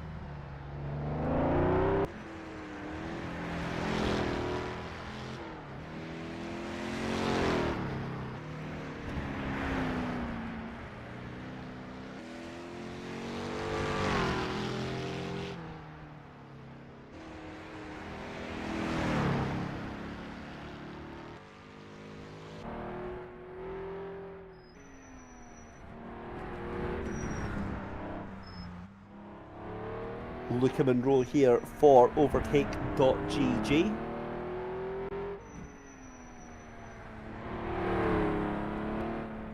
Sharing the car, of course, as we said. Well, let's come back to that in just a second. Sharing the car with Rennie Butler, who I'm pretty sure is not going to want to be seeing any of that. We didn't see anything here. A huge thank you, as always, to our stream sponsors, to Overtake.gg, to Simply Race, and to Automation as well.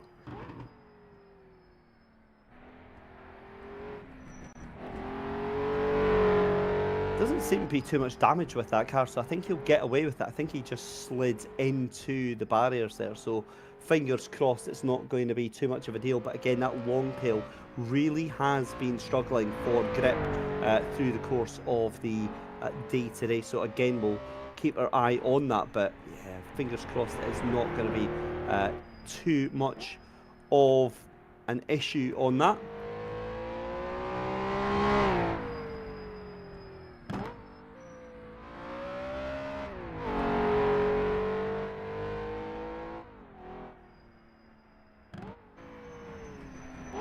So Nicholas Hilbrand's into the pits, taking that 10 minutes of repairs, and that's exactly what it was then for the Curie Atlantique. If you remember, they were in the pits for a very, very long time. They were obviously repairing damage, but the damage repairs didn't obviously work. They came out and the car was just as busted as when they went into pit lane, as Luca Monroe gets it very, very late into that corner.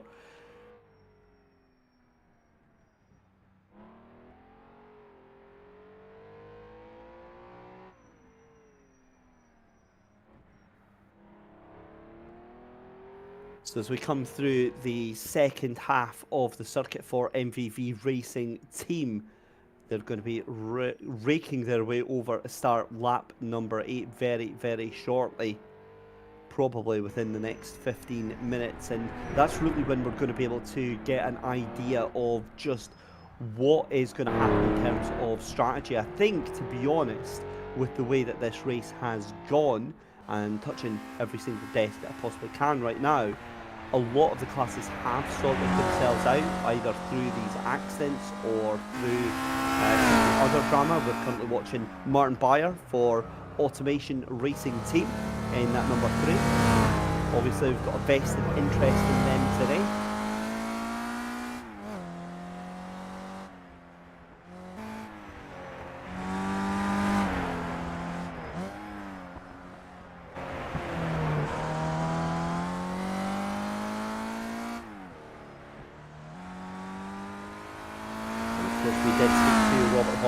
From Automation, from Camshaft Software.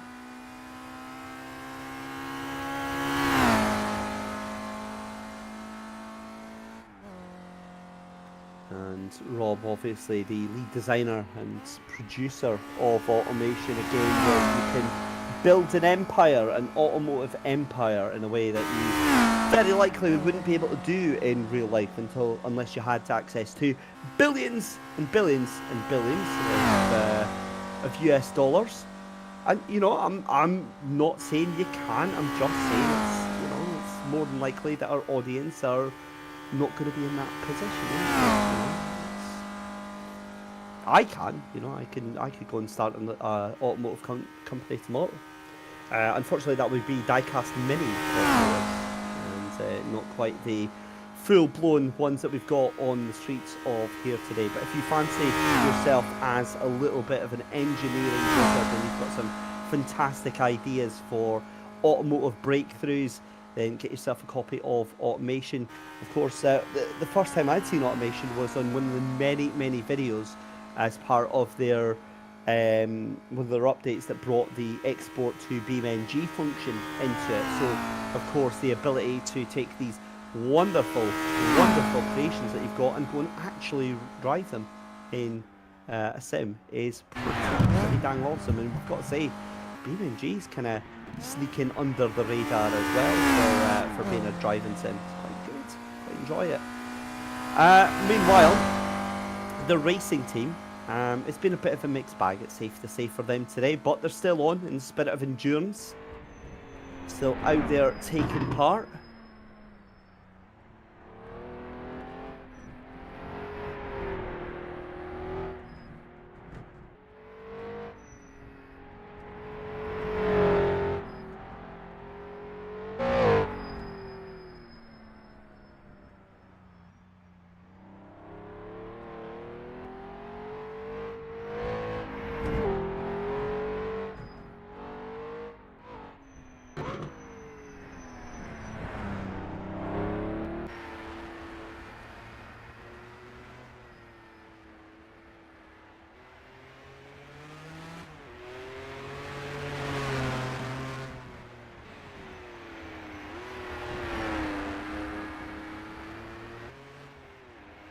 But overall, this is the man on a mission, Oskari Kantonen for MVV Racing Team, currently a mile and then some ahead of everyone else on track just now, on course to win this class handsomely as we await to start lap number 8 in about 12 minutes time. In fact, not even that, about 7 minutes time, excuse me, because we're already tearing our way through. And this car just looking very, very comfortable, very planted, very consistent. Although the last time I said that car ended up immediately into the barriers. However, I don't think we're going to see the same here from Ascari.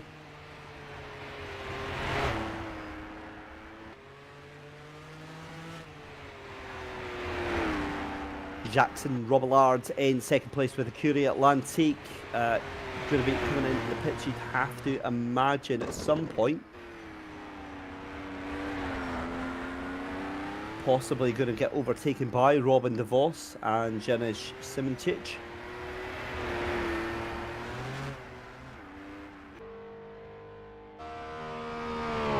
So we cut back to Luca Monroe from Overtake.gg. 8th position just now. They're going to end up, I think, possibly. Yeah, they are. They're definitely going to head up ahead of Team Stuff. It's the long back stretch.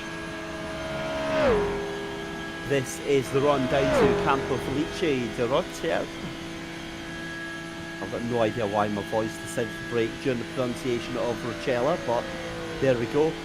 Beautiful, beautiful scenery that we've got all around this track here. The car absolutely pinned, maxed out, doing as much as it possibly can.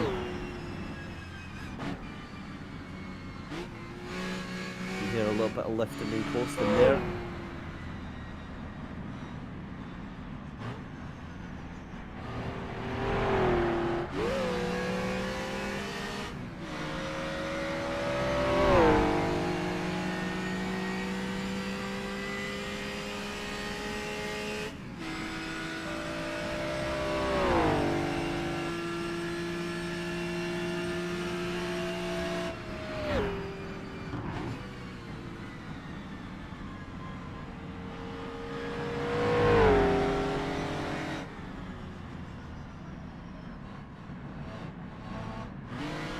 Again, just giving you a little taste of the throttle control having to be applied here by Luca Monroe here.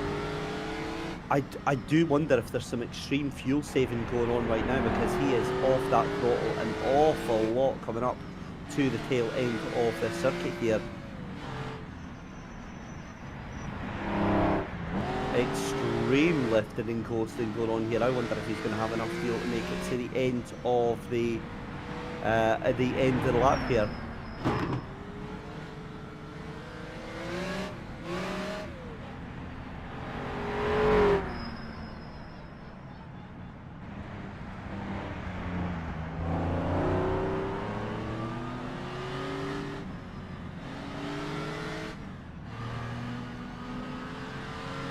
So Nico is out of the car, then handing that Stuff Team car back to his teammate of Rory.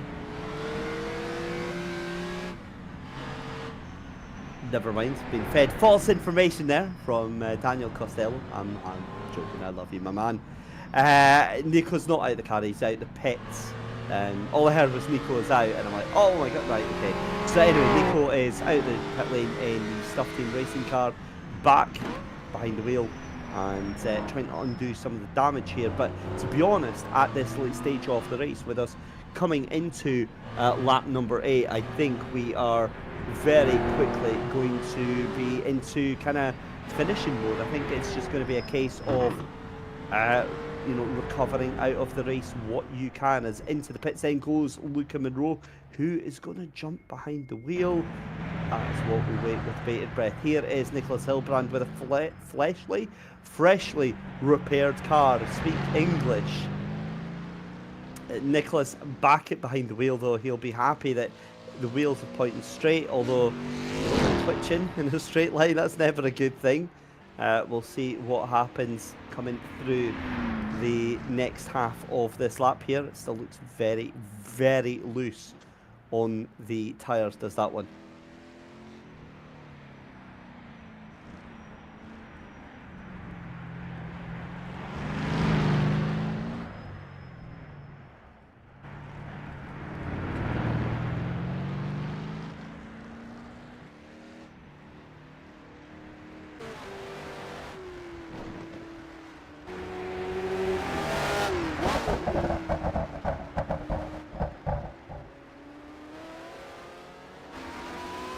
Well, that was short work there from Robin DeVos on one of the lapped cars there, still 3.6 seconds up the road. I believe that was the Fish Motorsport car that was overtaken there by Robin DeVos. The Curie Atlantic, you can see in the background there. Is that car smoking or just running across the grass? I think it's just running across a little bit of grass here.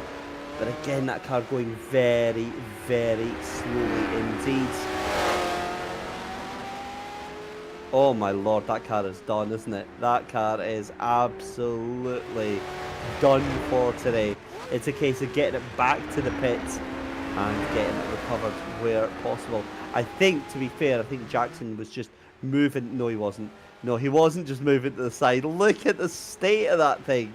It is an absolute... It's a tractor is what it is right now. I'm pretty sure a forklift would be easier to handle at these speeds than that thing. And speed is the key word here, because he's absolutely carrying that thing, despite it having a rear axle that looks like... well, it looks like a bit of a kebab right now, because it's just all over the place, isn't it? Goodness me. He's trying. Fair play, he is absolutely trying to hold that thing. Yeah, okay, let's ignore that. That is now one wheel firmly pointing to the left here. It's like that scene out of Days of Thunder where, you know, he gets chastised because there's one panel on the car that they don't have to fix. I think Jackson has firmly undone all of that. Oh wait, if I'm not mistaken, did Jackson come in to get that car repaired? I don't think he did. I think he originally did, and then it didn't work, and he went back out, and he just decided to keep on with it. But yeah, it's safe to say that this number 9's day has absolutely goosed.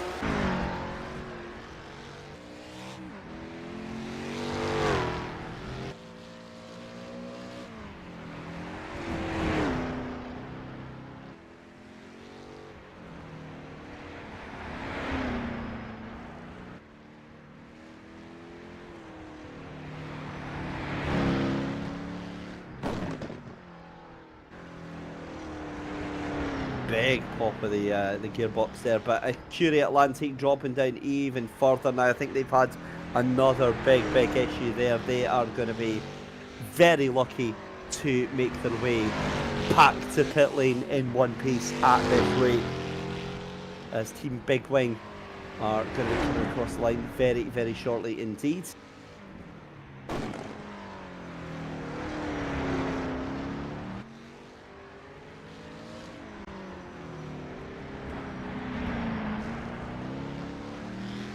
So this is Janusz Simončić. At the moment, he is currently making his way around the beautiful scenic sights of our second town here. Our third town here, excuse me, downhill and out of Cerda. As you can see, picture Oskari Canton in there.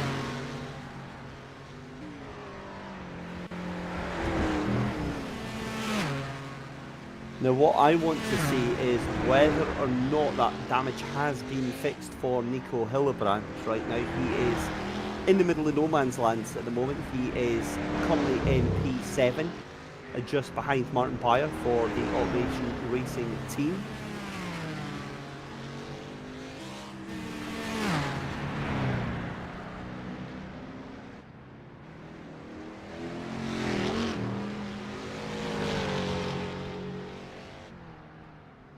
But your race leader, Oskari Kansanen, then is about to head down into the final stretch then, to put 3 laps left to go on the board.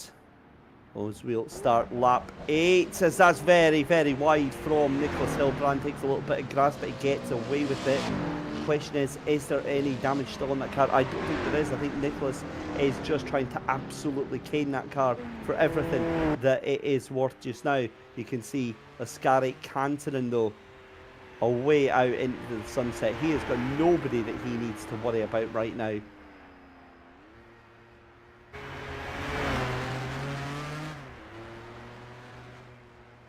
and almost just cruising that car round again, not really needing to do anything more at this point in the race with just, what, an hour and a half left to go here. Doing everything that's been required, everything that's been asked from. And again, you have to remember, this is a one-man band. It's a one-man deciding to take on this entire 6 hours here. So just an epic, epic drive for Ascari, for MVV Racing Team. And, well, to be fair, goodness knows how he does it.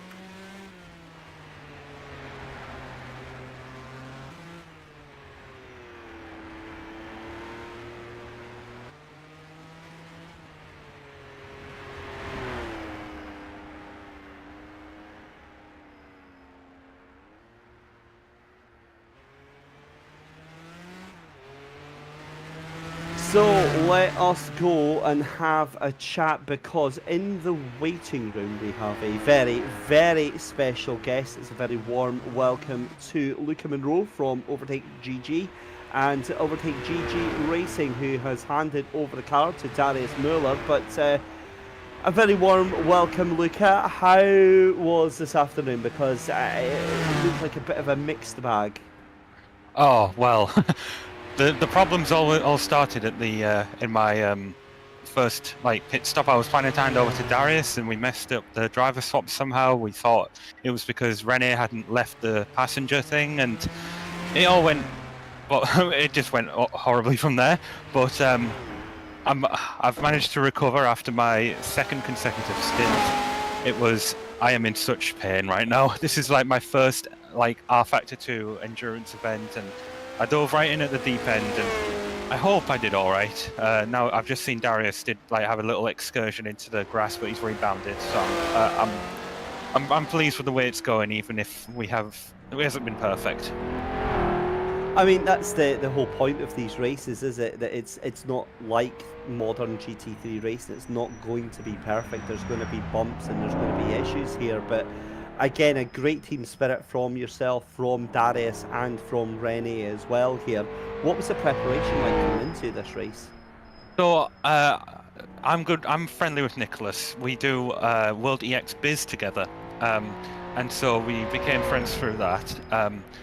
And he was talking about wanting to do a full-scale Targa Florio event, and he'd been trying to ask Rene to potentially chip in some money for to fund the get commentators, get you guys, get people to run the servers whilst he was racing and all that.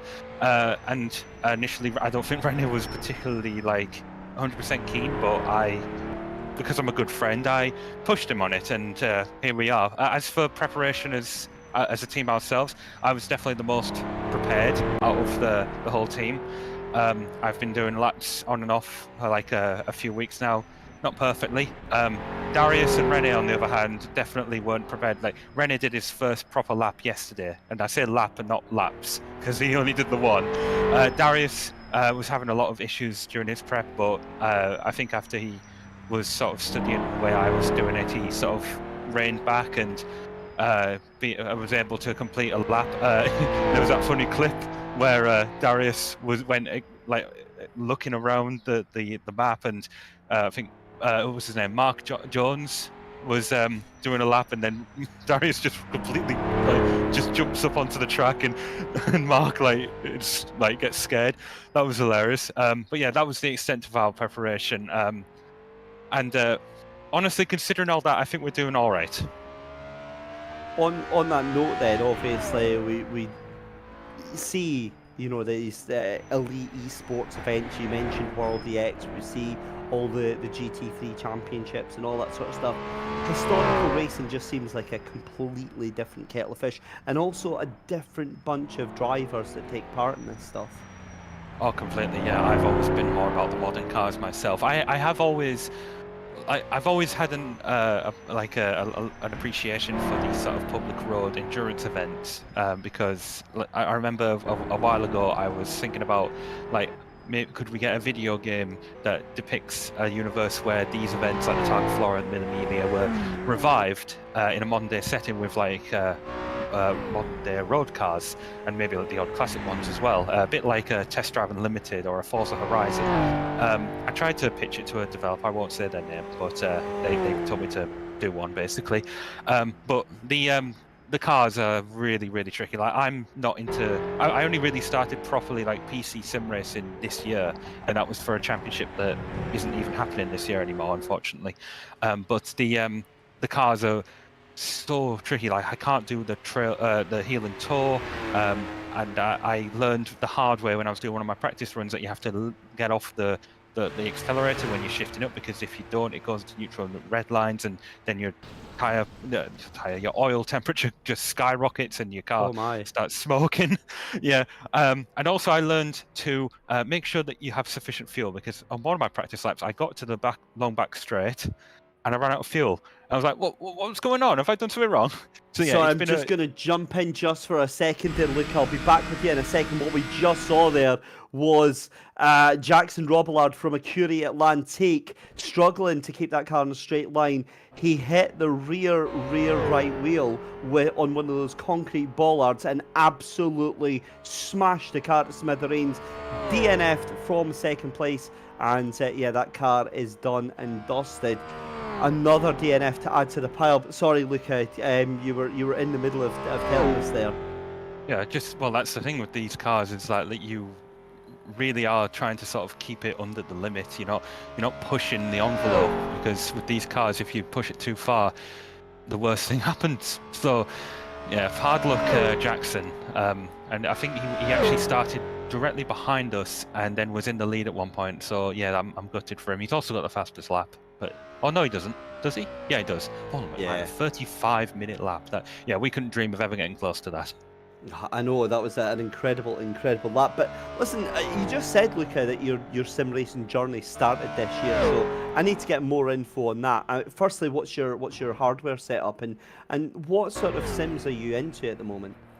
So that championship that I referenced was the Esports Racing League. That was actually a championship that was born out of a conversation between me and Florian Harsper in July 2020. I've always been about like the idea of leaning into the elements of sim racing that are not pertaining to the real world. So I'm currently on iRacing, rFactor 2, ACC, the free sims that ERL took place on, wanting to get as involved in as many events as possible. I'm part of United Sim Team, formerly E-Team Brit. My sim racing setup, I have done PC sim racing events in the past, but they were at sim centres, and I was so reluctant to get into PC sim racing, because like the PC I've got right now, that was £2,000 or more to just buy that. And I was always, I've competed in like the bottom PlayStation tier for PSGL, and I nearly won my first race, which I was pretty amazed about. But for the most part, I thought I was never that good. And so logically you think, well, if I'm no good on this low racing setup, then what good would I be if because you don't want to fall into the trap of, spend more money, then you're automatically going to be better, So I was reluctant to do that, and I spent years just sort of like trying to convince myself that I had enough, with the PlayStation and Gran Turismo and the F1 game. But I've literally never enjoyed sim racing more than I have now with these PC. And not to say that people can't enjoy racing on, Xbox or PlayStation, but in my personal experience with the setup I've got now, I've got a Fanatec GT-DD Pro, I've got a SimLab GT1 EVO rig and load cell pedals, a 48-inch piece monitor with a good refresh rate, and it's great. Like I am really enjoying sim racing right now, and I'm looking forward to. I really want to get involved in as many events as possible. I'm not going to do any well in them, but I'm going to just try and just do them, and hopefully that'll. Results don't matter, essentially. Driving is for everyone. So if results don't matter for yourself, then what spurs you into taking part in these events? Just the enjoyment of the driving, honestly. Like I did my first ever iRacing endurance race last week with my teammate Elzin Driani. We finished 23rd out of 50 starters. We had a few hiccups along the way, but it was just the most joyous experience. And right now with Darius and Rene in the chat, like if you go back, and even with me, like crying out, "I'm being tortured" with having to do 4 consecutive laps. It's still better than the best day not sim racing, if that makes sense. Yeah, no, it really, really does. But it's a fascinating journey. Is there any other championships that you'd love to get yourself into if skill was no issue? If skill was no issue, well, I really just want to be in any events that test my versatility, because that's the thing that I think me and Florian both agreed upon with the Esports Racing League, and also VCO Infinity, another event that was born out of a conversation between us. It's not about just being good in one car on the one sim. Well, whilst that's perfectly legitimate, I still feel like for me, the best driver in esports right now is Enzo Benito, because he is quick no matter if he's on iRacing, if he's on rFactor, if he's on ACC. I mean, yeah, Freddie Rasmussen is good on the F1 game and rFactor and all that, and they're like even more worlds apart, but he doesn't do it quite near as often as what Enzo Benito does. He's just a machine, and that is my aim. I want to, even if results in the end don't matter, I want to get as good as I can in as many different disciplines and on as many different racing platforms. That's a very noble effort there. I do quite like to hear about that. So, you said that you weren't wanting to spend too much more on the sim racing setup, but it sounds like you've already got a fairly sophisticated setup, say to somebody that's maybe just got like a Logitech starter wheel, like a G25, G27 or G29 or whatever they're on now.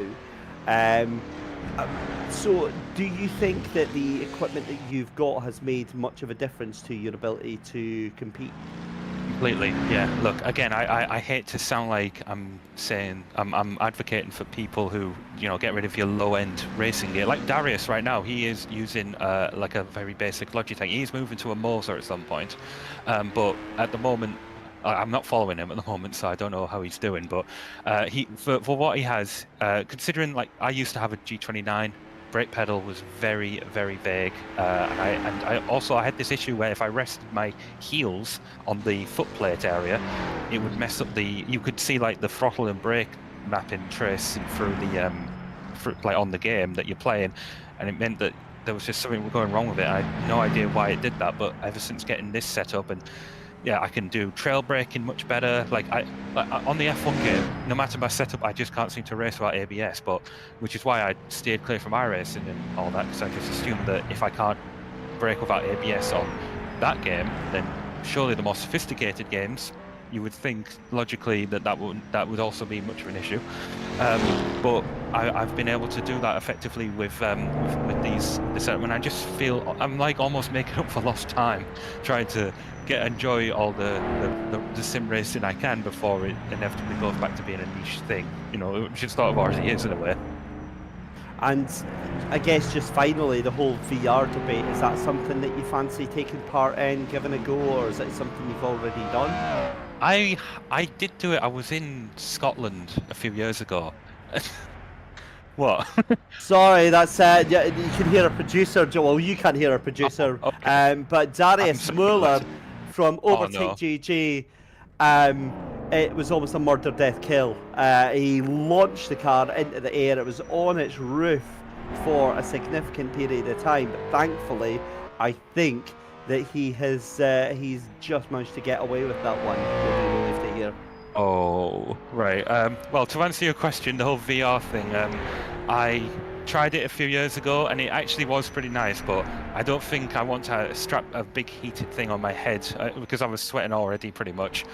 So, yeah, I think I'll stay clear from the VR debate at the moment. I'm pretty content with the setup I have now. I don't want to fall into the trap of, you know, buying a hydraulic handbrake or a gear lever or VR headset. You know, like right now, I'm pretty content. Awesome stuff. Well, listen, Luca, thank you so much for coming and having a chat with us today. It's been awesome to hear from you, Luca Monroe. Hopefully, Darius gets that car back in one piece, and we'll let you go and have a little private shout at him in voice chat. I won't shout, I promise. Thank you very much. Good stuff. Thanks very much. So that is Luca from Overtake, and I think when he sees the footage, I think he will be having a little bit of a shout, because yeah, that car is not facing very, very well. As we're watching Janusz Simicic for Team Next View Burst. We are on lap 8 out of 10, ladies and gentlemen, if you can believe that. We have just got about an hour and a half left to go in this race. So this is just awesome stuff here, because as we said, we're already nearly halfway through our next lap as Oskari Kantanen he's just tearing through the laps here. Last lap there, 38.5, and Robin DeVos in second place there in a 2-litre car, 37 minutes. I mean, that's bloody impressive, if I'm honest with it. Even little Lizzie Isidoro Jaraguay for Equipo Bristol Hemisferio Tour in the number 5 car, that was a 37.46 last time round. The 5-litre cars, they're struggling. They're on 38-minute laps. So I wonder if the tyres are starting to kind of go off a little bit on these cars here. Track temperature still 46 degrees as we're back with the Scary Canton. To be fair though, Scary doesn't even need to break a sweat right now. He's done everything that he needs to do. He just needs to bring the car home for the remainder of the race here.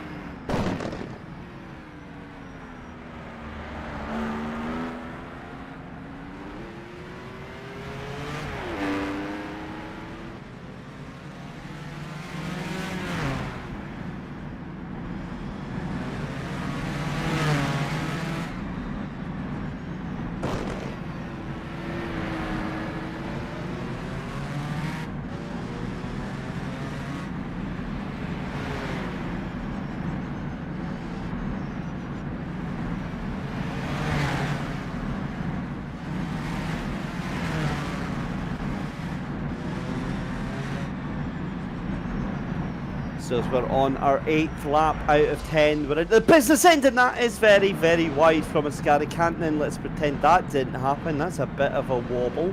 We'll let him get his recomposure and head back through. So we're going to take a short break for just a couple of minutes. When we come back, we're going to have a chat with Dan Andrews again and see what he makes of the race so far. We'll be right back.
Welcome back, ladies and gentlemen, to the Overtake Targa Sicilia Rinascita here from Targa Florio.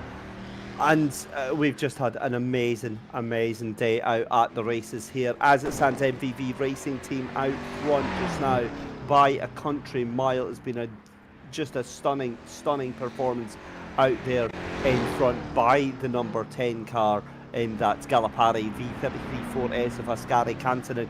But one team that has done a remarkable comeback job is that number 5 team of Equipo Bristol Hemisferio Sur of Isidoro Jaraguel and Dan Andrews. And we're very fortunate, Dan, to have you back in the commentary box here after giving us a little chat earlier on. Firstly, how was that stint? That was amazing. Yeah, that is literally the best driving I've done in sim period. That's the first time I've actually driven 4 laps of Targa Florio in one stint, and to do it I had a minor wall hit on one of the first gear left-handers, so to do that and pass the car, we haven't had to fix any damage or anything, so I'm absolutely delighted, I have to say. And it looks like there's a potential for taking some more positions as well. Obviously, there's classes to work out and the timings as well. But is he looking very comfortable behind the car? You have got to be honest there, Dan. We're looking very comfortable behind the wheel of that car. And you were looking very smooth. Different driving styles between you both. Definitely. And we did discuss that on our team radio just before the stop, because we've tried to throw a bit of a spanner into the works strategy-wise here by not taking on any tyres at that stop. I was able to drive that stint for 4 laps at about half the deg that Izzy normally would use over 3 laps. So definitely different driving styles, and as I said to him, now I've given you some tips on how to be slower. You can go ahead and be a lot more careful in the final stint, because he has to be. The tracks rub it in a bit, which is making it easier, but the big thing here is the last lap on low fuel and with worn tyres. But we saved probably about 50 seconds in the pits, and I don't know how far behind Ronik we are, our class rivals, but we thought we'd give it a shot, see what happens. And on that note, I mean, to be 5 hours into a race here and still absolutely going toe to toe with some of the other cars that are on here, the thing with that is that with, as you said, the Ronic Rensport just, what's that, about 160 seconds up the road there, so less than 3 minutes up the roads. That's still within reach here. Well, we think they need to stop again, definitely, because they did pit for damage earlier than we expected, and there is the 4-lap regulatory limit here, so you can't do more than 4 laps in one stint. I'd imagine that Robin, who's driving, I think right now, would have to hand back over to Nicholas. Nicholas is the faster, but also him and Izzy are pretty similar. They both don't mind wagging the tail and hanging it out. So I think we're a little far back, but to be 3/4 of the way through the race and have a competition going is it's awesome. I'm absolutely pooped, to be honest. I was just going to say, you well sound tonight. exhausted. Yeah, well, that's the thing. Like, you can't. I'm a ball of sweat. Like, I really should go and jump in the shower. And this is the thing. Like, it's just so immersive. And one minor issue I had is that I have a force feedback setting for Targa Florio. Because the force feedback on this circuit is naturally, it seems, a lot higher than other tracks. So I have a lower force feedback setting that I normally use, but I actually forgot to set that. So I had full force feedback, and I was really having to, I've got a direct drive wheel, and I was really having to wrestle the wheel around. But this has been fantastic. I don't know, I think Oscari is way out in front, correct? But that's to be expected. He's an absolute alien. You did mention that on our first stint together, that Ascari is ridiculously fast, but I never realised like this fast that he is. He's just out there by about the best part of about 7 minutes ahead of. In fact, he's almost a full lap ahead of everyone else. So fantastic stuff to see here. The thing with it, with coming up to these final 2 laps, at what point is the call from you and Izzy to just batten down the hatches and just hold on to what you've got, or does that not come? No, we're just, I have every confidence in him that he can do what he needs to do, and we won't back right off at all. It's actually, you know, you hear it. It's not uncommon to hear people say you can back off too much in a race car and lose your rhythm, and you know, that's more dangerous than actually going at a certain cadence, and that's definitely the case here. So, oh, there's a nice overtake. But yeah, Oscari, as I believe Aidan, your colleague Aidan, might have referred to in one of last year's broadcasts, he is known in some circles as Triple F, and the first word is flying and the last word is fin, and I'll leave you to work out the middle word. Fabulous. Well, I'm sure that's totally not what it is, but I get your drift on that one. But it is absolutely the case. I mean, it's fantastic to see, because for what I think as well, I, as a pretty slow sim racer, used to really get frustrated with drivers like that came in and they were just so much faster, and now I've realised that they serve as like motivation, they serve as inspiration to show what's possible with the car, with the setup, with the track, and you should really be, you know, looking at them and thinking, right, okay, so there's so much more that I can get out of the car, out of what's possible here. Totally agree, and that's one of the things I haven't mentioned. It's been a real joy of racing in these series and races is I you know, never raced professionally, and esports and so on came along a little late for me, but to be in the same races as the Oscaris and the Yunes and the Nikos, who are, you know, in their pro to semi-pro esports drivers, it's just such a pleasure to measure yourself against those people. And I guess one of the most satisfying things that came out of one of the series for me earlier this year was when Nico's like, yeah, you're fast. And that was, yeah, that was a very nice moment for me. But see, that plays into what you were saying earlier as well, Dan, about us discussing about how friendly and respectful the community is.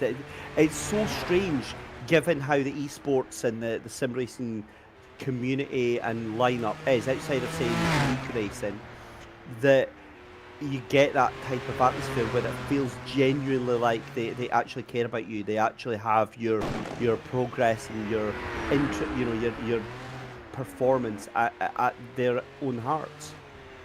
Exactly, and I think, you know, I don't know what Nico's been saying, but I think he sees it as a total breath of fresh air from esports, which, from what little I've seen of it, can be pretty toxic. I know rFactor were running a GT.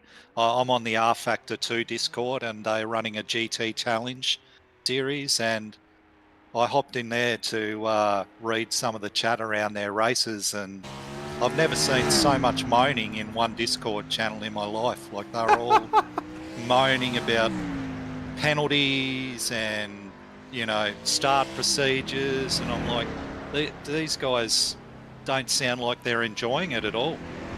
So yeah, it's very supportive, and I've definitely learnt some things driving on the same track as the likes of Nico and Rory and so on. So yeah, it's definitely a nice change of scenery from the grind of esports. Not that I'd know. And how much has the track changed over the course of the time that you were in and the time that Izzy was in before in the car? Definitely noticeable, but you can get, like, if we had 40 cars going around here, it'd be, you know, well, 2 or 3 times as noticeable. It's making it a lot easier. I like to drive the car pretty straight, and I needed to, particularly on the last lap of that stint.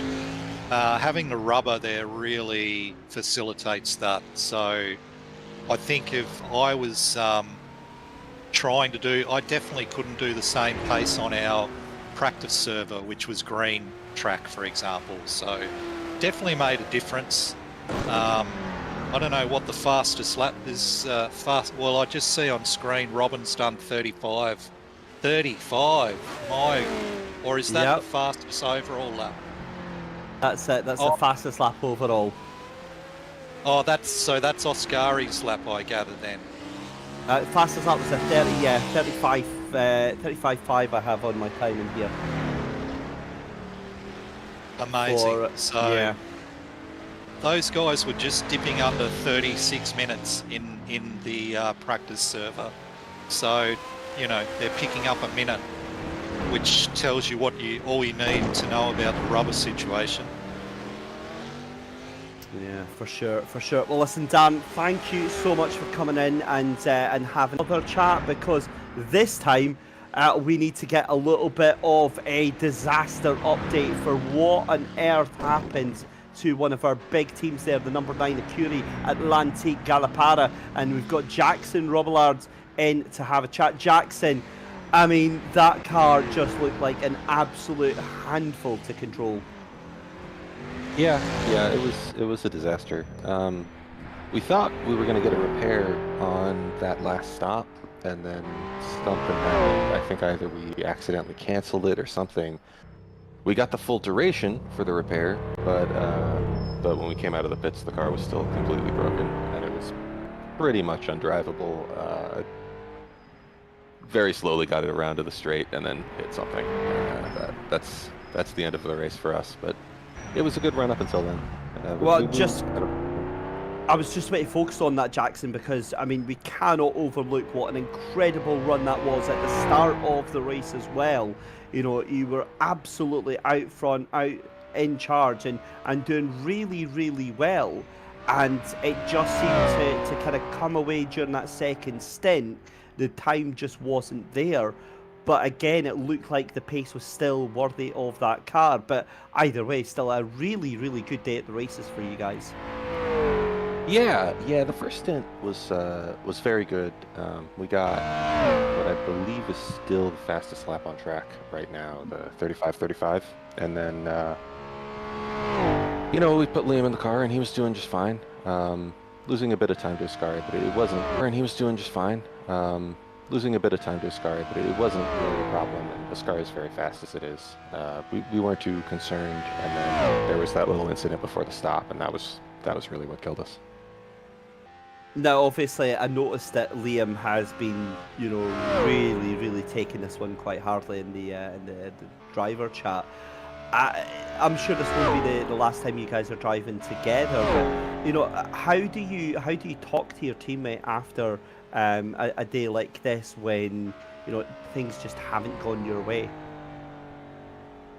Oh, it's not the easiest thing in the world. I mean, Liam took it really hard, like you said. He doesn't need to. I mean, these things happen. It's not anything to beat yourself up over. And after all, he's not the one who retired the car. That was me. I crashed. So there's plenty of blame to go around. And as far as I'm concerned, any successes or any failures we have as a team. I'm not really interested in playing the blame game. It's, you know, things happen, and we have to learn and move on. Yeah, and that's exactly it. The reason I was bringing that up is because I think it's something that maybe our audience don't really put into context, is the fact of how much this is a team game. It's not like you're strangers that have just been thrown together. But, I mean, outside of this, how has the historic racing been going for yourself, Jackson? How did you get into this type of stuff? So I've been interested in this stuff since I was little, but really getting into online historic racing started for me with the historic road racing championship at the end of last year. And Liam and I actually, that's how we got to know each other a little bit. And that was good fun. I know there are a lot of familiar faces in here from that racing series. Now we're racing something a little bit faster, but it's still a similar kind of feel with the old cars and just a more relaxed atmosphere than I think you find in a lot of other online racing. Now, I've went at least 4 minutes into this interview without gushing about the MX-5 Cup. You're going to have to tell me about your experiences with that. Yeah, been a little while now, but I was in MX-5 Cup for a couple of years. I had good fun. Never super successful, but I don't know, it is what it is. I had a good time, I learned a lot, and now I guess I'm doing this. Because of course they're this weekend over at Laguna Seca, but is there a lot of drivers, I think the point I'm trying to make is a lot of drivers look to try and make it the other way. They try to go from, say, sim racing to try and establishing some sort of real racing experience. Do you think you were able to take anything from your real racing experience into your sim racing experience? Both ways. I mean, I started sim racing before I got into racing in real life, and then I'm not racing in real life at the moment, but I'm doing this, and it very much, the skills translate both ways. It's not exactly one-to-one, but certainly there's a lot that you can learn in sim racing that translates to real racing, and obviously vice versa. The transition isn't the easiest thing in the world, but it definitely, it's worth training with this kind of thing, and I think you'll find, generally speaking, certainly in real racing paddocks, I think you'll generally find a lot of people do use sims to practice or train or even just learn new things. It's a really common thing. Well, listen, Jackson, it's been a huge pleasure to chat with you today. Gutted about what happened to the Curie Atlantic car. Do you have any sponsors or friends or family you want to give a shout out to? I want to shout out to Liam for coming out and doing this with me. He put in a lot of work in the couple weeks leading up to this to make sure our car was good, and I'm forever thankful to him for that. Other than that, Overtake GG for putting this on, Joe for organizing everything, and you guys for putting on a nice show in terms of the stream. Well, it's an absolute pleasure. Thank you very much, Jackson, and we can't wait to speak to you very, very soon in the future. Yes, sir. So there we go. You can hear the disappointment, but slightly upbeat there. Jackson, Rob Lard there, happy with what was achieved there. And they're coming in thick and fast now because we've got yet another driver interview, this time from Automation Racing Team, part of our partners on this broadcast. Martin, a very good afternoon. It's safe to say you guys have been having lots of fun today. Yeah, hello everybody. This was a lot of fun, even though we had a few issues. Yeah, it's exhausting, but I never had more fun feeling so much pain. Feeling so much pain, you're going to have to elaborate on that one. Yeah, it's just one corner after the other, there's no break. We went a very easy schedule, always changing seats after 2 laps. Compared to Oscari or what Darren did with 4 laps, that's very easy schedule, but still after 1 lap I was already finished after the very fast one. And now for the second stint I went a bit more risky, a bit higher pace, which was actually easier because you're easier to concentrate and to focus. So what was it? I was just about to say, what was the first thing you did after stepping out of your sim rig after your stint? First thing, get something to drink, toilet, and then have dinner. that's a very grown-up, mature way of doing things. Yeah, I like that. But how did the team at Automation Racing Team get in about all this sort of stuff? Yeah, basically it was my idea. So I'm not officially a team member of Automation. I'm community member, beta tester, bit of automotive engineering consultant. So all on a volunteer basis. I did some sim racing in the GP Labs HRRC, like everybody here, and also a historic sim racing organization. And heard from Nico about this event. Thought it might be nice to ask Automation if they are interested to sponsor, as they plan a bit more racing-oriented content in the game in the near future. So I asked the devs. I have very good connections there, and they said yes. And then they said, okay, you can drive if you like. Then I went to look for teammates in the community, and my good friend Andrea Pommes joined me. I know him also since 10 years via Automation, and he was very interested. Andrea is not a sim racer per se, just got into it again for this event, and I was very happy to share this time with him. And just on that note, what has the circuit been like today at Targa Florio? Because it looks like a pleasant Sunday drive, but yet I get the feeling that it's anything but. Yeah, it just is very vicious. So 1 second when you lose the focus, then you're in the wall or down the cliff. But it's the most beautiful circuit in the world, obviously. Now after I think I did my life 20 or 30 laps, I start to really understand it. And once you know at least which section is coming up, it starts to become even more fun than before and really sucks you into it. So very, very nice. I cannot describe it. Still full of adrenaline. And obviously one of the things that we've got to talk about is that you're kind of in a class all by yourself in that 1.6 Automation Arduino just now. But outside of that, you're a lap down over the race leader. You're kind of just racing yourself. But that's the whole wonder of endurance racing, isn't it? Is the fact that you just have to keep your head down and keep things going. Yeah, our goal was to finish. In the entry list, there was one other car, also by a single driver. Unfortunately, he didn't show up today, so we would have been happy to race him today. But then after Andrea had his GPU freeze and we lost more than half a lap, it was clear that we are not racing anybody anyway. And yeah, as I said, the goal was to finish and to have fun while doing that. And it actually, just so Yane, some issues. The goal was to finish and to have fun, and that's what we did. And we were very lucky to still be in the race after Andrea's GPU freeze. So that's what we want to do. I'm hoping that Andrea can bring it home. And it's the pleasure of knowing that we finished at Targa Florio.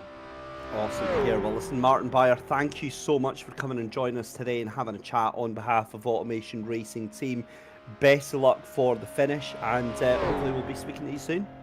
Yeah, thanks for having me, and have fun during the last laps. Looking forward to see. There we go then, Martin Beyer from Automation Racing Team. In for a chat with us, and ladies and gentlemen, we're on lap 9 out of 10. We've got 2 laps to go, a lap and a half, I believe. Our leader is just coming through the first third of the circuit, and we've got a little bit of news for you, a little bit of tasty news, because this one came out of absolutely blooming nowhere.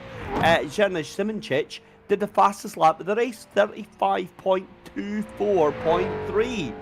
I mean, that was just bonkers to do that with 2 laps left to go. And now I'm starting to wonder, because that gap between first and second place, and the thing is that these are two different class cars that are fighting it out just now.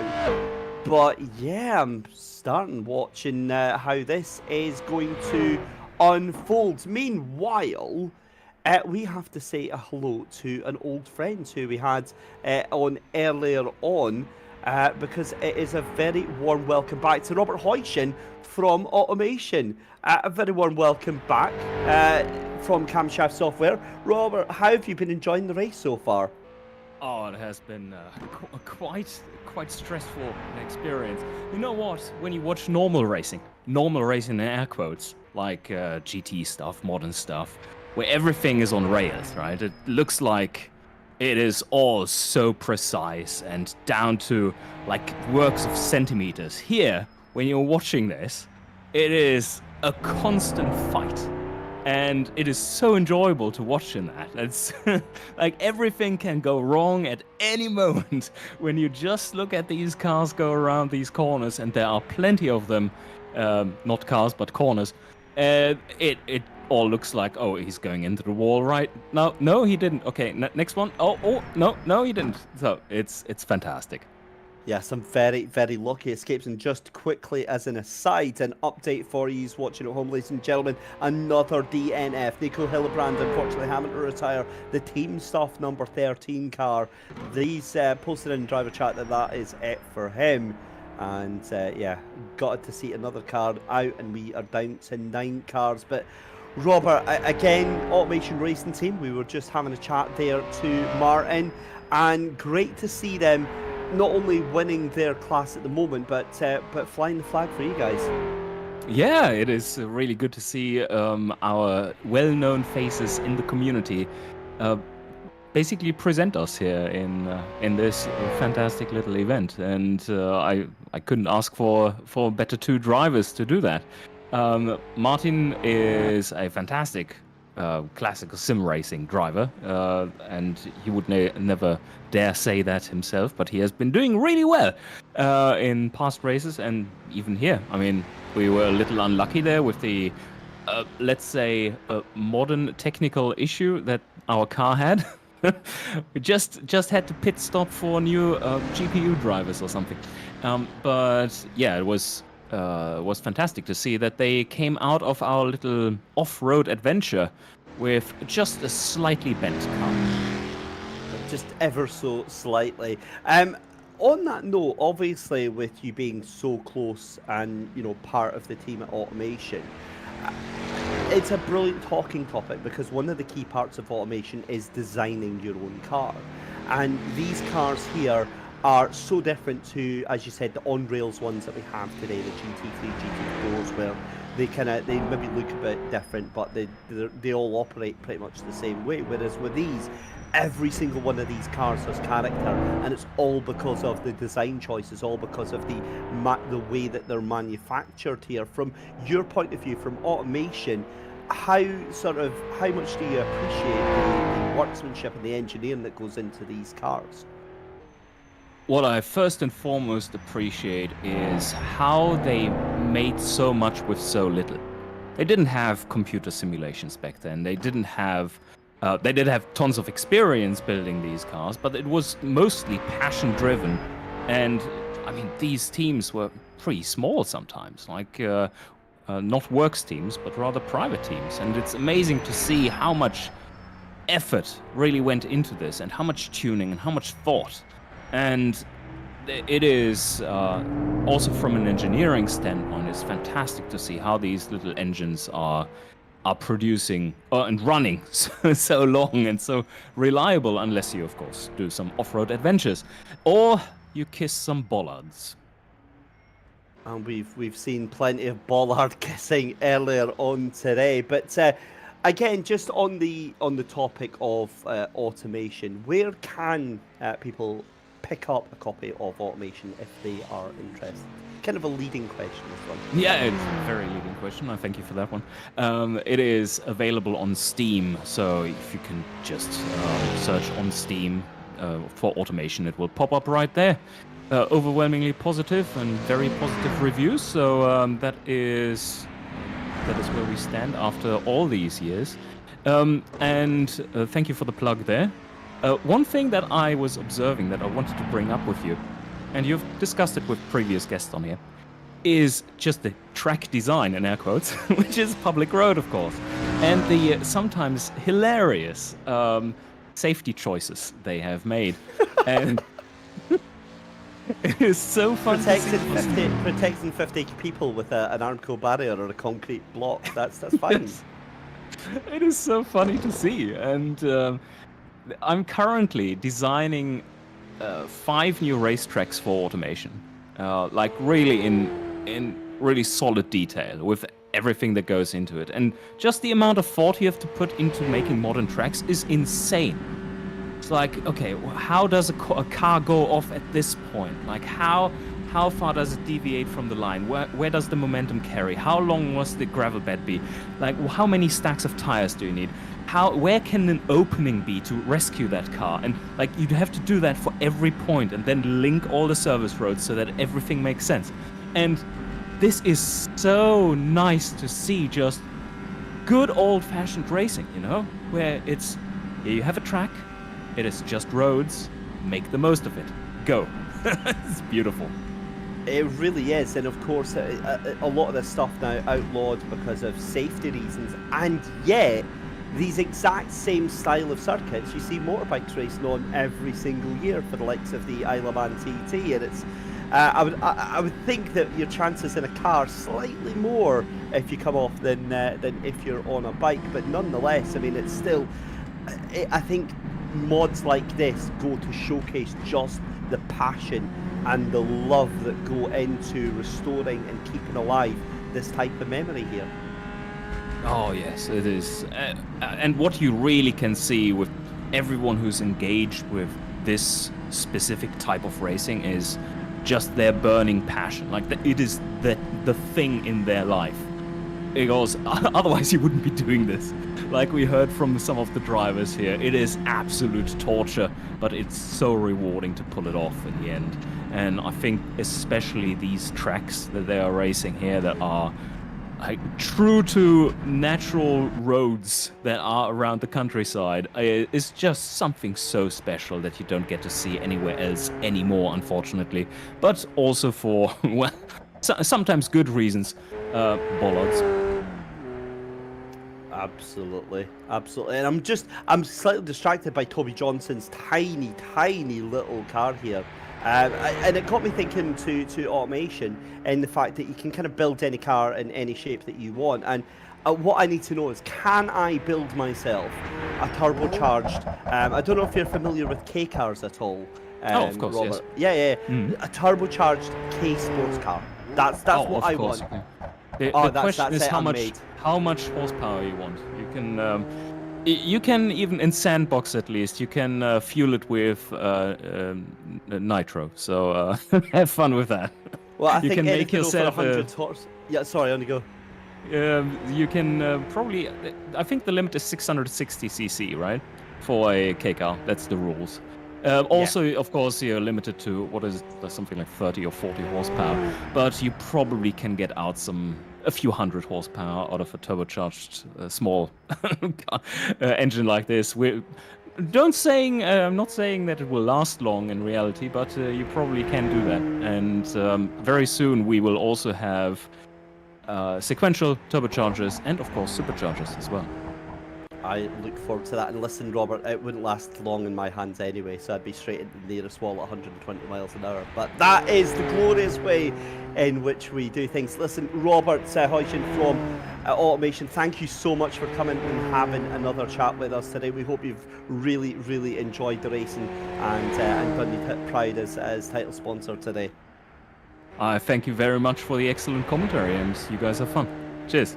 Awesome stuff. Thank you very much to Robert there. And, well, I've been spoiled for company today. I've been by myself, but not for long, because here comes the man, the myth, the legends. And I'm gutted that we're speaking again, because Nico Hillebrand, what on earth happened there? A very long, winding setup error that I made that could have been avoidable if I had thought a little bit. Oh dear. So talk us basically through the stint. Yeah, basically coming back into the car, Rory had a 4-minute repair time and felt a little bit bad. And then I blasted all his worries away with a 10-minute repair time. But yeah, basically, over time, I just noticed my braking markers were getting further and further up away. And, moving further forward, so the braking distances were getting longer, the car was getting more unstable under braking, and the rear tires definitely weren't cooling down anymore, so we basically had 2 low cold pressures, which, for 1 lap it's fine, because, tire is a bit softer, it moves around a little bit more, and it gives you a little bit more grip than more inflated tire. But the problem is, of course, it heats up a lot more as well due to the extra movement, and at the end the core temperature was just so high that any sort of tiny lockup shot the tire temperatures way high, and in the end made the car a bit uncontrollable. Tried to get it back, and you saw the result in the end. Well, I don't wish to rub salt into the wound, but let's have a look at what happened to the car then, as Nico crushes himself as... But the thing is, by this point, the car is already really in a bad condition, and there's not much really. You're pushing as hard as you can, and oh my good lord, that is... Yeah, you're not really coming back from that one. That car is absolutely dead. But what I would say is, when we were watching your webcam earlier on, you had the biggest grin on your face, and this was before the incident. So it must have been a fairly enjoyable day out so far. Overall, I'm gonna be honest, so far I've had a lot of positive feedback for this event. I've had a lot of fun driving this as well, even though I kept making mistakes and all that jazz, but still, it got people racing this. I got very excited planning this. Initially, I never would have guessed that I would make it this far, honestly speaking. I came up with this idea around 5 weeks ago, I basically always tend to have these ideas. What if we could do this with this simulator? What if we could do this? And the Targa idea literally came to me walking my dog. And I didn't think that I would actually make it this far. And as soon as I asked, hey, hypothetically speaking, would you have interest in this event, perhaps? And people were basically just going, oh yeah, for sure, I'd sign up to that. And then the interest got bigger, And I think Yannis Simoncic basically, because he was racing in those historics with me as well. I asked him, hey, do you think you would do this? And he was like, yeah. Which would have to have a live stream or a prize pool, though, because, esports. And I was like, how can we make a live stream happen? And then it went from there. So, honestly, just seeing all of this culmination, and so far it's running overall, honestly, pretty well, Obviously, I DNF'd, and that's not ideal, but that would have been a bonus, not the main goal for me. The main goal was making this event happen, so just overall... that this is taking place now, the live stream, people in the chat, everyone watching and people taking part, enjoying themselves. This is making me more happy than any sort of sim racing win, I think. And on that note, just from having experience on that, it really is, because you've made something other people have enjoyed, and it really is a wonderful feeling. But it's not just sort of lip service. There's been a genuine desire from everyone we've spoken to, Nico, through the day here for this type of thing. I think we even heard the slight rumblings of a question of whether or not this was going to be a full-blown 60s World Sports Car Championship, and interest being kind of shown in that. So I guess that's the next question. Could that be a thing? Honestly, I have spoken to a couple of guys already regarding, the main thing here, of course, is tracks, The tracks have to be in the simulator. We've already got a fantastic version of Monza with Brianza 1966. We have a fantastic version of Spa from the ISI days. And, Nürburgring is one of the things that I definitely would want to have on that calendar as well. I think Brands Hatch we have in a modern form, but not quite in the historic form, where the corners are still a little bit more open, it's a little bit faster overall. And I know that the guys at HSO already have the potentiality to bring the old Sebring, so a very vastly different circuit than it is nowadays, and old Daytona without the bus stop chicane and all that like layout. That's all in the pipeline. So for me, it's literally just thinking, what can I do? How could I bring GT cars here as well? Because some of the most interesting cars in that time were also the GT cars, the Ferrari 275, the Jaguar E-Type, which raced at Sebring actually that season as well. And being a huge Jaguar fan, I'd love to have that on the schedule as well and on the planned stuff. It's all about we have to see how we could do it. I definitely would want to do another one-off event this year, and maybe next year, if we can get everything sorted and organized, I'd love to have a series if it's at all possible. Well, it certainly sounds like there's going to be the demands there for it. But just watching, as we were watching the number 5 heading through just now, what's been your sort of takeaway from this event, from what's going on just now? Or do you think you're going to have to kind of go back and kind of review the highlights for the event?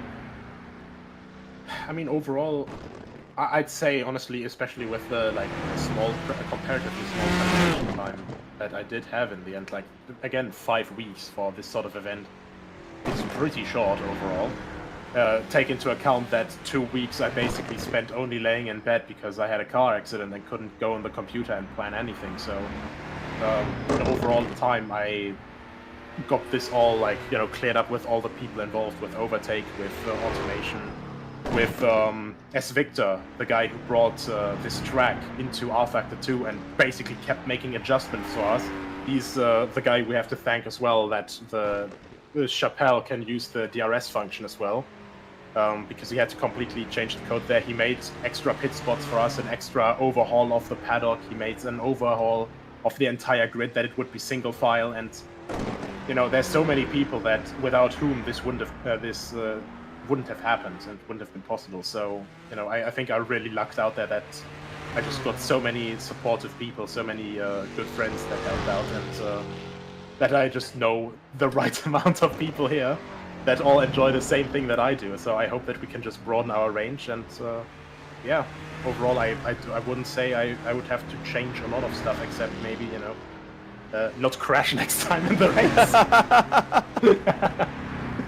As we're on to lap 9 out of 10 then, let's focus on what we're seeing out there on track, because obviously we keep having to stress it's not a race, it's an endurance time trial, so it's the times that matter.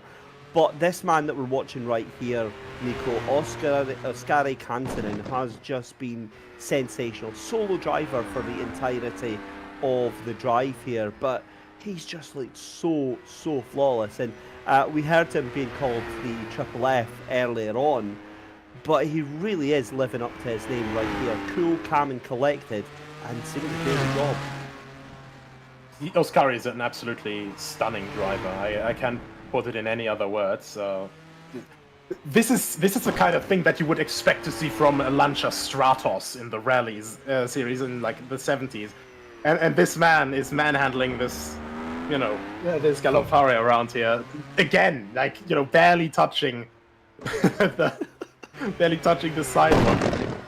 Just watching this guy, it makes me insanely happy, because watching someone move a car on the absolute limit, and again here, it's just something magical to watch, and that's a magic that can never be taken away, in my opinion.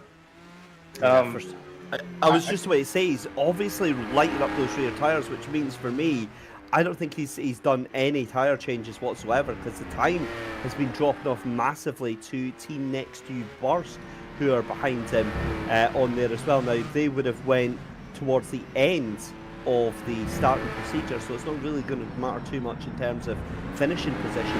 And also with the classes, now they show up on the live timing as a 500 plus, but on the actual classes, it's just grouped in with the 500 BHPs.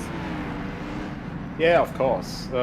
Overall, I think he's pretty safe right now with anyone else, because I think it's around a 2-minute gap that he would need to Yane. Of course, Yane is also an incredibly fast driver. He did that 35-24.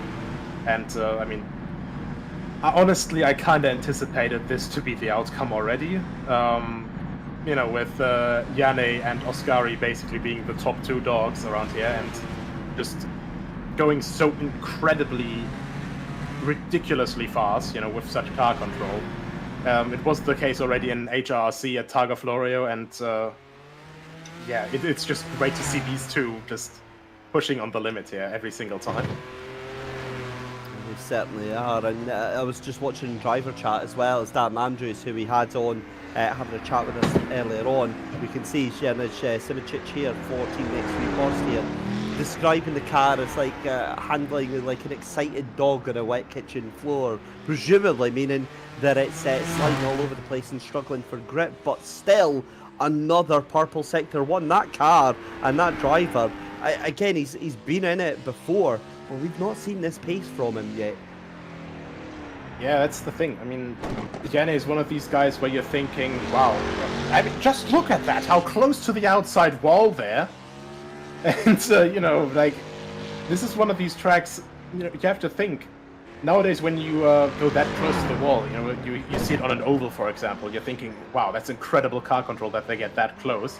And that's a smooth, paved racetrack. And this here is a bumpy 1960s Sicilian road, and this man is pushing like that, millimeters of space pretty much, and just absolutely fantastic to see. He's doing it so well as well, but the time that he's managing to take out here is absolutely sublime, as we're seeing in top left there, Ascari Cameron then, just about 6 minutes ride, and that's a proper full-on drift for Janusz Simicic there, side on, keeps it going. How is he able to do that? I have no idea. He also killed a road sign there, but, we're lucky we have still plenty of those around. But, it's just, some of these guys, like, I remember him from before he got a professional rig setup, Yane, and he was racing on a desk with a G29 and doing times that I couldn't even imagine to do, and I have no idea how this man is just constantly capable to, always just keep on finding more, keep on being on the limit even more. And I also just saw in playback there that he actually knocked over the road sign with that enormous rear wing of his. That's been at least the third time today that's happened. It's like nowhere near the sign, but that big rear wing just sends knocking it off. It's like a snowplow mounted to the top of that car.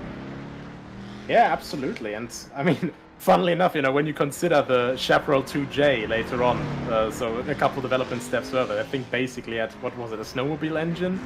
Basically sucking the car to the road at all times in the back, so yeah, it's, Chaparral just has this, oh, there we are though, that's a big hit.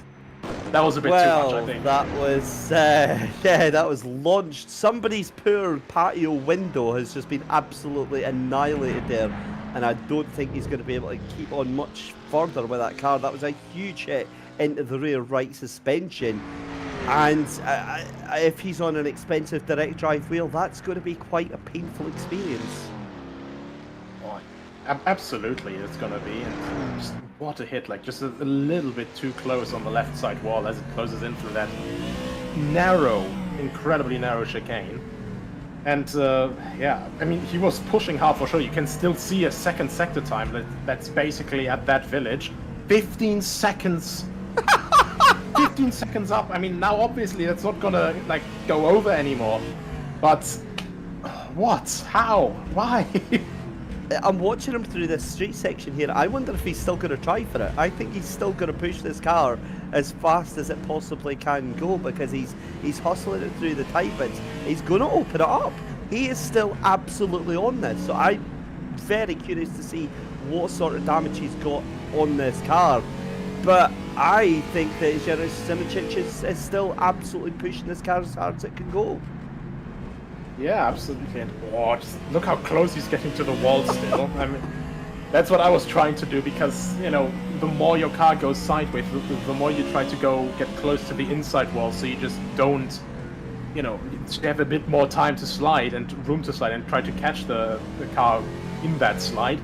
But yeah, for me it was basically a misdirection, because when the rear suspension is broken and you hit a little bump like that, then yeah, random rear suspension collapse and you touch the inside wall and very quickly touch the outside wall.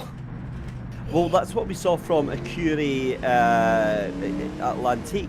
They had damage like this on the rear, and the car was crabbing from left to right, and they were still just totally trying to send the car within you know, an inch of its life, and they were able to do it. They only lost probably about 20-30 seconds a lap, but in the end the damage just became too much, sent the car backwards into the bridge there, and absolutely just destroyed the car. But we have to talk about this car again. Ascari Kantonen right now for MVV Racing Team. I mean, he's not going to know that car's had an issue behind him, other than seeing that time going up a little bit. But it's, you know, it's not going up by all that much. In fact, it's starting to come down again. Yeah, absolutely. But I mean, I think honestly, Ascari, he knows how what position he's in. He knows what gap he has to have to stay ahead, pretty much. The thing is, like, he's one of these guys, you know, a typical Finn who's just calm at all times, you know, a proper Iceman. Kimi Räikkönen would be proud. And just staying relaxed, you know, never making any sort of mistake. At HRC we were racing at Dundrod as well, you know, another absolutely incredibly dangerous track, incredibly narrow, incredibly fast, and he was racing in the 2 liters against the 5 liters there as well, and won, I think, overall. So yeah, I mean, this guy just knows how to put his car into which place at the exact perfect moment in time.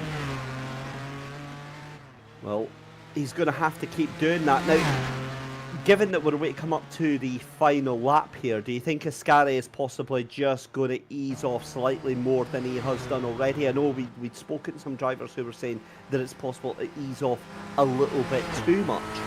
But again, with him not having to really fight for anything here just now, it's that fine line, isn't it, between backing off and making sure you're staying alert?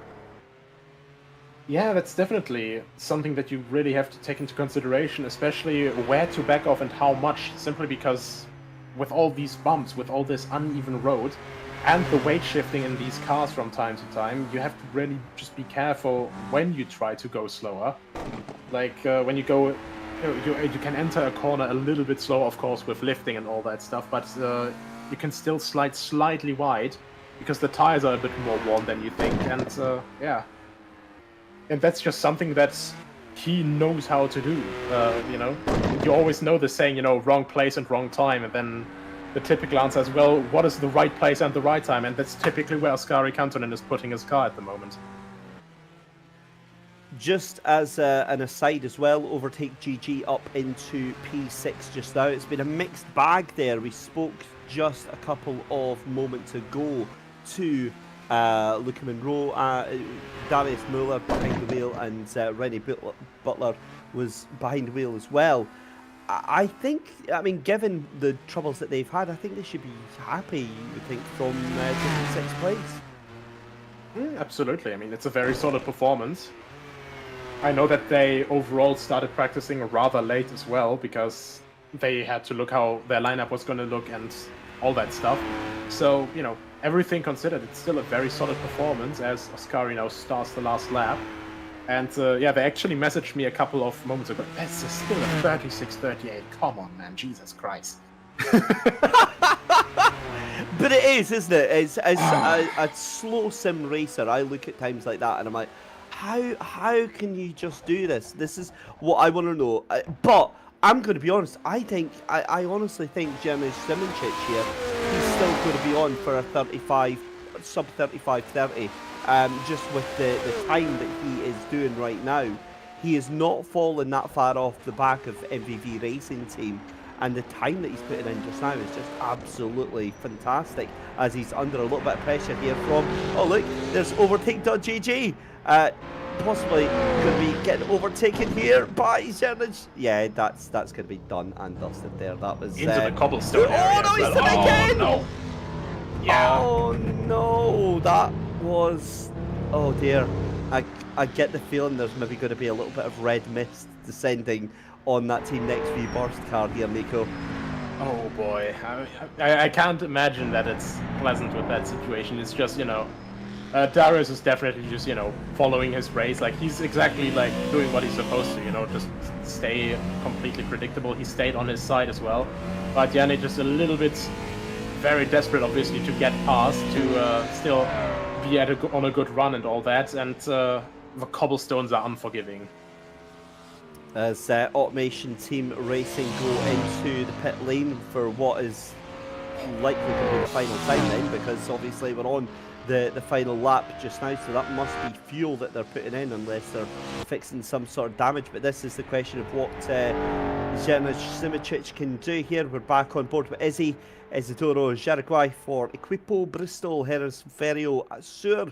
Teammates, of course, with the fantastic Dan Andrews that we had a chat with earlier on. It was an absolute pleasure to have him in the comms box. And realistically, these long tail cars, they are a bit of a handful to hold on to based on the Porsche 907/6 long tail.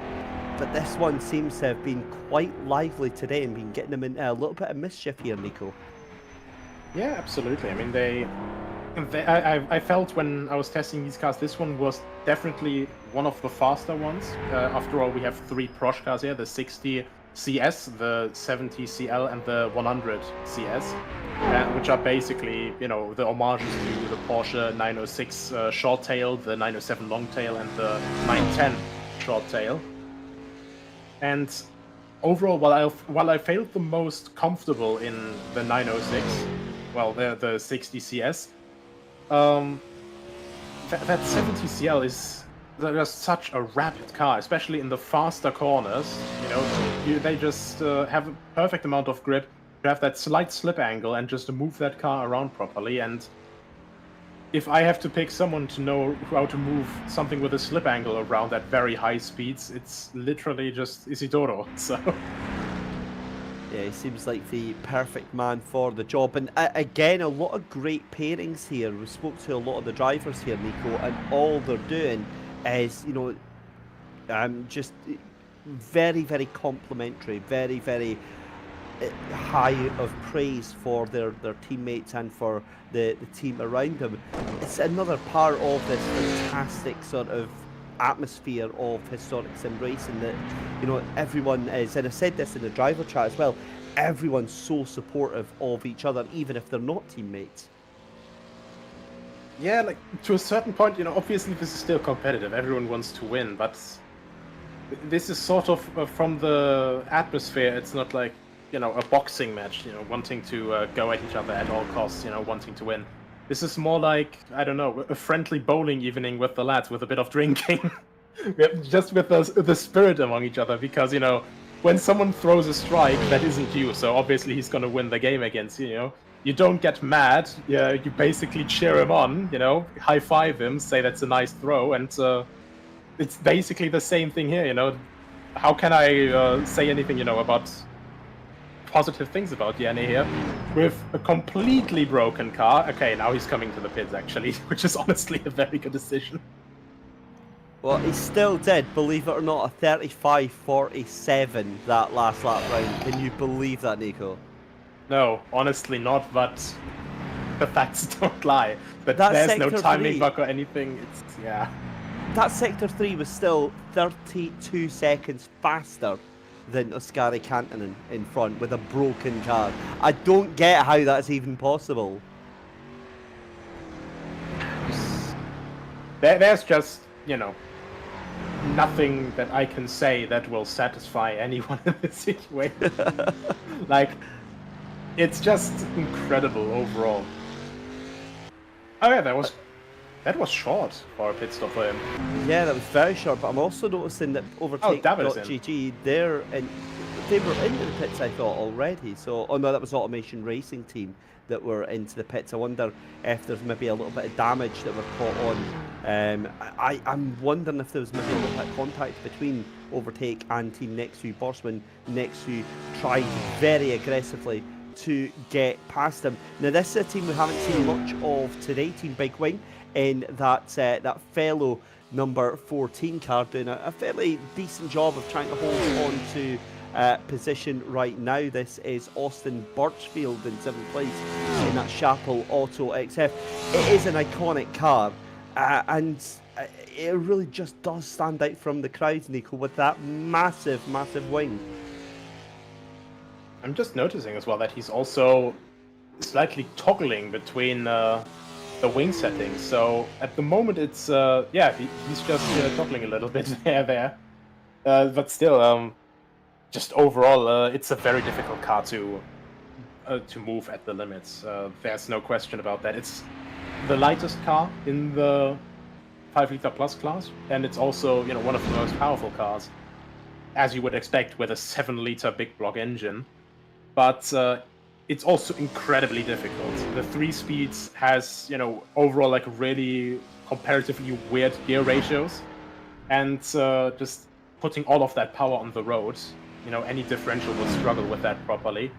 And, anyone just able to finish this race around this circuit, no matter what car, they have my eternal respect. I mean, Fish Motorsport is a very good example of a very difficult car as well. Built, as an homage to the Marcos Mini GTC2. It's a front-wheel drive car with a square wheelbase. That is oversteer central as soon as you get off the throttle, Yeah, that's just going to be send you into the nearest barrier at your quickest convenience, I think, on that one, as we're watching Toby Johnson. This is another one of my favourite cars for the Fish Motorsport. Now, they've been left in no man's land, to be fair, through the remainder of the day, through no fault, because they're the only car in their class. So that's that beautiful Martin Franklin CBM3 short machine, based on, we were talking about it earlier, the Marcos Mini GTC2.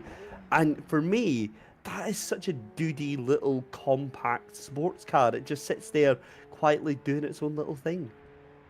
Yeah, absolutely. There's actually a funny story to the real life counterpart of this as well. Did you know that in, I think, 1966, it was the highest finishing British car at Le Mans? And that very car was then stolen 9 years afterwards, and only found again in 2014 in Paris. No way! I didn't even know that. That's all. How did they find that, I wonder? Just out of nowhere somehow. Honestly, like they probably had already forgotten about it, just completely by accident a discovery.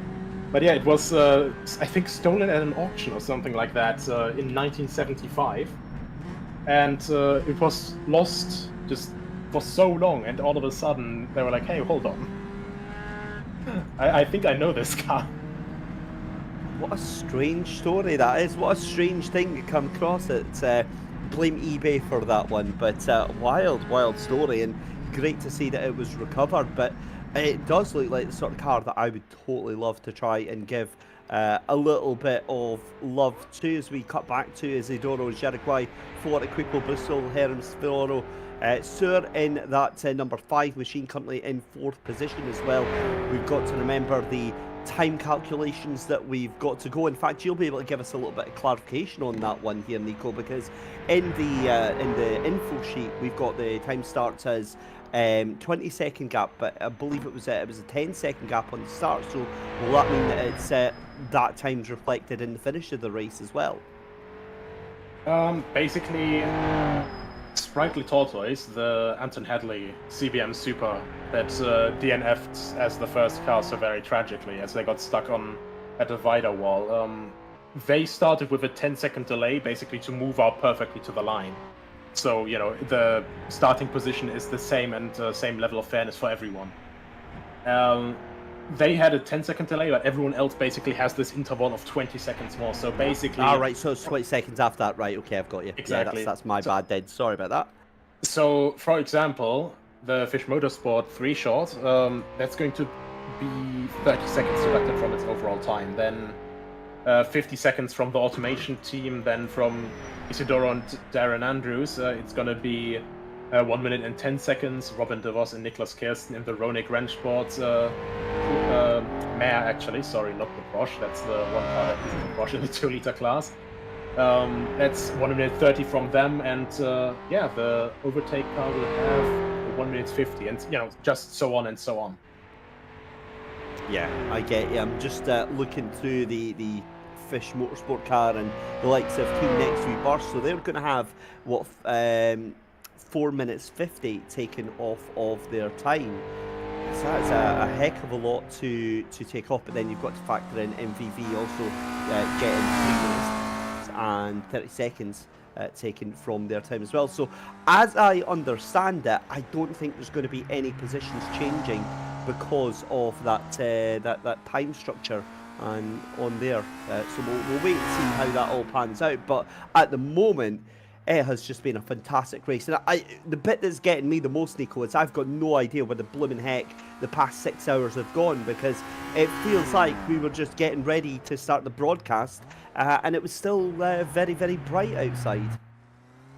Yeah, absolutely. I mean, overall, time quite flew away.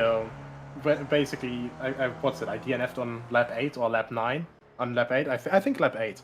But, then I basically just thought, man, lap 8.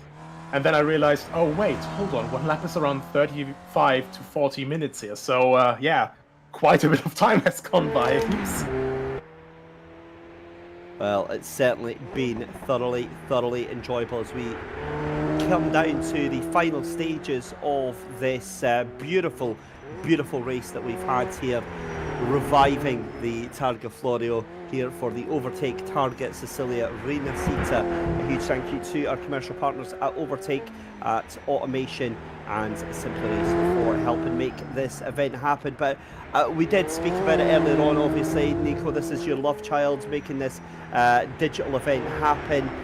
We spoke about it very, very briefly when you came back into the comms box, but I mean, to have, 9 cars still out there on track, it's such a positive feedback. I think you must be blown away by this.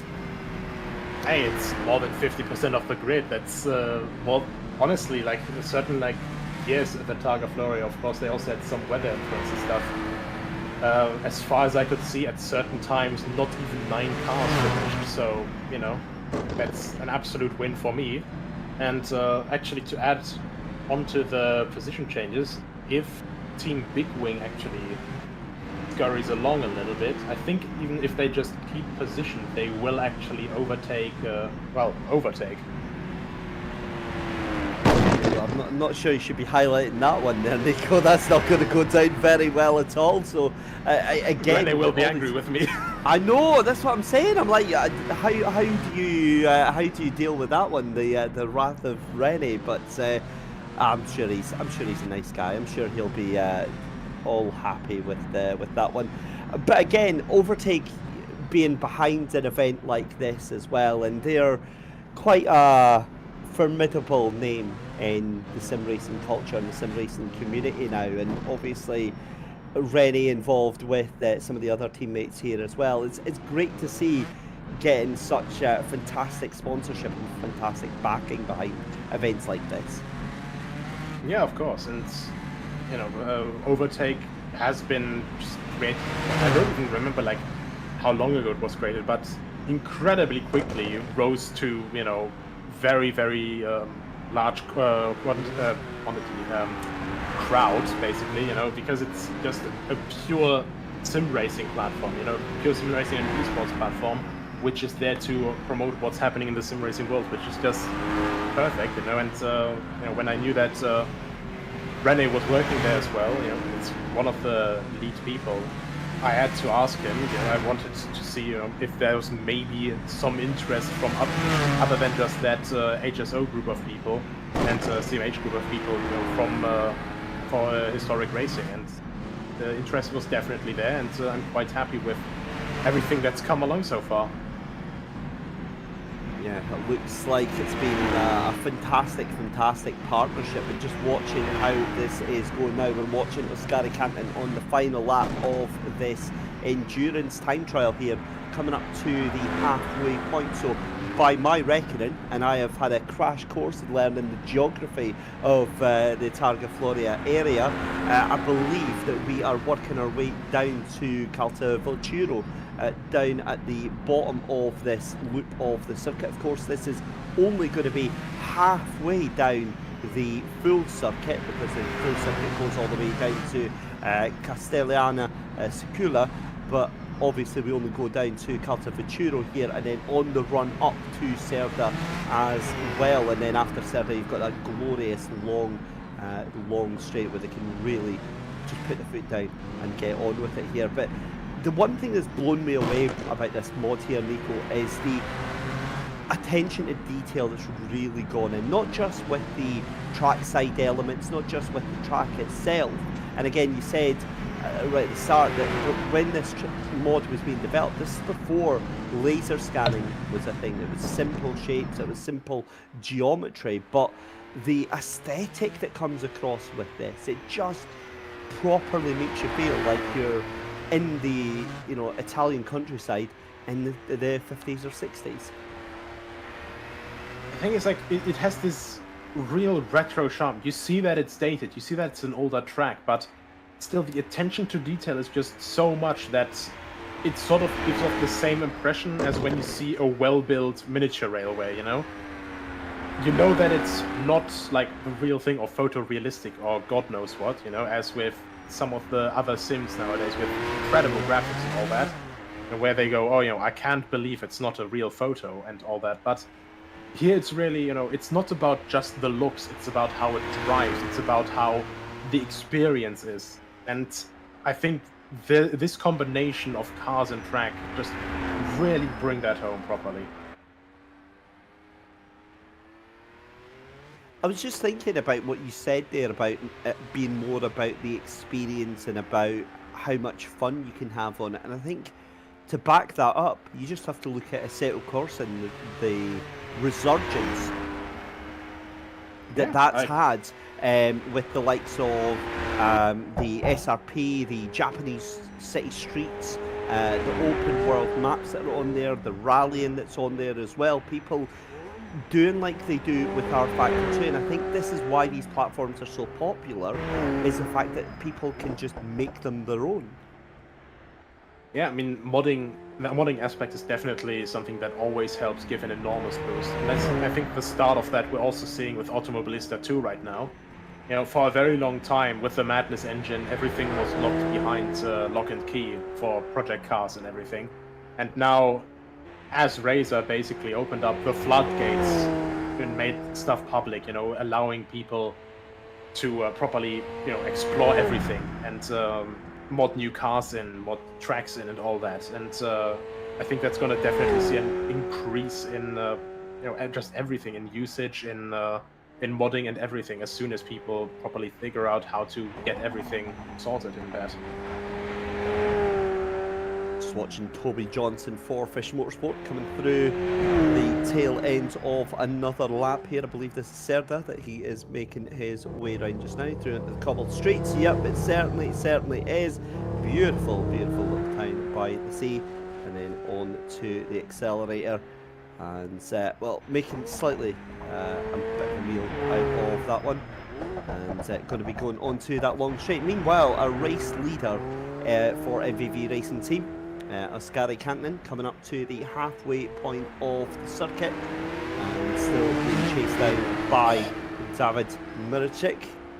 And I mean, for it being the last lap, he's certainly not leaving anything to chance. He's hanging it out here.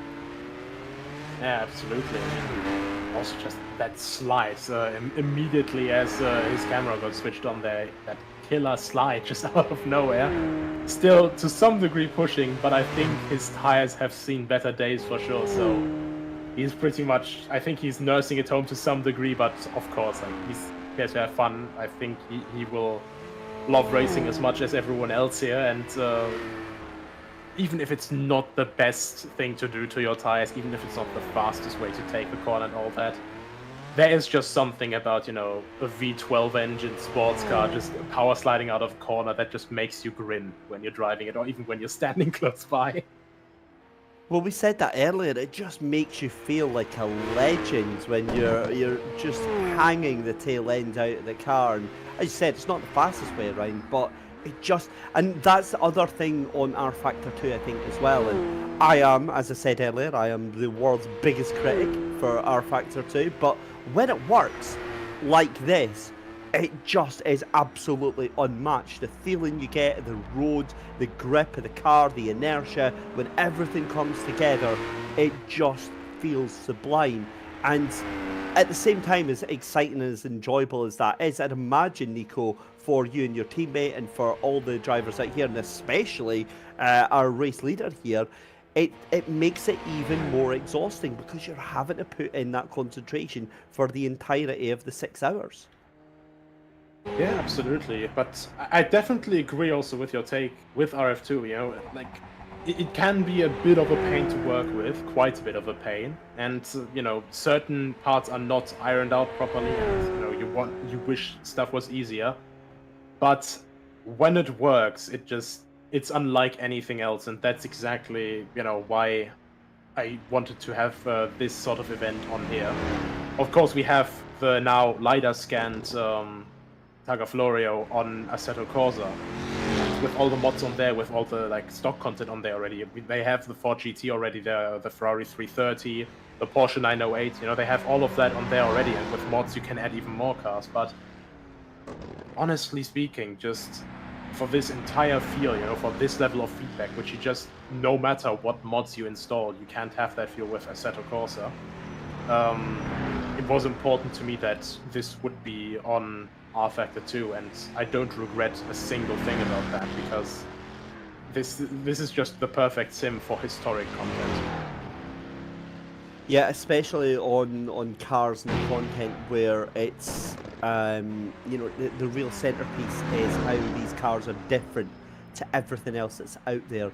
That's where you want to experience it. You want to showcase that in the levels of grip, in the levels of performance and raw unadulterated power, and that is, as you rightly pointed out, the rFactor 2 I think was the absolutely hands down the right platform, the only platform really, because Assetto Corsa, while it's very, very open to mods and is very, very flexible, I think the driving model and the force feedback is very much lacking. It's always something that whenever I've spoken to people in the sim racing community, is something that they just wish was better. And obviously we've got things like custom shaders patch that are tweaking somehow the physics engine and the force feedback and making that even better, but it's still, when you've got that baked in from the original sim itself in terms of rFactor 2, I think that it just makes it so much easier and easier to run events like this on, because you're not having to run about 6,000 different files on it.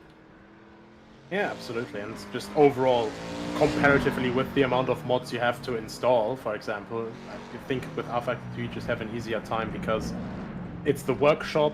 Then, you know, you basically just go, you know, subscribe, get a couple of skins together from the teams, package that together in the thing, and yeah. And yeah, Austin actually caught the Overtake car now. Let's go. So this is Team Big Wing versus Overtake GG. We have our final bit of action for the race here. This should be a fairly straightforward pass from Team Big Wing, but we saw Overtake.gg not wanting to take that for granted, and they have just had to yet again forcefully give that position up there. But fair play, that was absolutely holding them to account there, and it's Rennie Butler back behind the wheel of the Overtake car. He's grinning from ear to ear though, like I can see his stream right now on the Overtake channel, and he's just grinning ear to ear completely. Yeah, he might not be grinning too much after that one. Straight into the wall goes Rennie Butler, and again, and the car off into the grass and facing off sideways. Well, that sort of happened then. That's yeah. Do we blame the camera curse on that one? The camera flashes from the spectators. Yeah, absolutely. Just he was blinded by the lights. They were all wanting his autograph. But yeah, just, you know, even with that, I think they came in with a slightly damaged car as well. So, you know, as an experienced veteran in damaged cars at Targa Florio. Oh no, we've lost Ronick Rensport from 3rd position. DNF for them. The car number 7, Robin DeVos, DNF from 3rd position. That is unbelievably hard lines on the last lap of the race. Mark Jones with heavy damage on his car as well. And this battle of attrition is still going on here. That is a horrible news for them. I wonder what happened to them. Like, the entire race, like, they had tiny run-ins with a couple of bollards, for example, but I didn't imagine they would have a larger crash like that. Oh man, well, we'll see if we can get that on stream and find out what happened there. Meanwhile, back to our race leader who is now coming through the final third of the circuit. This is going to be the run down through Cerda and then towards Buonfornello. Absolutely butchered that, sorry. Buonfornello, that's the proper way of saying it. And then it's the run down to Campofelice to Marcella for the final times. Mark Jones absolutely struggling to keep this thing on the straight and narrow on this final lap here. This is the one bit that I love about endurance racing and obviously endurance time trials, is the fact that still able to try and keep things going. However, let's find out on a replay what happened here with Ronick Rennsport then, as that car looking decidedly wonky already. So it's already broken, and trying to keep things going as Robin DeVos off the edge, and a little bit of sledging there, Nico. Oh no! Yeah, I think he basically slid so far down that he couldn't get back up again.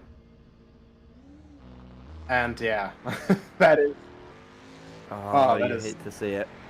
That is tragic. I think this a similar thing happened to Syndicate Motorsport earlier on. So yeah, late casualty of war, but I think they might actually be safe still for... Actually, no, I think they'll actually not be safe for final thing, because Mark Jones just started his last lap. He's not lapped, so he will now continue the last lap, so they will fall down from P3 to P5. Oh! That is an absolute heartbreak to see that. Just watch it as well, because Isidoro in 4th position is going to take that position from them. So that's 4th class in that 2 litre class as well. So devastating to see that. But that does mean then that Isidoro moves up into P3. And I'll tell you what, they are going to be absolutely delighted, the team of Isidoro and Dan Andrews. Wow, that's awesome for them, but absolutely heartbreaking for Robin DeVos as our race leader, Oskari Kantanen, coming through the final quarter of this lap here. Hasn't put a foot wrong, you've got to have said, through this entire race here, Nico. Yeah, just overall, I think everyone in the front 5, you know, they've run a completely fantastic race, especially, I mean, not to put any of the guys with teammates down, but just Mark Jones in the Team Jones Lilith and Oskari in his MVV Racing Team Galoppari. That's to tackle 720 kilometers by themselves. That's just wow. I have no other words.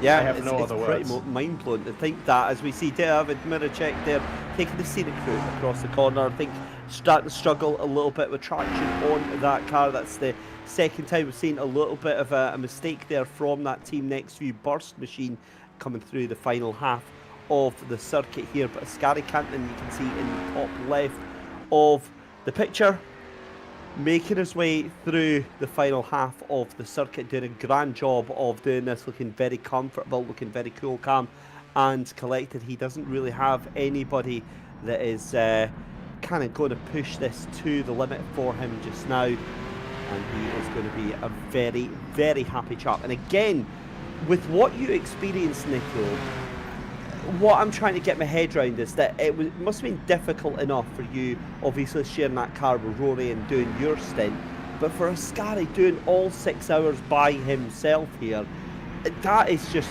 something else completely. But do you think that might be easier for him since he could just stay in a groove? To a certain degree, yes, but of course at some point mental fatigue comes in, and like it also greatly depends on the track. If you say do a 6-hour stint by yourself at Monza or at Le Mans, then it's just, okay, well, I'll see you in 6 hours. It's a lot of straights, you get to enjoy and relax quite a bit, Maybe you even get a little bit of a suntan in the face, through the reflection, through the front windscreen. But on this track where you always have to be alert, you have to push the entire time not to lose the car, it's just so difficult. And I honestly have no idea how, I couldn't even string 2 laps together today without throwing it into the wall, so I have no idea how Oscari does it. Well, that is going to be one thing that we're going to have to find out for him when he decides to come in. That's going to be in the next, I would imagine, 7 or 8 minutes. He's just making his way around the rest of the course just now, just taking it nice and easy. He's got his foot off the gas just now, just drifting that car and doing exactly what needs to be done. Is the MVV Racing team driver of Oscari Canton, who has inherited the race lead after earlier on, as we cut to Isidoro Jaraguay for Equipo Bristol Hemisferio Sur in that number 5 machine, promoted up to the podium, and will be very happy about that one. Just now he's currently halfway through the track, and again just trying to do his best to stay out of trouble in that Porsche long-tailed machine. But again, it all comes down to the final couple of minutes. I've got no idea, like I said, about where this time has gone. We're on the final lap, the final stretch, and this has been probably one of the most memorable events in sim racing that I've done for a couple of years now, because it's just been so different. So much fun, so enjoyable. Great being as somebody that's not been into historic cars, in terms of, not that I don't appreciate them, but I don't know enough about them, and seeing them out on track and seeing just how monstrous they are, you get a definite appreciation for the abilities you need to be able to drive these things very fast indeed. But also for this mod here, this Targa Florio mod, it is absolutely breathtaking in its replication of that fantastic duel of European sports car racing, and that is what we need to get back on the calendar. And it's been just a privilege to be part of this today. In terms for yourself there, Nico, as we see Isidoro. Now, you said if there's a man out there that you want to be putting in a car that's sliding and hanging its tail out, it would be Izzy. And he's certainly proved you right on that one. He knows how to work the slip angle, that's all I'm gonna say. It's just absolutely stunning. But yeah, overall, it's just absolutely incredible overall. This just generally these guys being able to compete at this level already, and I'm just so thankful for everyone who took part in this event, who raced in this, and in the end is also going to finish this. And it's just a great feeling, and it gives me more motivation to bring more historics as well.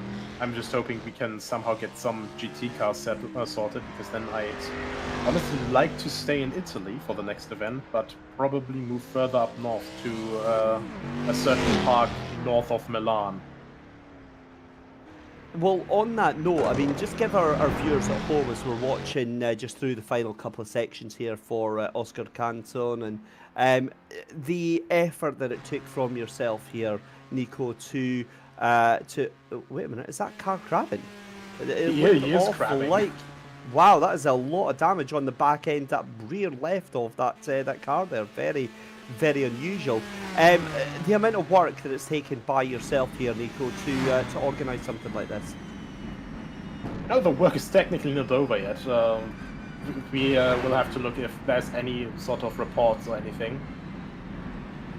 for this event so far as well, and those will have to be worked on as well for the next 24 hours, basically, having the report time for that, and then working through it, obviously. But quite frankly, I honestly don't think that we will have much to look at, because all the overtakes that I saw, all the overtakes that moves that people did against each other, were very civilized, and there were barely any car-to-car collisions, I think. certainly not from what we saw. We didn't really see any collisions of any nature. I think you're going to have a very, very quiet time in race control for sure, but we're still watching Ascari Kantonen here coming through the final couple of corners here. We're about 2 minutes away, 3 minutes away maybe, from the finish of these 10 laps here. And again, I mean, we've said it quite a few times here, Nico, but you must be feeling an immense sense of pride at not only organising this, but for your friends and your fellow drivers competing this event here. Yeah, absolutely. And I can't really put too much emphasis on it. That this entire event has just been honestly an entire blast for me. I greatly enjoy putting this together, and there's still a lot of stuff that I'd love to do if we could, but which technically just isn't possible. I'd love to do the Carrera Panamérica, which was, I think, multiple thousand kilometers in distance, which was a point-to-point event in the 1950s. I'd love to do the island tour, the very long layout for the Targa Florio, which literally went around the entire island of Sicily, 1,080 kilometers. I'd love to do the Mille Miglia and stuff, but unless we get, a revolutionary engine that can handle these huge distances and all that stuff, I don't think we will get to that point. But when we already have... Well, I'm sure we'll get there at some point in the future, but it's a race win. It's over the finish line first, and it's absolutely uncontested for Ascari Kantonen. MVV Racing Team going to be absolutely thrilled with that one. It was an amazing performance. David Miracek is a couple of minutes behind for Team Next 3 Burst there, but as you were saying there, sorry, Nico. I'd love to see more and more events still, but any event that we can bring over here and any event that we can experience again with these older tracks and everything, I honestly just relish the possibility to have that. Well, again, it's going to be awesome to see that sort of stuff becoming more and more a part of sim racing, especially if we see these big organised events. And it's certainly something that's opened my eyes to actually want to take part in this sort of stuff, because it just looks like so much fun. And certainly every single driver we've spoken to today, even if they've not had the race go their way, they've had the biggest grins on their faces just now. So just watching the car of David Miracek here for Team Next 3 Burst getting across to the final part of the circuit here and doing a really good job of that. Teamed up, of course, with Jernaj Simicic, who came into the pits. We're just seeing coming down through the hills here, and as well, not too far to go. The thing with it as well is the fact that while we've already had a race leader come across the start-finish line, we've got at least another 3 minutes here for our second place car and then our third place car as well. So maybe we'll be able to get a chat with Ascari Kantonen in before we even get second and third place across the line, but we'll have to wait and see. Either way, 6 hours draws to a close, and I think that a lot of these drivers are going to be very happy to jump out the sim here, get a bit of rest, maybe jump into the shower, get some food as well. Certainly, I think that's what Ascari is going to be happy with once he does that. He's probably disappeared already to do that, but a grueling affair nonetheless, and it's just been an absolute joy to be part in here.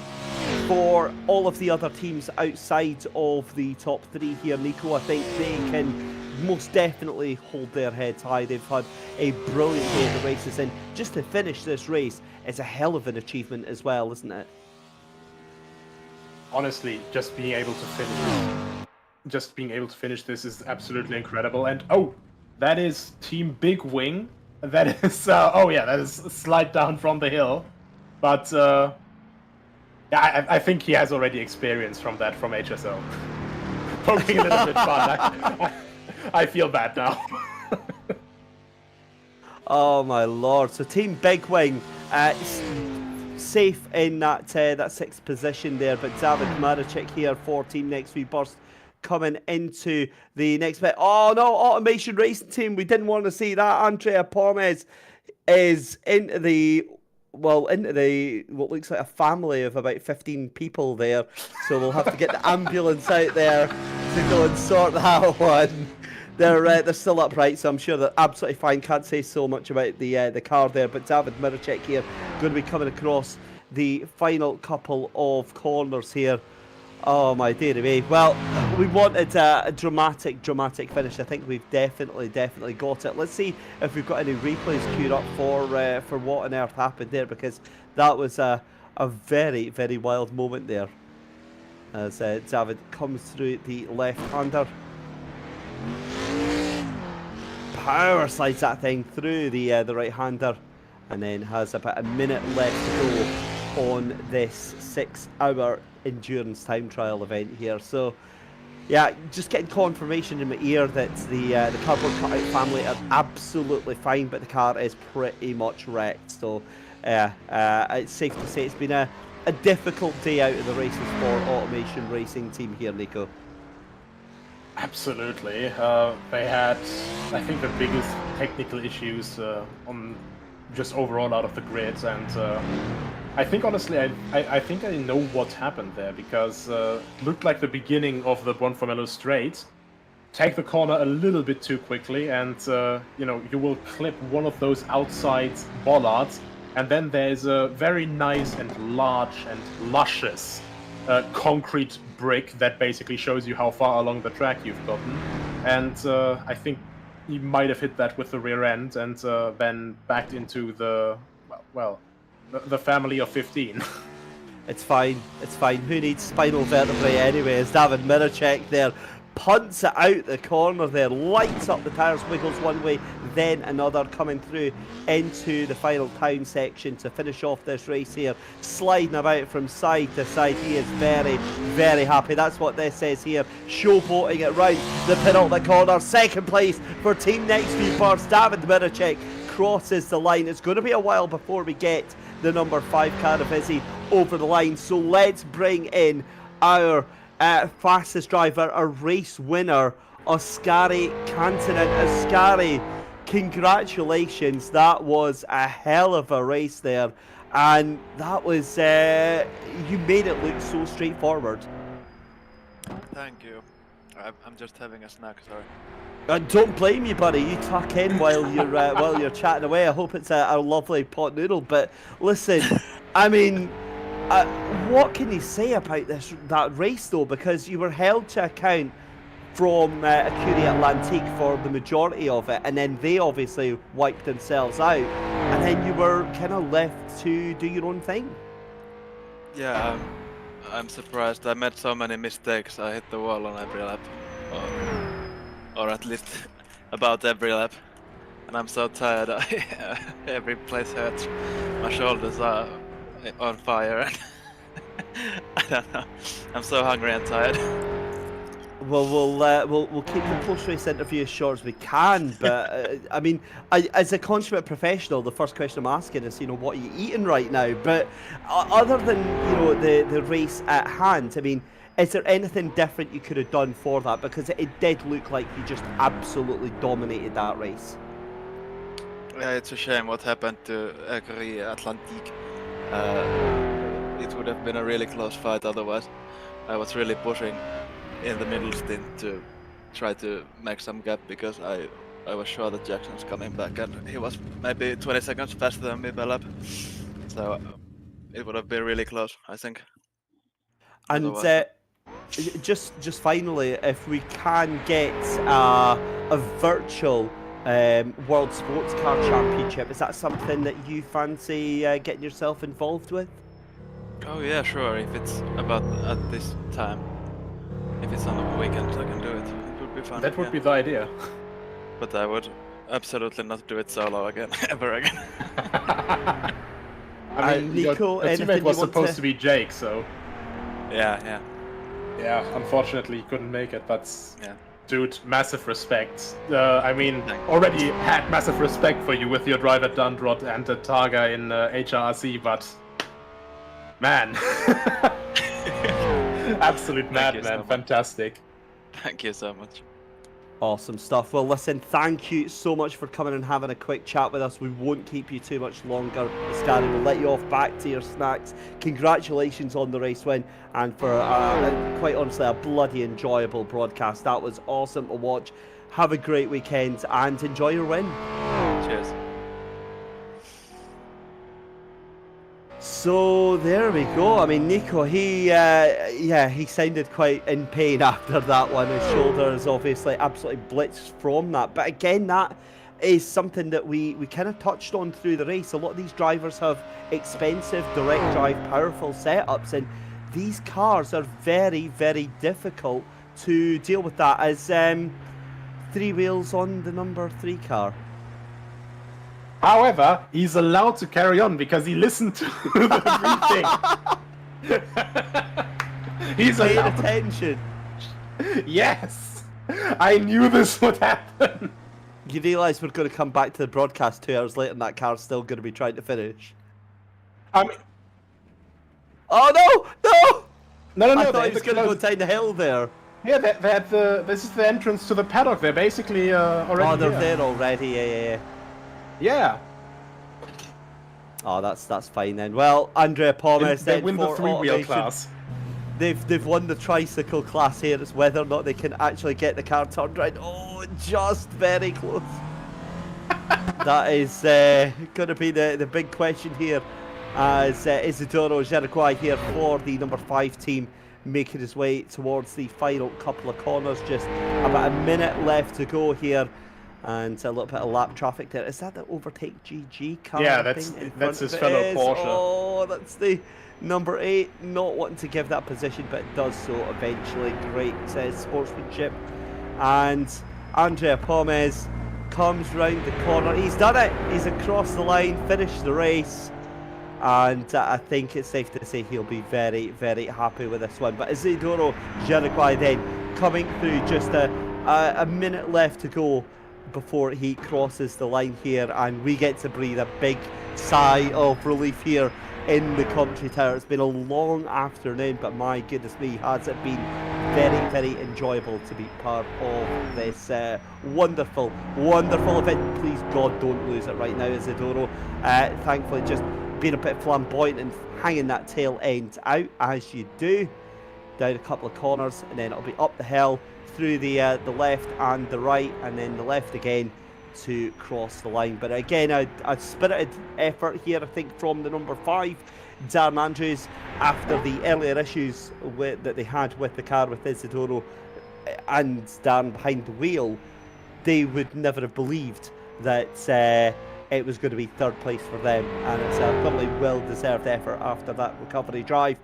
But here we go then, just through the final straight here into the left-hander. It's then just 2 corners left to go, a right-hander, and then the final left over the line. Here we go then. It's going to be 3rd place for Isidoro Jeriquai and Darren Andrews. Equipo Bristol Hermes Ferio Sur. Power slides it around the corner into the barrier. It's absolutely fine. We don't care. We don't have to pay for the cars. Rennie Butler comes across the line to finish for Overtake GG. Fish Motorsport are going to finish 1 lap down. Automation Racing Team are going to finish 1 lap down as well. They are still out on track just now. Toby Johnson out there, but let's see if we have got any more drivers in for a chat for us.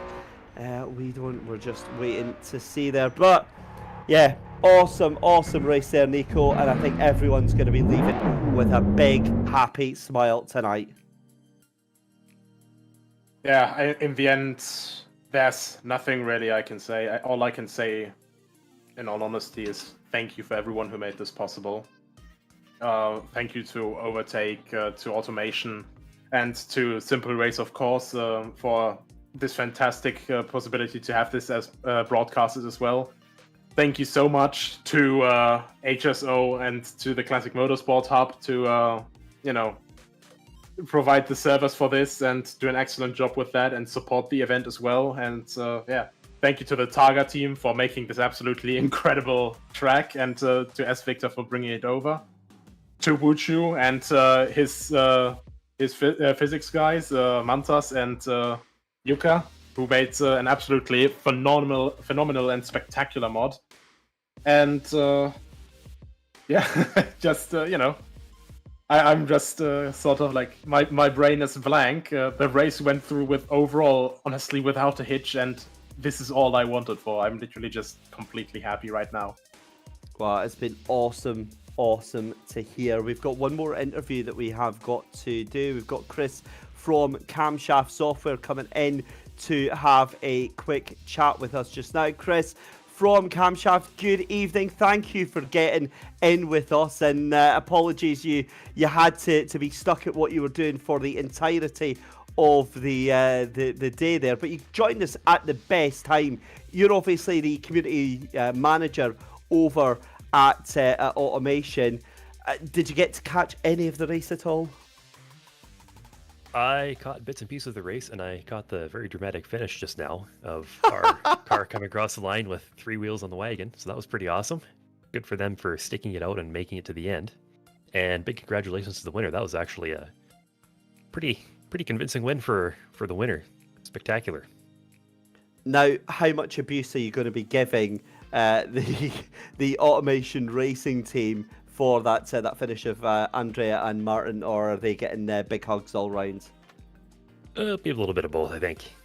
It was a tough race for them for sure. They had some technical difficulties and stuff, so that's always a bit of a challenge. But we're proud of how they did. We're proud they stuck it out and made it to the end, and only a lap down in the end. That's quite impressive. Very pleased with them. But we're definitely we'll give them a little bit of good-natured ribbing too, though. Awesome stuff. Well, again, it's been fantastic to hear from the entire team over at Automation. And again, is this something that you can see the Automation Racing team getting involved in more with the future? Sorry, I think you're just kind of breaking up a little bit there. Oh, sorry, Chris. I was just saying it's fantastic to see the Automation Racing team being involved with this. Is this more... can you see the team being involved in more events like this in the future? I believe we'll definitely be having some more participation in events in the future for sure. I think Martin and Andrea are quite interested in doing some more, and I think with this first event, it's definitely going to raise our profile, and I think maybe some of our other community members might be thinking, maybe we should join in the Automation Racing team and participate in some of the other sim racing events, not necessarily this one, but others. So well, Chris, this could be a good start. I was just about to say, Chris, thank you so much for coming in and joining us when you could. I know it's been a busy day for yourself. A huge thank you to the team at Automation for being our broadcast partners today. If you haven't bought Automation, get yourself over to Steam and get yourself a copy. And we'll look forward to speaking to you in the future. I look forward to chatting with you guys in the future too. So there we go, Chris Piaro from Automation, the community manager. We've got just time for one more interview because we've no sign of second and third place, so we're going to have to bring him in. We're going to have a quick chat to the man, the myth, the legend. A very good evening to Mr. Rennie Butler. You did yourself proud tonight. I'm not sure about that one. I was trying to be nice about it, okay? Just the first reaction. That was, yeah. I mean, I didn't have time to do work, so I did one lap yesterday on the practice server, which was 43 minutes. So I was happy that I saw the finish line, and that is the same today. I would say I'm really happy that we saw the finish line, and would have loved to beat Lucas' lap time, the 40. I think that's doable for me, but man, that's a handful out there. That's not an easy one. I mean, they really are wild cars to try and tame and try and control, but you can't help but leave a lap out, doing a lap with them, and leave with the biggest smile on your face. Definitely. It's. I mean, I said already on the stream, probably I would have shot for something like 6 laps instead of 10. I know that's the original length, but after 6 we realized, that is quite a long day. But every single time you get back into the cockpit and you go through Sicilia with those cars, it is a ton of fun. Yeah, sometimes it's a bit frustrating, but then you're like, man, that's the same corner that I touched the bush last time around, because we realized that every one of us touched the same bush every single lap. So that's a bit frustrating. So you wonder, like, why did I not remember this? But then there's the next cool turn. There's this one where you come up the hill into a hairpin, like it's kind of like a 90-degree left into directly right, where the police is looking at you, the carabinieri. I love that corner. It's so much fun. I love it. And this is it. Every driver that we've interviewed has had that same audible grin on their face. They've been so happy at whatever's happened, regardless if they've sent the car upside down or whatever. Not that that's what happened never happened. to Yeah, yourself. that never happened. It never happened to yourself. But Rennie, obviously we spoke to Nico about getting Overtake support for an event like this, and obviously you've come on as broadcast sponsor here. But how important is it to kind of nurture and look after grassroots events like this? I think it's definitely something that got overlooked the last years, especially with the push that we had for esports, right? And man, I'm part of that, obviously, right?